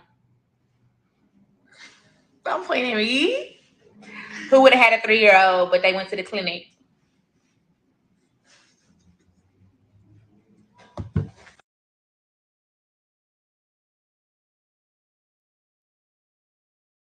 I'm not sure if the image showed with that. Let me see if I can get this again. But it sounds like they're playing one of those games where you drink or something when a topic is brought up that you've partaken in or something like that. Let me see if I can get it to come up again so that the video itself can be seen. Let's see if this is gonna work now. Okay, who the biggest hoe? Who gave the most head? Who liked their booty ate? Who had sex in the 4th grade? Who had sex with a married man? Who got ran the train on? Don't point at me. Who would have had a 3-year-old, but they went to the clinic?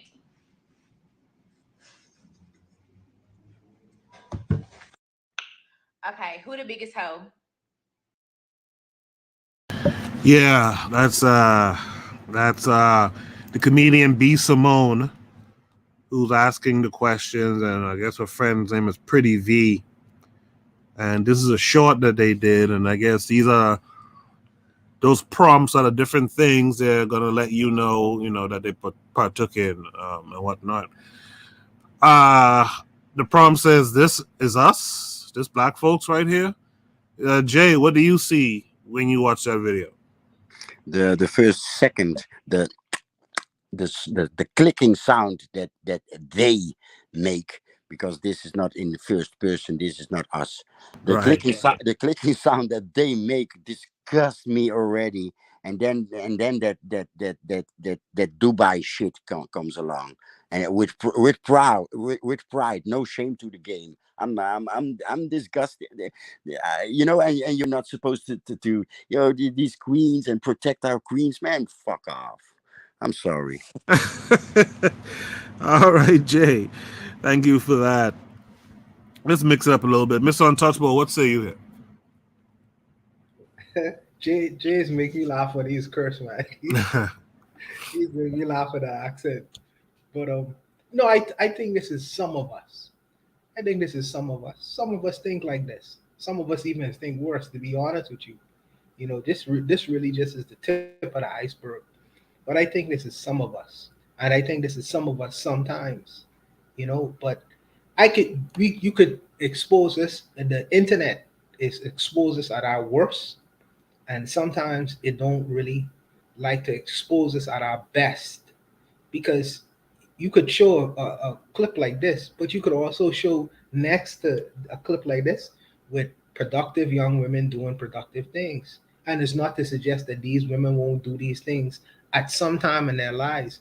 It's just that they are at a place of supreme ignorance, and hopefully they'll be able to get out from under that supreme ignorance. We was talking about just a couple of clips ago when women are in their 20s, and if she 20 and to 25 years old, they get into all manner of bullshit.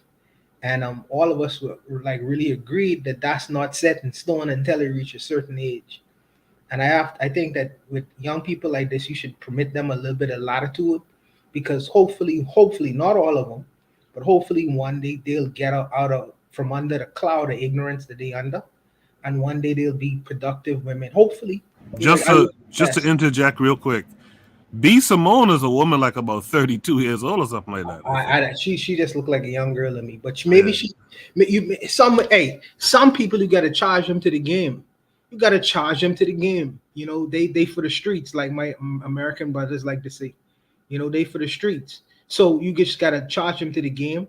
But for other women, younger women looking at these women like stars or whatever, you try to influence them as much as possible, because these women were on tonight, but Lyra was on tonight, and Lyra is a young lady, and listen to her talk. She's ready for the task.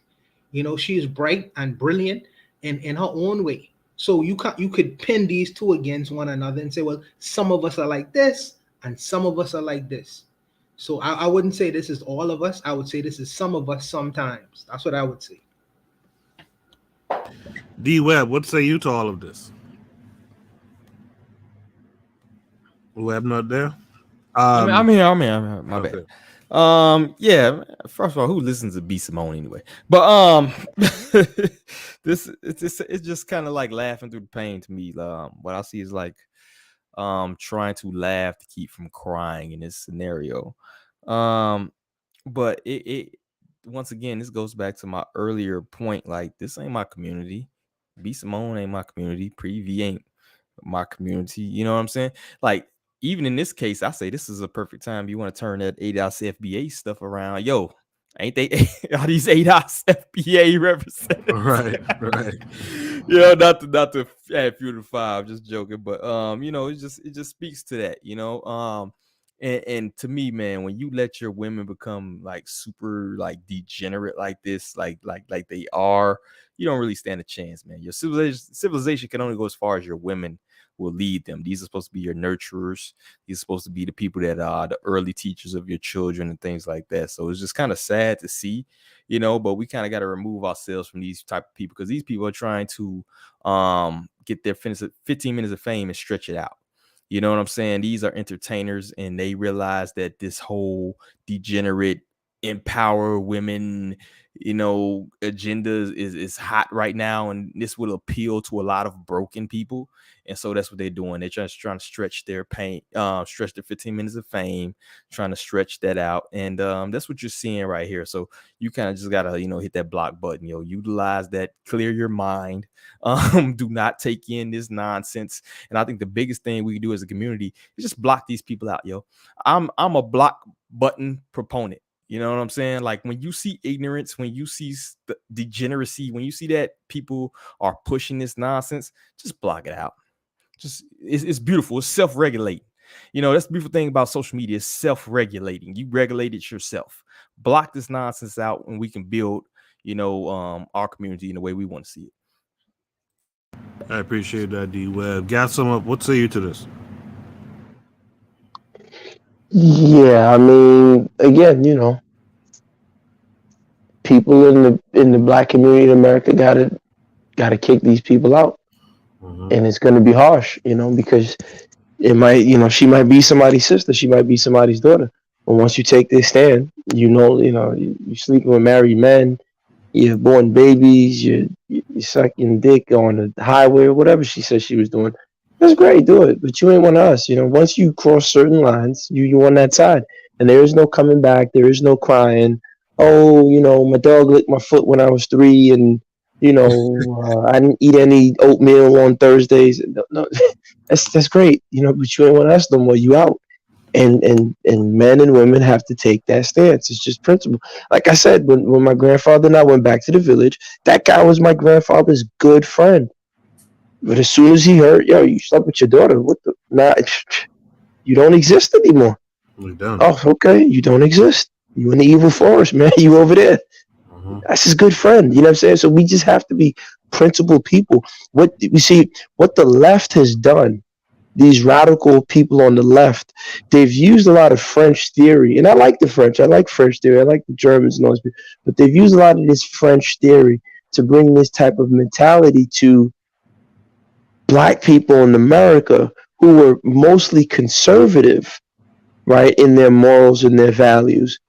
And they've now co-opted blackness with, looseness, which really is cracker culture. It's not black culture, it's cracker culture. So we have to, since we can't contend with their media, right? We can't contend with their TikTok. And I'm praying that, my brother on the platform from Chicago, I pray that, the ancestors give you strength, within your lifetime to create that community that I know African American people can create. Because like I tell people all the time, these are the people that made the Harlem Renaissance, bar none, is probably some of the most complex stuff outside of Egypt and in old Zimbabwe and Benin. That's some of the most complex stuff. The jazz that African Americans created, some of the most complex, profound stuff ever. That's the height of the height. So if these people could create that, I know for a fact, if they're able to create communities again with real structure, leadership, families, elders, rules, regulation, and now they can say, hey, you look like me, but you ain't me. We're not crying in no church when you kill one of ours. You touch one of ours, we coming for you. Our daughters are not going to be, you can't tell me what to do. I just got to live black and die. Okay, that's great. See you later. Bye. Go live black and die. Bye. You know what I'm saying? But until that happens, and I pray to, the ancestors give brothers like him strength to make that a fruition, in my opinion. Thank you for that, Gaston. Up. Urzuli, finally to you. Is this us? Is this who we are? Which is what the prompt is really asking. Is this us? Yeah, it's us. She has 5.6 million viewers on her IG. So for people who say, oh, who's B Simone, who's this? First of all, she's not a comedian, but let's not just give her that title like that. But she's an entertainer. So she has 5.6 million followers on IG alone. So that's 5 million girls that she's reaching out to, and these 5 million girls know other 5 million girls. So whether we want to say, oh, black her, this and that, and that, you people on this panel might black her, but our nieces and nephews, our kids, may not be blocking her. So what she's talking about in there, a lot of is normalizing, over sexualizing us, and I'm probably gonna get some kickback for that. But who's to blame for that? It's us. In the early '90s, so women are so sexualized. We sexualized them before, so now they're sexualizing themselves to the degree that is crazy. So I don't agree that we sexualize them. Yes, we did. Yes, we did. Maybe not in Africa, but in America, we sexualize women. So in America, if you look at, I'm gonna use an example. Like I'm gonna use a video from one of those rappers. The black man or the media? No. Let me give an example of what I think. I think of when we blame ourselves, like we sexualize them. I think about Salt and Pepper rapping about "I take your man," right? And those type of things in the 80s. Who wrote those songs? That's not in the 90s. Bitch and hoes are tricks and hoes tricks. No. Who wrote those songs for them? Yeah, eventually, who control hip hop prior to women getting involved? I think white men. Oh yes, I get that, but who participated in that? Yeah, us. Exactly. Salt and pepper. Women. See. Oh my God. What? Yo, the black man sold the black woman out by sexualizing her first. I mean, Brother Zulu, come on. We were singing, My Girl, LL Cool J was rapping about Yvette, dear Yvette. Why you do that? No, but forget rap. Like, forget rap music. Rap music is terrible. Did you hear LL Cool J's booming in my Jeep? Did you hear that part where he was having sex with 17-year-old women? 16-year-old girls from high school? But forget about rap. That's after Salt and Pepper. Let me finish what I was saying. Let me finish what I was saying. All I'm saying is that I say this is us, because whether the girls are doing it now, there was a point of time we was over sexualizing them. So if they taking it on their own right now to be, I'm free, we all got to take accountability for our young daughters acting the way they are right now. So we can take it back to what's her name, Lady Saw. Lady Saw is doing that in reggae music. All that. If you look at all the early dancers we're talking about, listen to how vile it was. Yeah, but again, hold on, Jose. Because wait, what I'm trying to understand is we have to always look at the narration and the narrative of how we got there, right? So we went from singing My Girl, we went from singing Ain't No Woman Like the One I Got, right? We went from praising our women in the songs, Treat Her Like a Lady, to the stuff that we currently have. So, dancehall, it comes from, where you're hearing like Gregory Isaacs, right? Night Nurse. And now you got Lady Saw and Poom Poom Shots and all that stuff that they're singing about. So what gets us there? Why is it that the most crude, representation is promoted in the 90s? And then you see the blaxploitation era just continue that, right? So black people in the 60s, you went from Harry Belafonte and the Afro and black consciousness all of a sudden to this blaxploitation.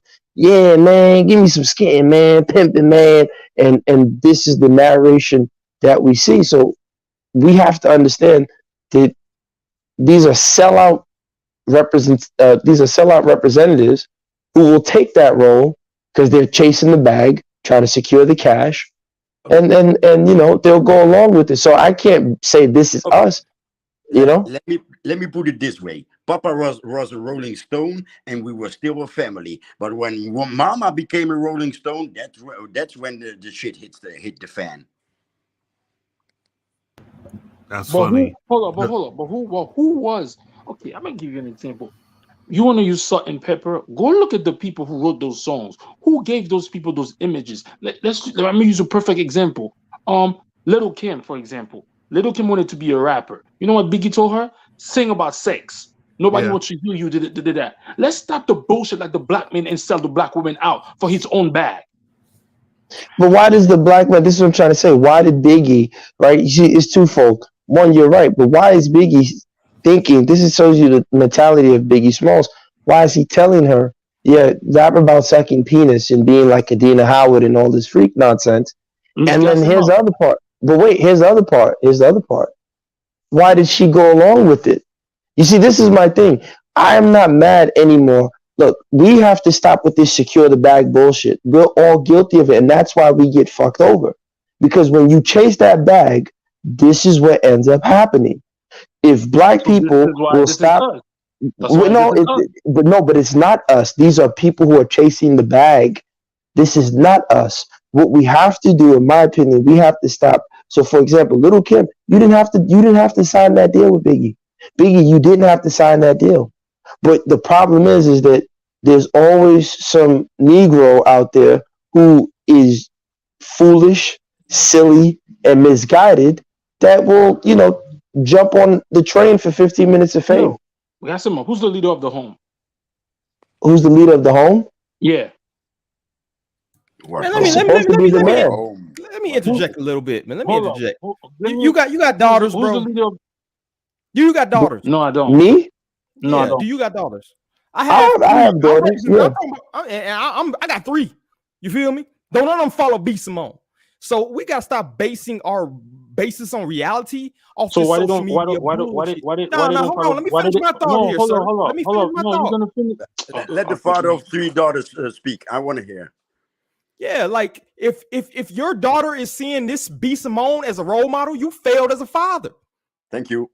You know what I'm saying? So it's like we sitting here, oh, the black man, because one black person did this. The white people don't take Miley Cyrus as a representation of all the white women. Conservative women will throw up if you say that shit.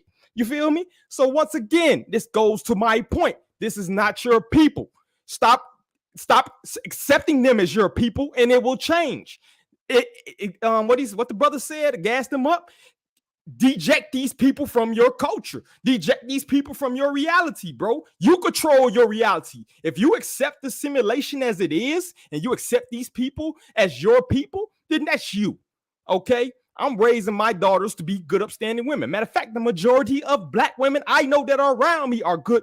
God, you know, I ain't gonna say God fear. I'm about to say some wrong shit, but are good women in general who want good relationships and are normal people. You feel me? So we got to stop this whole nonsense of taking this social media. Oh, she got 5 million followers, and who gives a fuck? You know what I'm saying? This idiot, bumbling idiot in the White House got fucking 50 million fake followers. That don't make reality a reality. We have to do our job as men and raise our family, raise our daughters and starts at home. We got to stop looking at this generalization because it's ruining us, man. It's ruining us. It's making us see this simulation as reality, bro, when it's not. If you have daughters, if you're blessed with daughters, Zuli, bro, raise them to be upstanding women and you're already winning the battle. You feel me? Be a good father to them. We don't have to accept this nonsense, bro. Why are we accepting this nonsense as us? This ain't me. I don't know these people. I don't even fucking know these people. Exactly. That's the programming, because that's how that's the occultism that they do. They now use these templates, these sellout coon templates, and they now program it. So now we got this chip on our shoulder as if, like you said, we're walking around, oh, that's us. This ain't us. But more importantly, Azuli, I'll be honest with you, and this is where quote unquote Kevin Samuels was somewhat, correcting a lot of his stuff, is that unfortunately black men are not given the opportunity to be strong fathers in their daughters' lives. That's where the real problem lies, because you kind of always come with the narrative that the black man has to do A, B, and C, and I agree with you. But if the black woman could easily go down to the courthouse and get everything she needs, what does she need a man for? You have affirmative action that will give her a corporate job. And if she's not smart enough to get a corporate job or work in government, she can always kick back and get, some sort of government, she'll get a little bullshit Walmart job and make the rest up with WIC and all these other government programs. So she really doesn't need the black man. So when you have that situation, how can you keep blaming the black? Oh, it's the black man, the man. You heard Lero, she was here. She said, these women don't even want to take accountability. So if they don't even want to, if they can't even take accountability for themselves, how do you keep on blaming the black man? I want to hear your thoughts on that, Azuli. How can we keep blaming the black man when the women themselves don't even want to take accountability?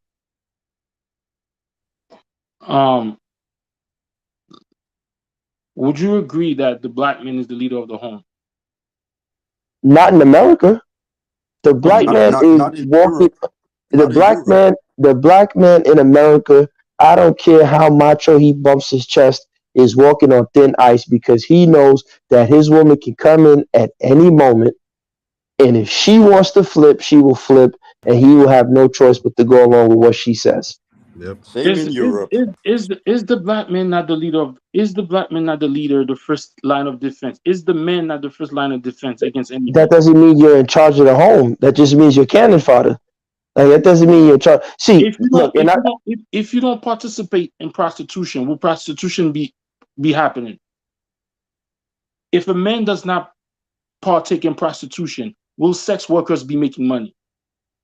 Probably not. What is older, the whore or the client of the whore? No, but Jay, don't go on that. Jay, don't even worry about the prostitution, because I want us to focus, because then we get into the whole thing about prostitution. What I'm trying to say is that you're saying that the black man is the head, and these are all great talking points. They're not playing out. Look, I say this all the time. When I was in university, right, we would go to the gym, me and my friends, and a couple of my brothers would be like, "Yo, look at that punk Indian dude at the store." I could beat him up in this. And I say, yeah, that's great. You probably could kick his ass. But guess what? This little weak Indian man, when he goes home and he says A, the whole house does A. Your woman don't listen to you. That's real leadership. That's a real man. And Azuli, I'm telling you, until you can tell your women in America, A, and she shut up and listen, it sounds patriarchal, sounds sexist. It is what it is. That's leadership. If you can't do that to your women, then I don't care how much you grab your guns and jump in the line of fire. You're just there for decoration. Matter of fact, I'll tell you this. When I was a former correction officer, right? One of the first things that we because they train you when you walk into a home. So funny. This is how police officers think. And this is in the South, white guys. And they said, when you walk into a black home, 9 out of 10 times, you talk to the woman because she's running things. This is what they tell us in training. When you walk to any other home, you talk to the men of that house. But when you walk to a black home, and so if you do talk to the man in the black home, the black woman will tell you, why are you talking to him? He don't run things here. I do. Spike Lee had that scene in the film where I forgot the guy's name. Was it Ossie Davis told the black woman, don't beat your son? And she said, don't tell me what to do. I tell my son what to do, and not even his father. Why would you put that in the film, Spike Lee? But this is what you're dealing with. So, Azuli, if you can't control your woman, you ain't, I don't care how many muscles you got and how good you can shoot your gun. What's the point? If you, well, you know, just quickly, let me say this too. I don't know if our women, I was thinking about this all this week. I don't know if our women understand something too, man. When you're dealing with men, I don't want to sound like a Kevin Samuels or something like that, but when you're dealing with men who are about something, one of the first things those types of men want to do is secure their women in their life. And I don't know if our women understand that, like, because we understand once you have that aspect of your life kind of secure, you could go out and conquer the shit that needs to be conquered. You know, we kind of know that. And so, and I think the enemies of ours know it too, right? So this is why we have all this discord between black men and black women. And this white boy is able to kind of stoke that fire against us too. You know what I mean? But yeah, Azuli, you were about to say? What I'm saying, it doesn't matter. See, the black man is not living righteously. So what I see is that I'm saying this girl right here, these girls acting like that is not because of their own volition. What's the word? Their own volition, yeah. On their own volition. Yeah. Volition. It's not their own. They learned that from somewhere. So if prior to that, if we go to the let's say the black exploitation movies or whatever, the first movie that came out was Sweetback, but whatever, by Vin Diesel's father, about a man. That was the first movie. That movie, all the black exploitation that came after that, those movies were made by big studios to dilute the movement, right? So of course, black directors partake in it for the money. So let's use rap for example. When rap or hip hop came out, it was about for fun, this and that and the third. Then all of a sudden, it's about sexualization of women. Period. That. And then when the R&B came out, R&B used to be about love, about this, all of this, and then all of a sudden it's about sex, raunchy sex, all of this, all of this, all of that. So who first did it?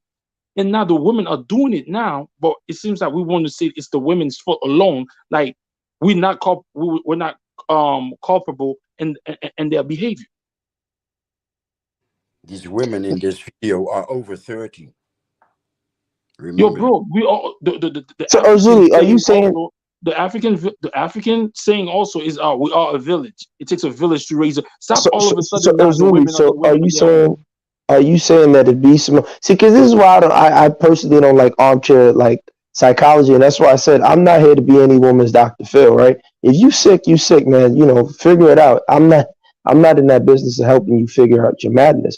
Because are you basically telling me that if B. Simone meets a so-called righteous brother and a good man, a strong man, a man who's empowered, she's gonna somehow succumb to him?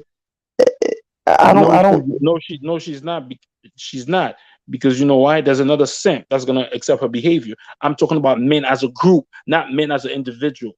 KW Dunn said his daughters don't listen to B. Simone because he's there.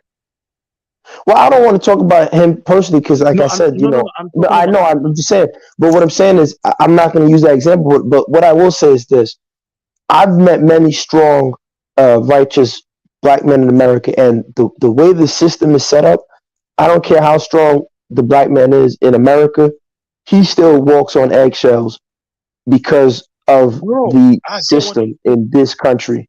Bro, what does that have to do with you not being a sexual deviant? How are all our women? But when you say sexual deviant, but we're not the ones. Yeah, but we're not the ones with ghetto gagger websites and shitting in women's mouths. You don't see black men doing that, right? Black guys aren't taking white girls and shitting in their mouth. They're not the sexual deviants. Okay, I'm talking about. So are you telling me that the women doing this, they did it on their own? I'm telling you that the conditions that are created for these type of women to exist are not created by black men.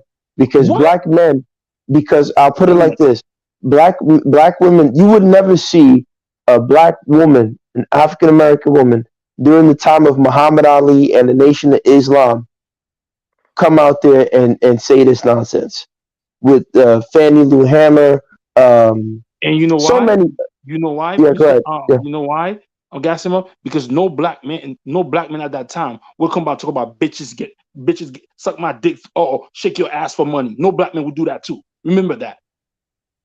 No, of course not. I agree, but So keep that's in what I'm mind that. saying. But hold on, keep in mind there was still, like what's it called, the Chitlin circuit, right? If you listen to some of those records that they made during the Chitlin circuit, they didn't get mainstream appeal, but they were very raunchy and rowdy, right? There's Your Mammy Don't Wear No Drawers, right? There's a whole bunch of like raunchy and rowdy songs that it existed, right? That was in the outskirts. Though. That was an Yeah, of course, but that's what I'm saying. It's on the outskirts. So we knew that type of behavior, that type of what is it, lascivious? I can't pronounce the word right now. It's late, but that type of behavior existed, right? And like you said, it was on the outskirts, but like the community was controlled. We didn't integrate at that moment. Black people were very, very much so independent from the system at large, right? So black women couldn't just run down to the courthouse and get, child support, alimony,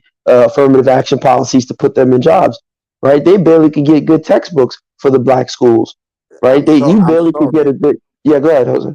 I'm sorry, but the impression that I get is that there's a natural law. Women cater to the actual men in power, and thus when Aretha Franklin was on national TV, she made sure that her titties were visible. When Diana Ross was on national TV, she made sure that she was sexual, as sexy as can be. But Jose, I don't agree with you on that. I disagree with you thoroughly because when black men black men were not in power in the 1950s, 1940s, 1960s, when black men came back from World War II, and black women stood by the side of black men. As I said, I have the book right here of black women, right, of the Old West by William Lauren Katz. You can get that book. Black women were at the side of black men. What happened is that the system realized if you want to destabilize the black family, you take the woman away from the black man. So black men didn't have power in the 40s, the 50s, and the 60s, but black women still stood by the side of black men. You didn't see black women going against black men in the 1960s, but black men were still being lynched in the 40s, in the 30s. Black Wall Street was in existence. Black people were still getting lynched, right? But black women still stood by black men because black women were not given preferential treatment by the government. That changes towards the end of the 60s, towards the beginning of the 70s, that changes when they realize, okay, get the black woman, give her preferential treatment, educate her, right? So now you educate the black woman, you send her to college mostly. What happens? Now, when she comes out of college, she has a higher income status, and now she doesn't have anyone to date that's on her level. So now what? I'm Yeah, not go ahead. I'm not completely there. We are a conquered people, right? Us, the blacks in Europe and the blacks in North America. We live as a conquered people, right? Yeah. It's not that the white man came here, found us, killed the men, and breeded and slash raped the women, and breeded, groomed the bastards. But Yeah. it's other way around, right? They dragged African Americans over there, and later on they lured us with the image of the Black Americans. They lured us into their societies as workforce, right? So Yes. now we live among them. As a conquered people, right? But it's not the men. Us men are not dead. Our manhood is dead. And No, Jose, I disagree. That's what I'm trying to tell you. In 1940, 1950, 1960, black women were with black men. You have to address that. If where were these divesting black women in the 1950s? It didn't exist. Black women were supporting, they were right by the side of black men during the civil rights movement, before the civil rights movement, after World War II. Black women stood by black men, but black men still didn't have power. You get what I'm trying to say? Like they didn't. I Yeah, have go ahead. another. Okay, I have another. I didn't finish. I didn't get to finish that allegory about a conquered nation, and how women survive after their nation are being conquered. But let me give you this anecdote, and this one is an immigrant. This is an immigrant anecdote, right? So I'm talking about the generation of my parents as first generation immigrant, my generation as second, and that of my supposed children as third, right? So in the first generation, it's 80% till death do us part. In my generation, it's 40% till death do us part, and in the generation of my children, as let's say about 30 years, it was when they were clubbing, it was a breezer and you're fucking. Buy her a breezer and you're fucking.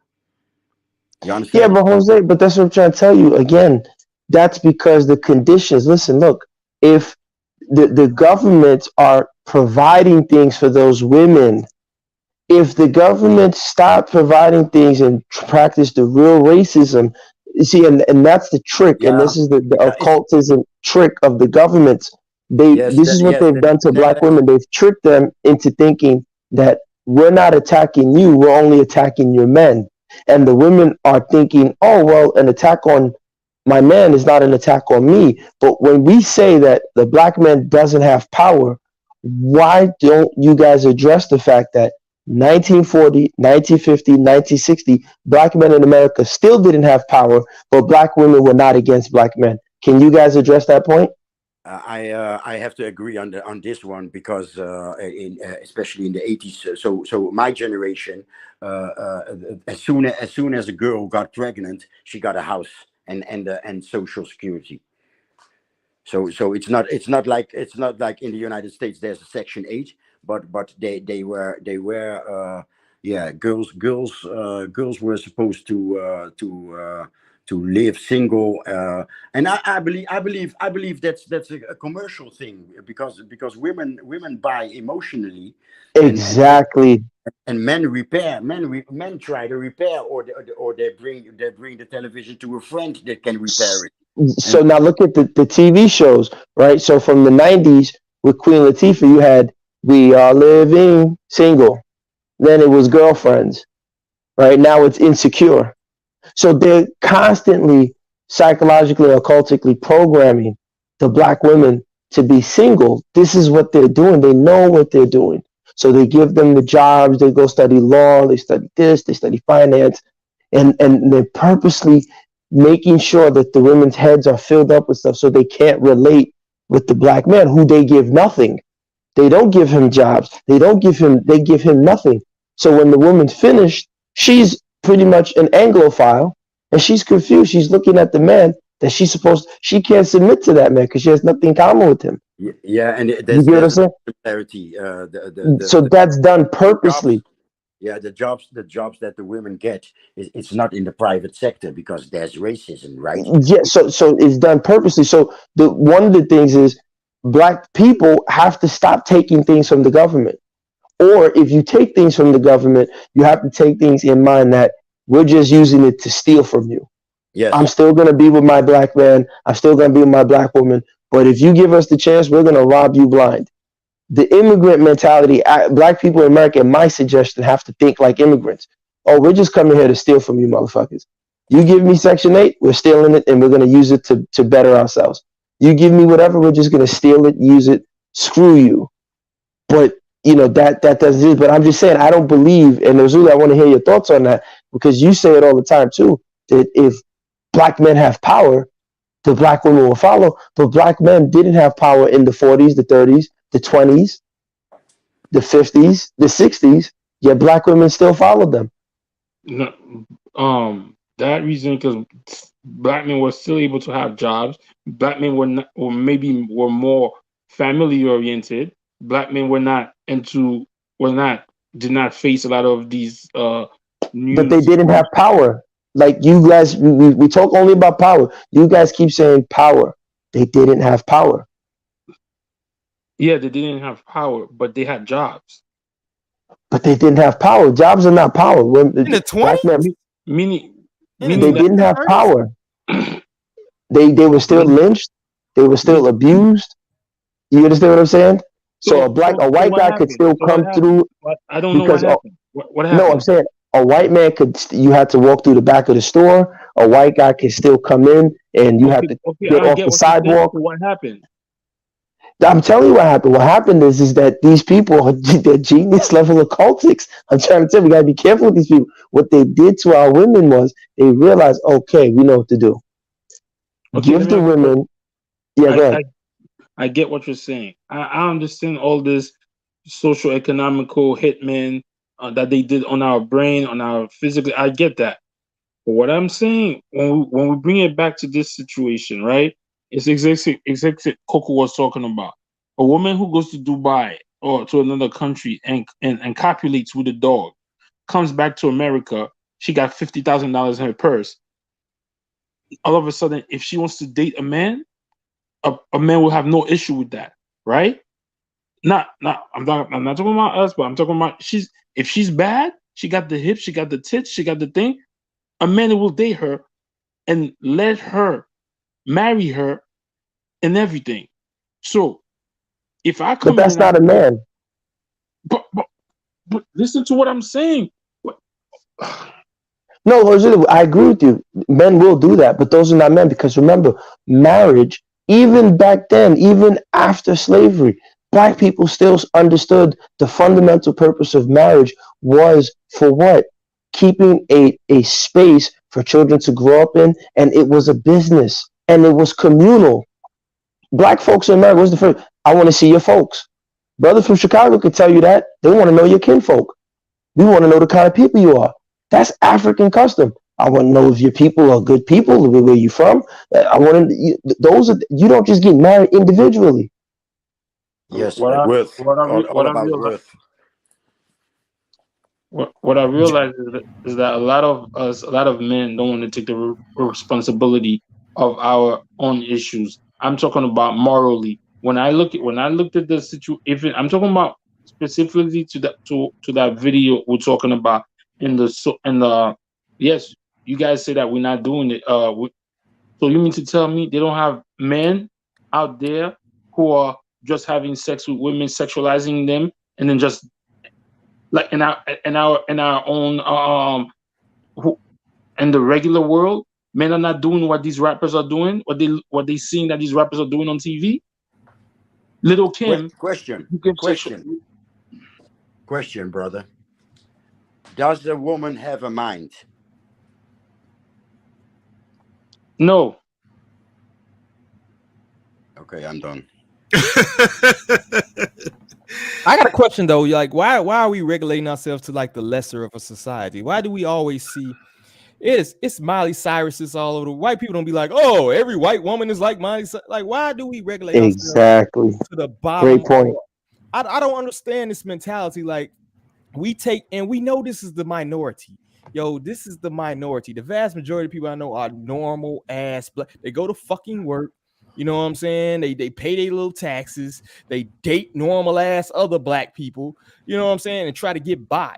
Why do we take these celebrities and these Instagram influencers as the representative of our society as a whole? Because that's the trick of the white people. That's what they did to us. See, what we are under is this psychological spell. What they realized is our women take them as the standard. Well, even the men too. But what we've done is we've been given these templates. So, like the brother said, Miley Cyrus is not seen as a representation of white women. She's seen purely as that entertainment. But because we and I'm like I said, I pray the ancestors give brothers like him strength to start to exclude. So, eventually in the next 10, 20 years, it's like, oh, we are this group of people from Chicago. We are black. You gotta break from the simulation, bro. Exactly. You gotta realize you're in a simulation, bro. Your reality is whatever you make it around you.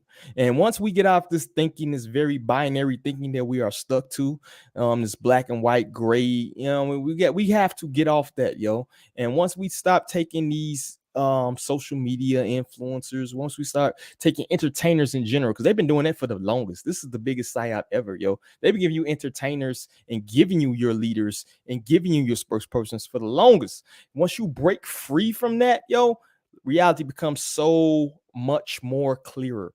You know what I'm saying? Once you turn off this nonsense, yo, once you get off this nonsense, and that's why, bro, I get what you're. Are you telling me black? She has 5 million followers on there. And bro, how's your reality? I don't want to hear about B. Simone in the 5 minutes. Tell me what's around you right now, sir. So are you telling me? No. Are you telling me? I'm not talking about B. Simone in the 5. I'm talking about Azuli. I'm talking to Azuli. No, seriously, Azuli, bro. Like I'm being very serious. I'm not trying to pawn you off or anything like that. I'm talking about in terms of what's around you in your general daily life, right? Are a bunch of B. Simones in your ear, on your line? What's going on in your life?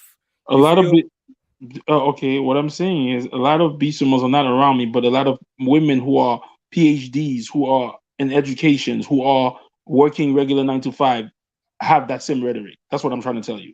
Yes, true. But it does cross over. It does cross over and influence. I mean, that's why they use the word influencer, right? It does. It might be towards the lowest common denominator in our community, but because of how it's transmitted, a lot of people see it, and because a lot of people see it, but to me, those people, great though, bro, because that weeds out what you need to. These people that are so naive and so easily influenced by this thing, those are people you need not to build with, because at the end of the day, you see them, they are naive, they're ignorant, they can't be trusted. Right? It's easier to build your tribe, to me, if you can weed out these B. Simone worshipers. No, exactly. I think what happens though, Jay, I'll give you a moment. I think what happens though, and I think we discount this too often. Zuli was just starting to talk about the PhD type sisters, right? Sometimes you could have these people who are otherwise good builders, people you really could build institutions with based on their skills and their knowledge, KSA type stuff. But we discount that. We don't realize, we think it's, that it's all or nothing. Either they have this all the way and they are one of the, the lower dwellers in our community or whatever, but we got to understand the same way we could look back at like Kwame Ture or Nkrumah or someone and point out some flaws that they had in their character, right? The same way we could do that now. We will end up in that same situation going forward, because again, a person could have all these great qualities, and you could actually you can actually work with them in the macro level, but in the micro level you just can't fuck with them. But then Jay, they were. Oh, my bad. I'm sorry. But just real quick, bro. To me, they will eventually find their way. They will find their light, or they'll find somebody like you. They'll be open-minded enough to, and then they'll think, bro. You got 85% are gone. Y'all need to put that in your head, bro. 85% are gone. Think if 5%ers. You got to think like that, bro. You really have to. Otherwise, you're gonna drive yourself crazy trying to save everybody, bro. That's all I get yeah. that. Yeah, I wanted to. What I wanted to do was take the edge a little bit off of the 5 million followers that she has, and that's what I hear. And sometimes in these men going their own ways and these red pill, sometimes I'm cringy, because in those 5 million in those 5 million followers that she has, you have a lot of our enemies that want to watch us in this manner. I think of the 5 million, maybe 2 million are our enemies that go Right. like, see, Right. you see, right? Mm-hmm.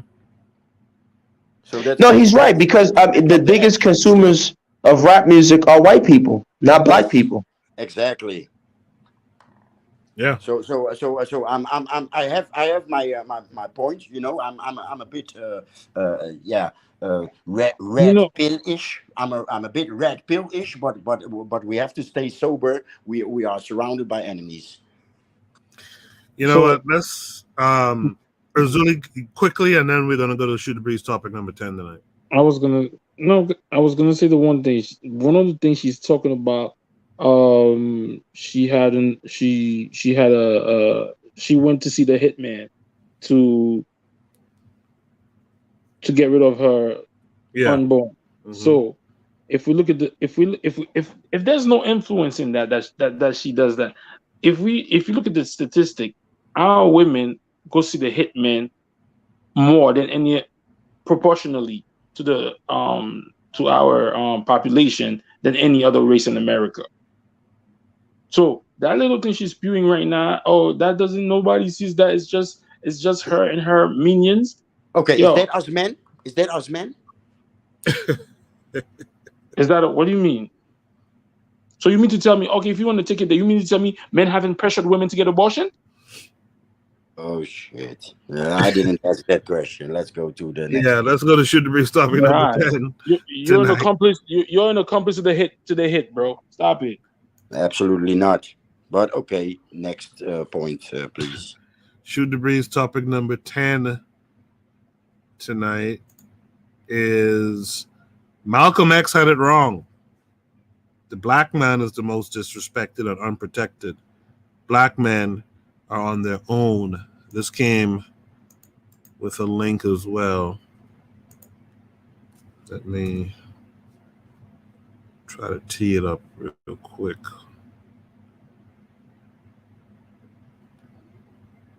We're going to have to hear more from Mr. Untouchable in this round. We didn't hear too much from him last time. This computer. This should be coming up in a few seconds. While we wait, let me give my smaller contribution. For me, you know, I the same way Razuli has practiced zero tolerance with the politicians, I practice zero tolerance with people in my so-called social circles. If I don't have to work with you, if I don't have to do business with you, then I practice zero tolerance. What that means is if you don't carry the same mindset, there's no reason I should be giving you any part of my personal time outside of how are you, mom? Thank you, mom. Goodbye, mom. I practice zero tolerance. And if it doesn't have anything to do with business. Now, if I have to do business with you, it's all professional, because I am with the same thinking of my soldier brother, who says that it's we in the small percentage as far as the mind and the thinking and the mentality goes. We in a very limited small percentage. Information about black men is pathetic. Hold on, is this if playing? a white professor put out this tweet that she put out right now, they would have lost I can't tell if this their is. job. Can you guys hear audio? But she's allowed Oh, you can. to say this nonsense. And let me tell you something.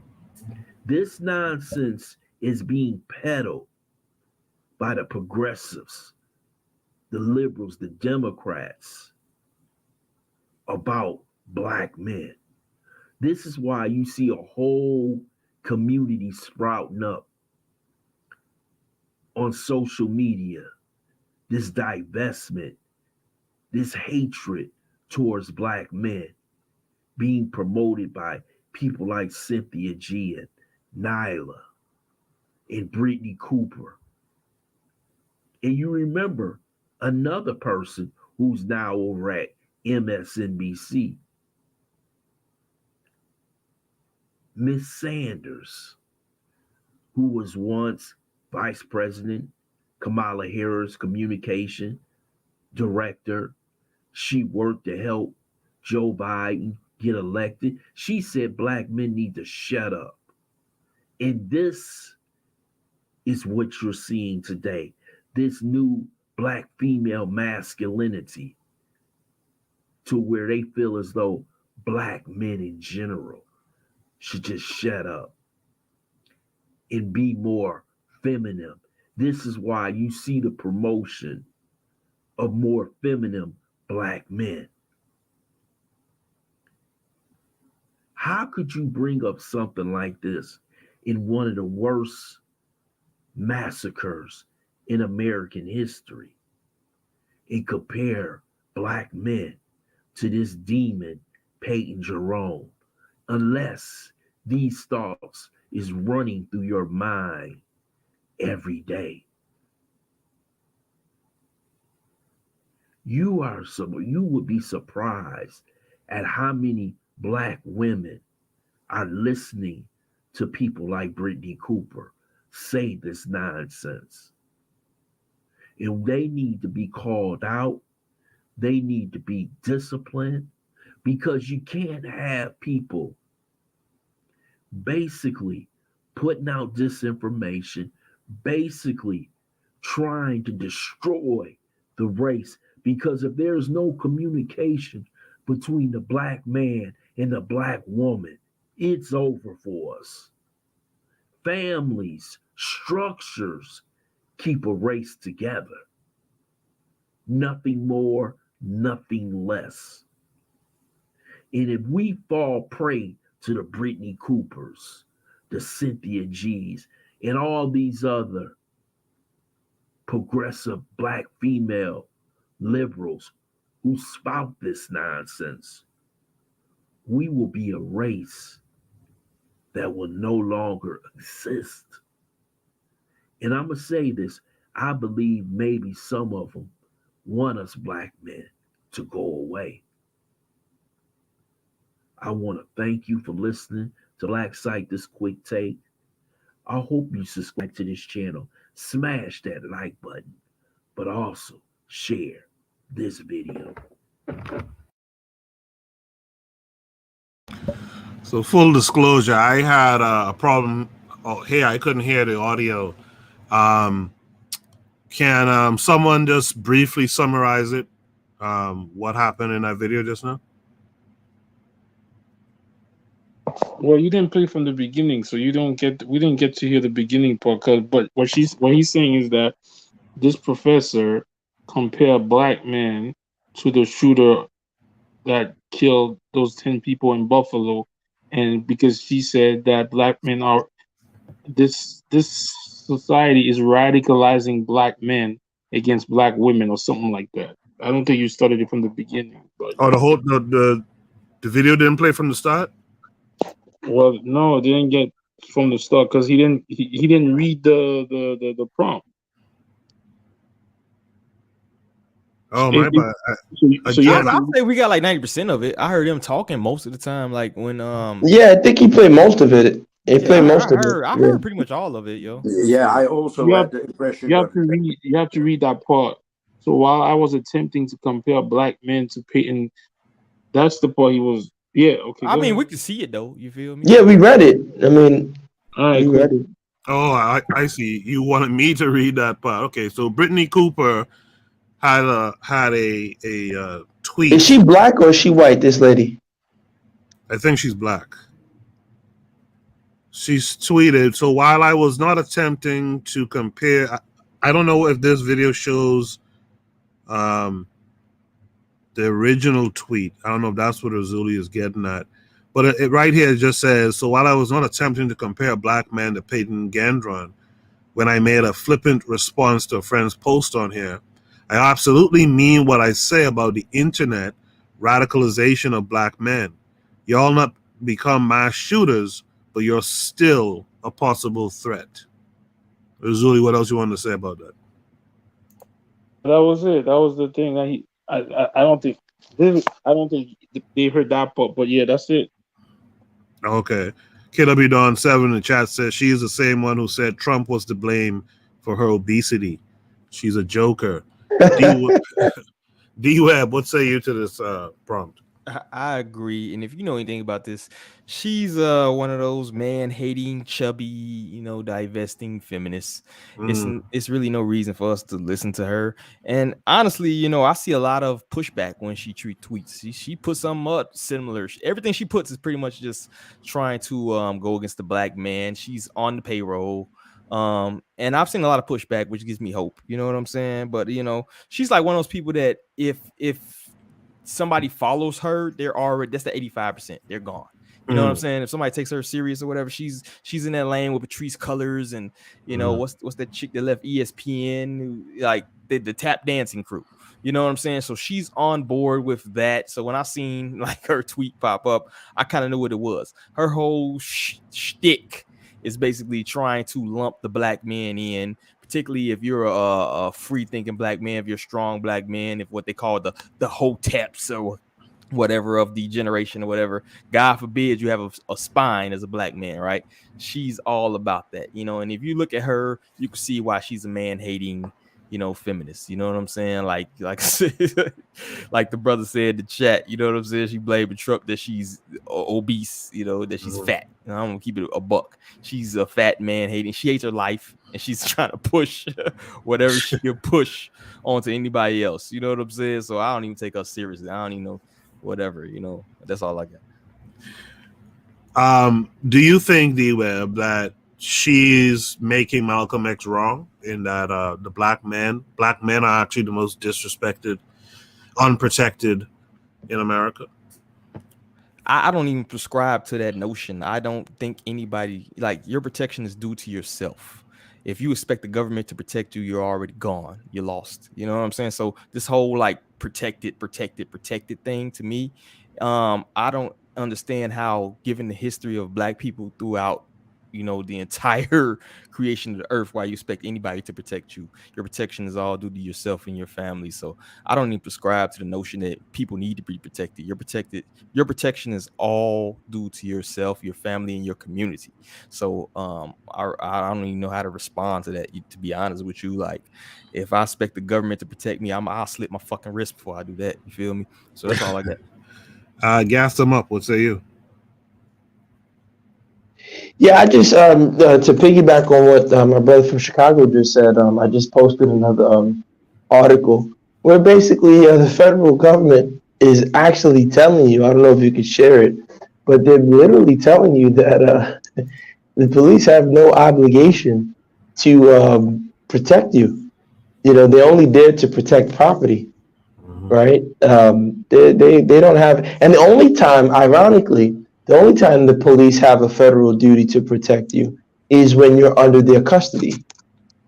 So you have to be under their jurisdiction, which means you have to be, hostage by the court or the state with policy. Then they will protect you. And if you think about it, the most secure people in the world, other than the uber wealthy, are the people who are in maximum security prisons. I mean, I think, what is it? The one in Colorado is 10 stories below ground. You got to go there, and you got all the top gangsters, and they put them.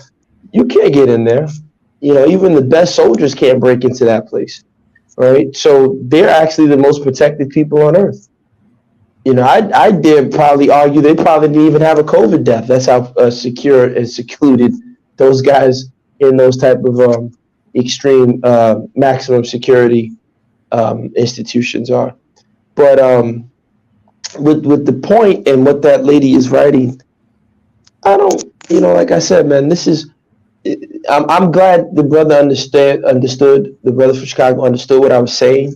And it just shows a testament to his intelligence, because I've said this before. Sometimes people kind of get like a knee-jerk reaction, like, why would you? And it's like, nah, I'm not, saying it from, I'm really saying it to say, look, man, and I'm happy that he understands it, and I hope he can spread that message. Like, look, you gotta cut, cut the cancer, cut it, and that's fine. So a woman like her, that's good. Stay over there.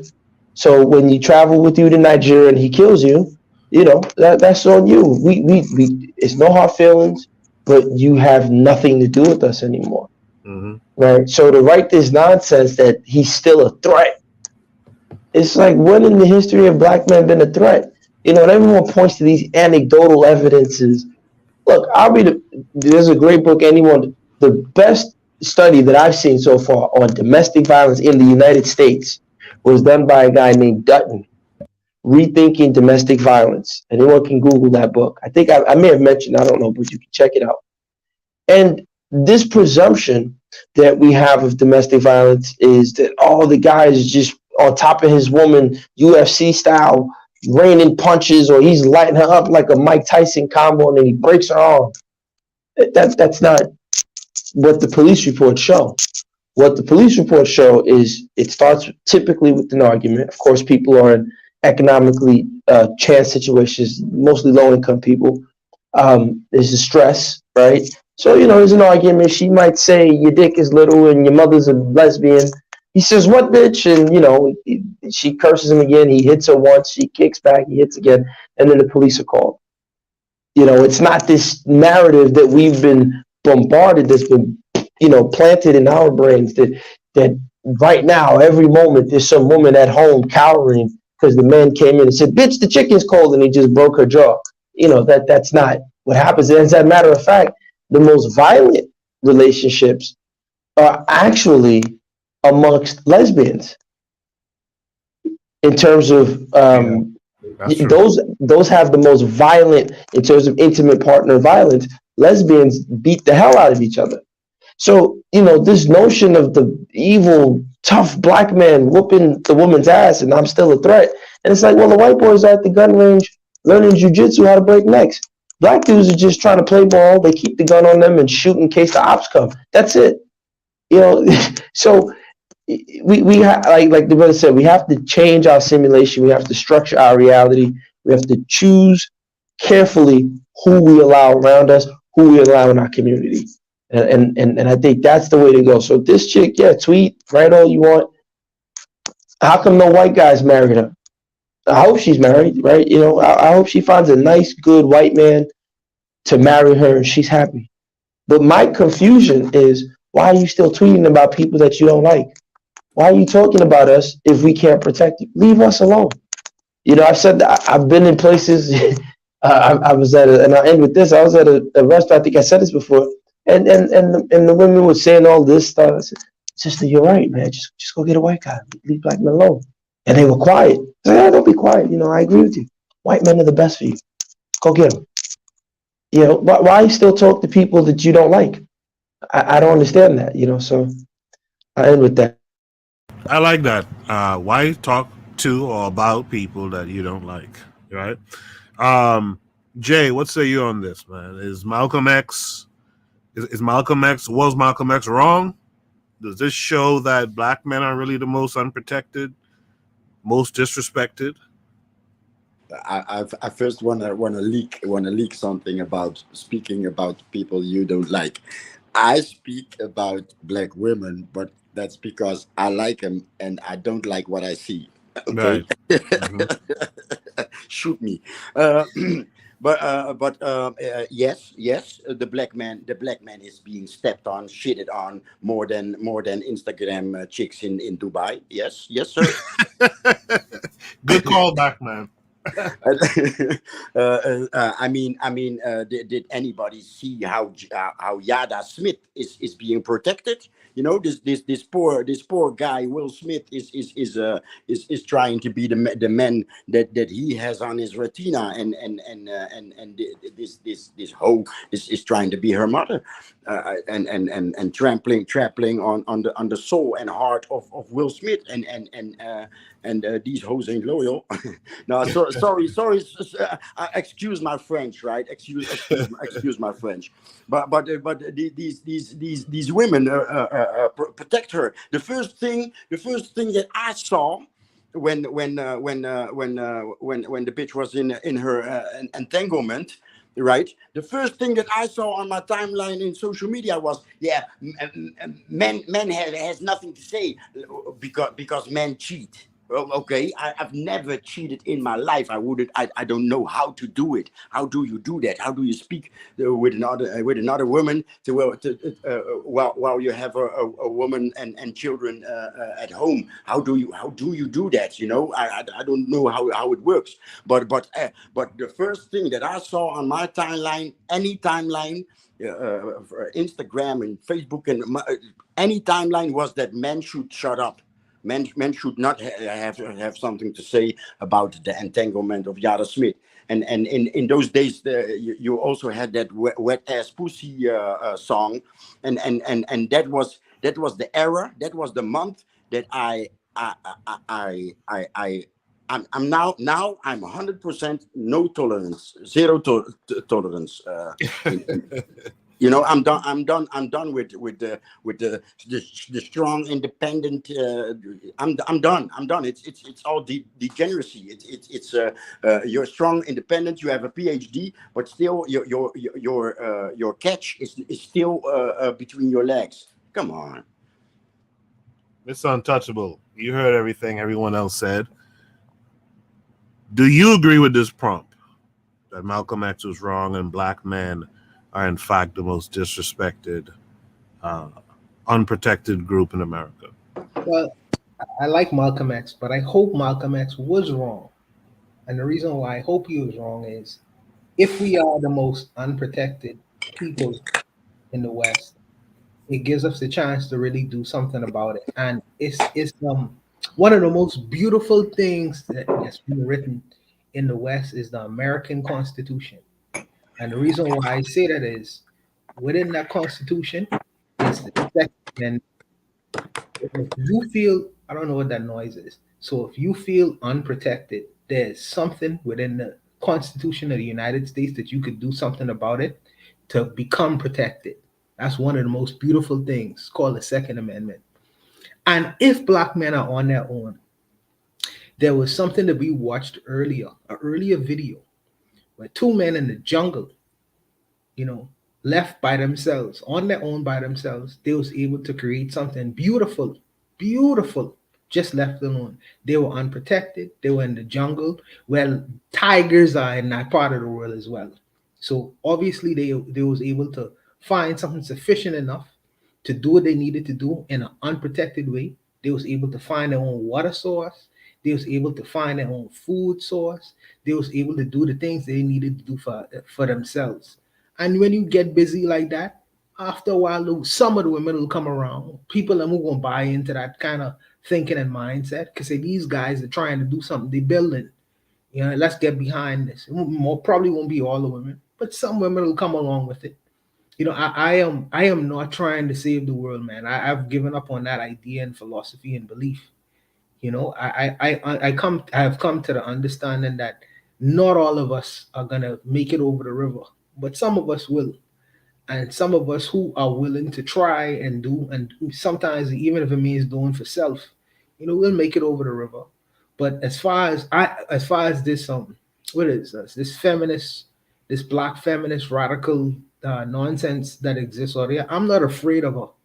You know what I mean? I won't get into a debate or argument with her. As my brother was saying earlier, I practice zero tolerance. I'll let you just jaw at the mouth. If you believe in the great white hope, you believe in that, man. But I'm gonna get busy doing what I need to do, and it is with, as long as your interests don't really interfere with mine, Do your thing, man. Enjoy Candyland. You know. Block them. Do it enjoy now. Candyland. Zuli, man. Tell us what your thoughts are on this prompt here.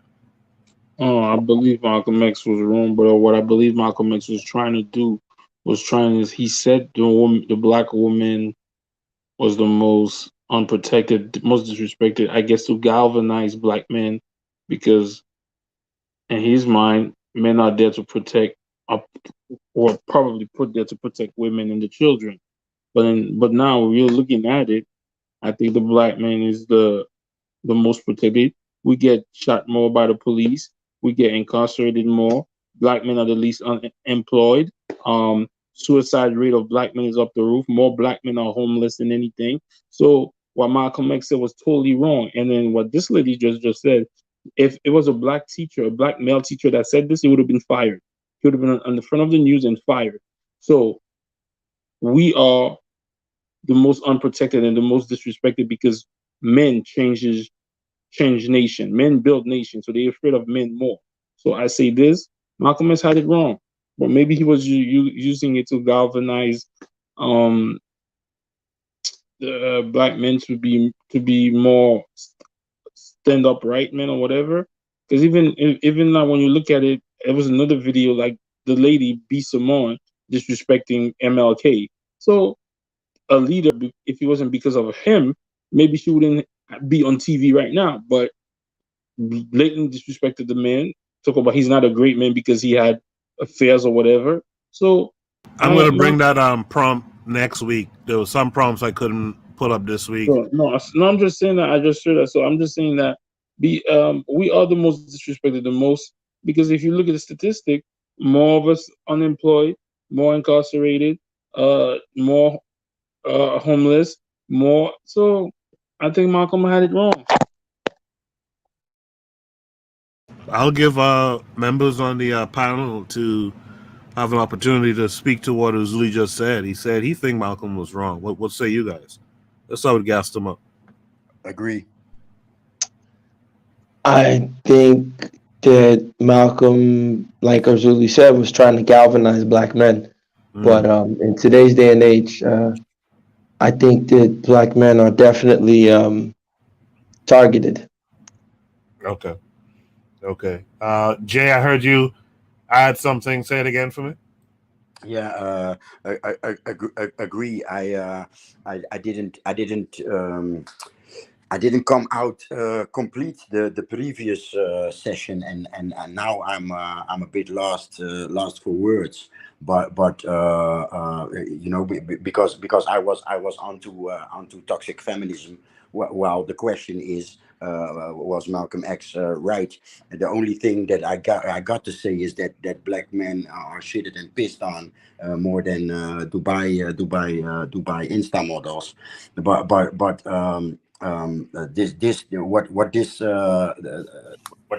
this tweet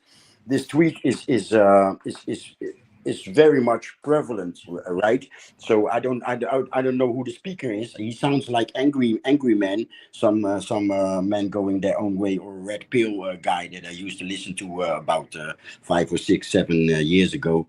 And he names Cynthia G, and you know, so those are names, but you know, in here in the Netherlands, you have you also have this, especially in the supposed conscious movement.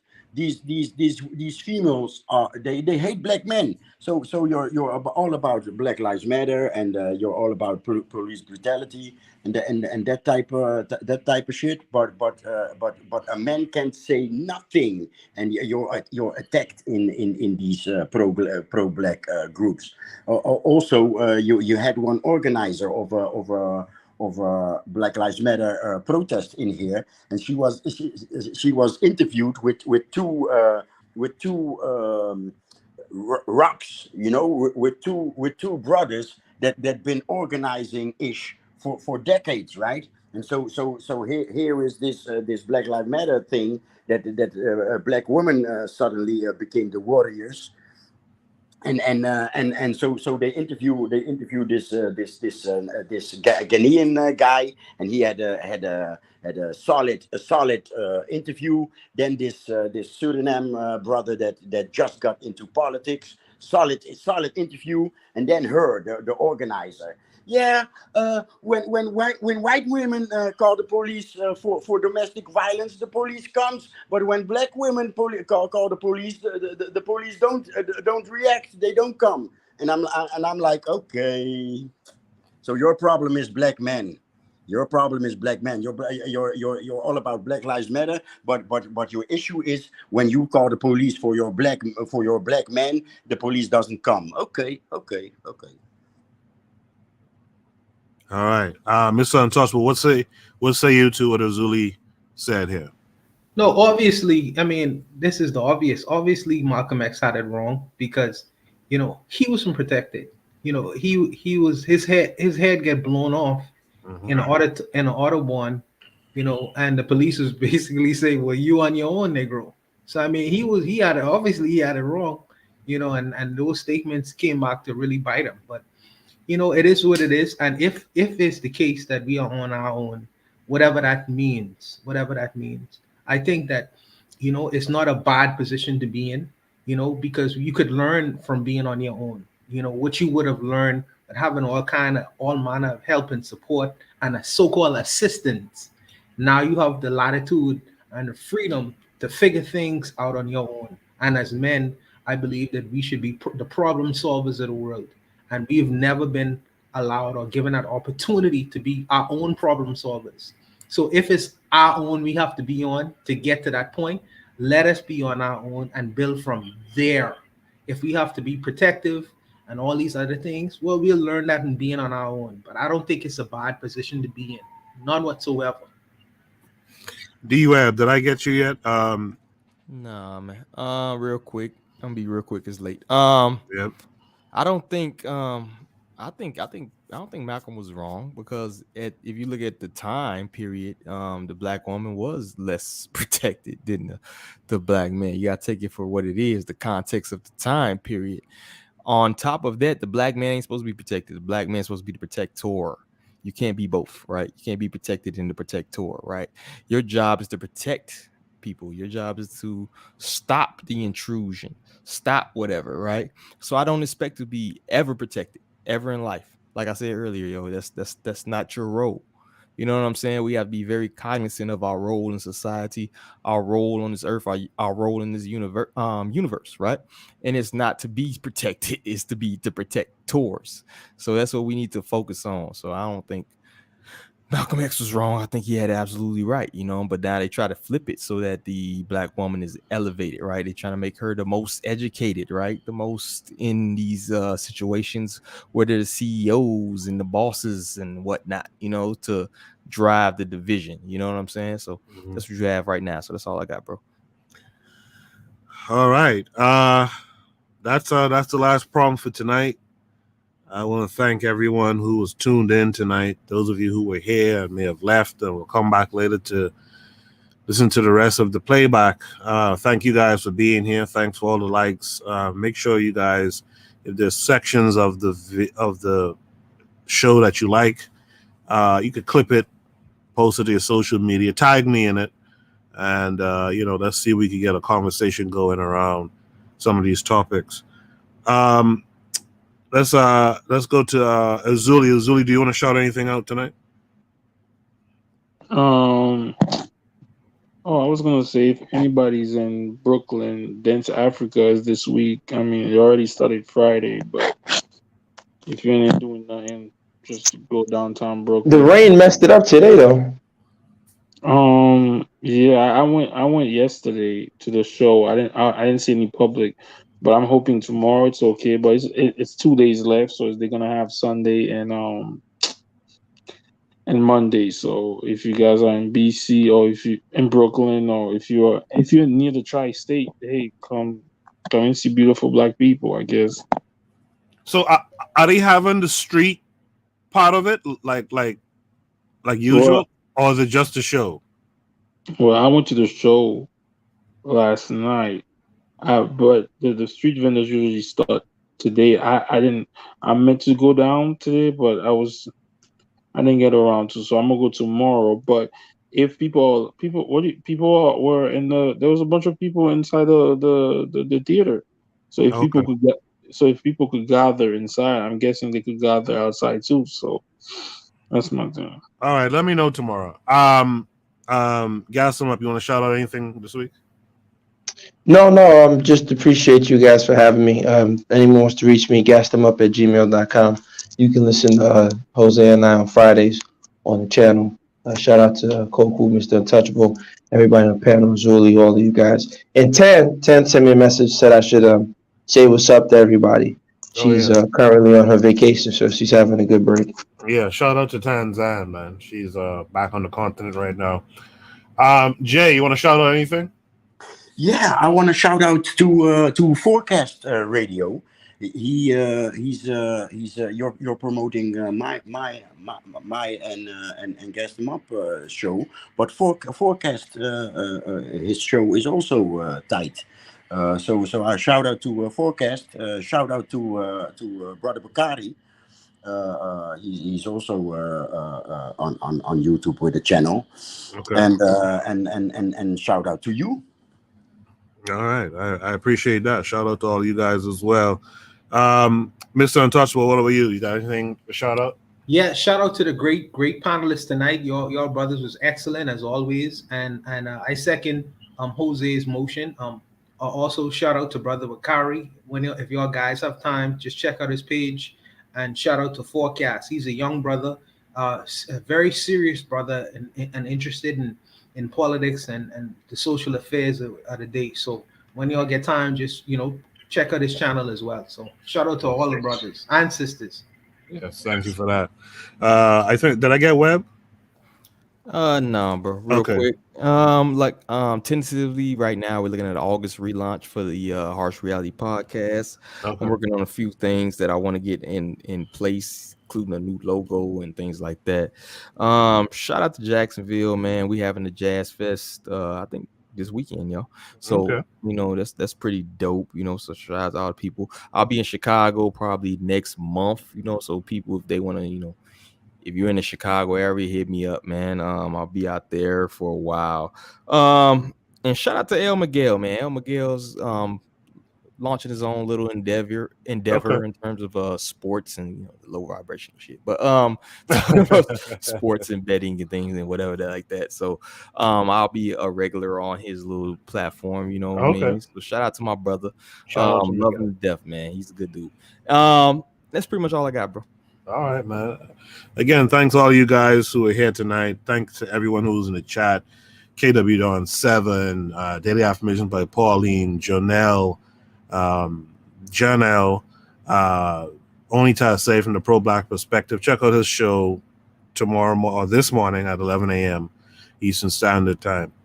All right, guys, we'll do it again next week. Oh, by the way, I had this little poll up, and it seems the majority of people think that Black family cannot be sustained just on a Black man's wages or Black man's income. So thank you guys for participating in that. I'll let you guys know next week. I don't know if I'm going to be doing shows during the week, during the summertime. I might just do Saturday Night Shoot the Breeze. That won't stop. And by the way, we're almost at a year. Like in 2 weeks or so, we're at a year anniversary of the beginning of Shoot the Breeze. So that should be fun as well.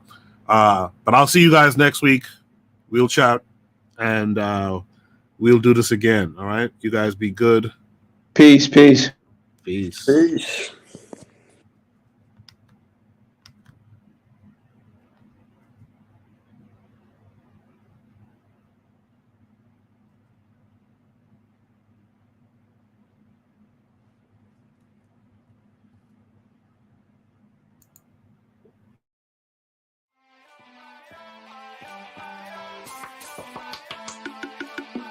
Thanks for listening to the Bitter Medicine Podcast with your host, Koku.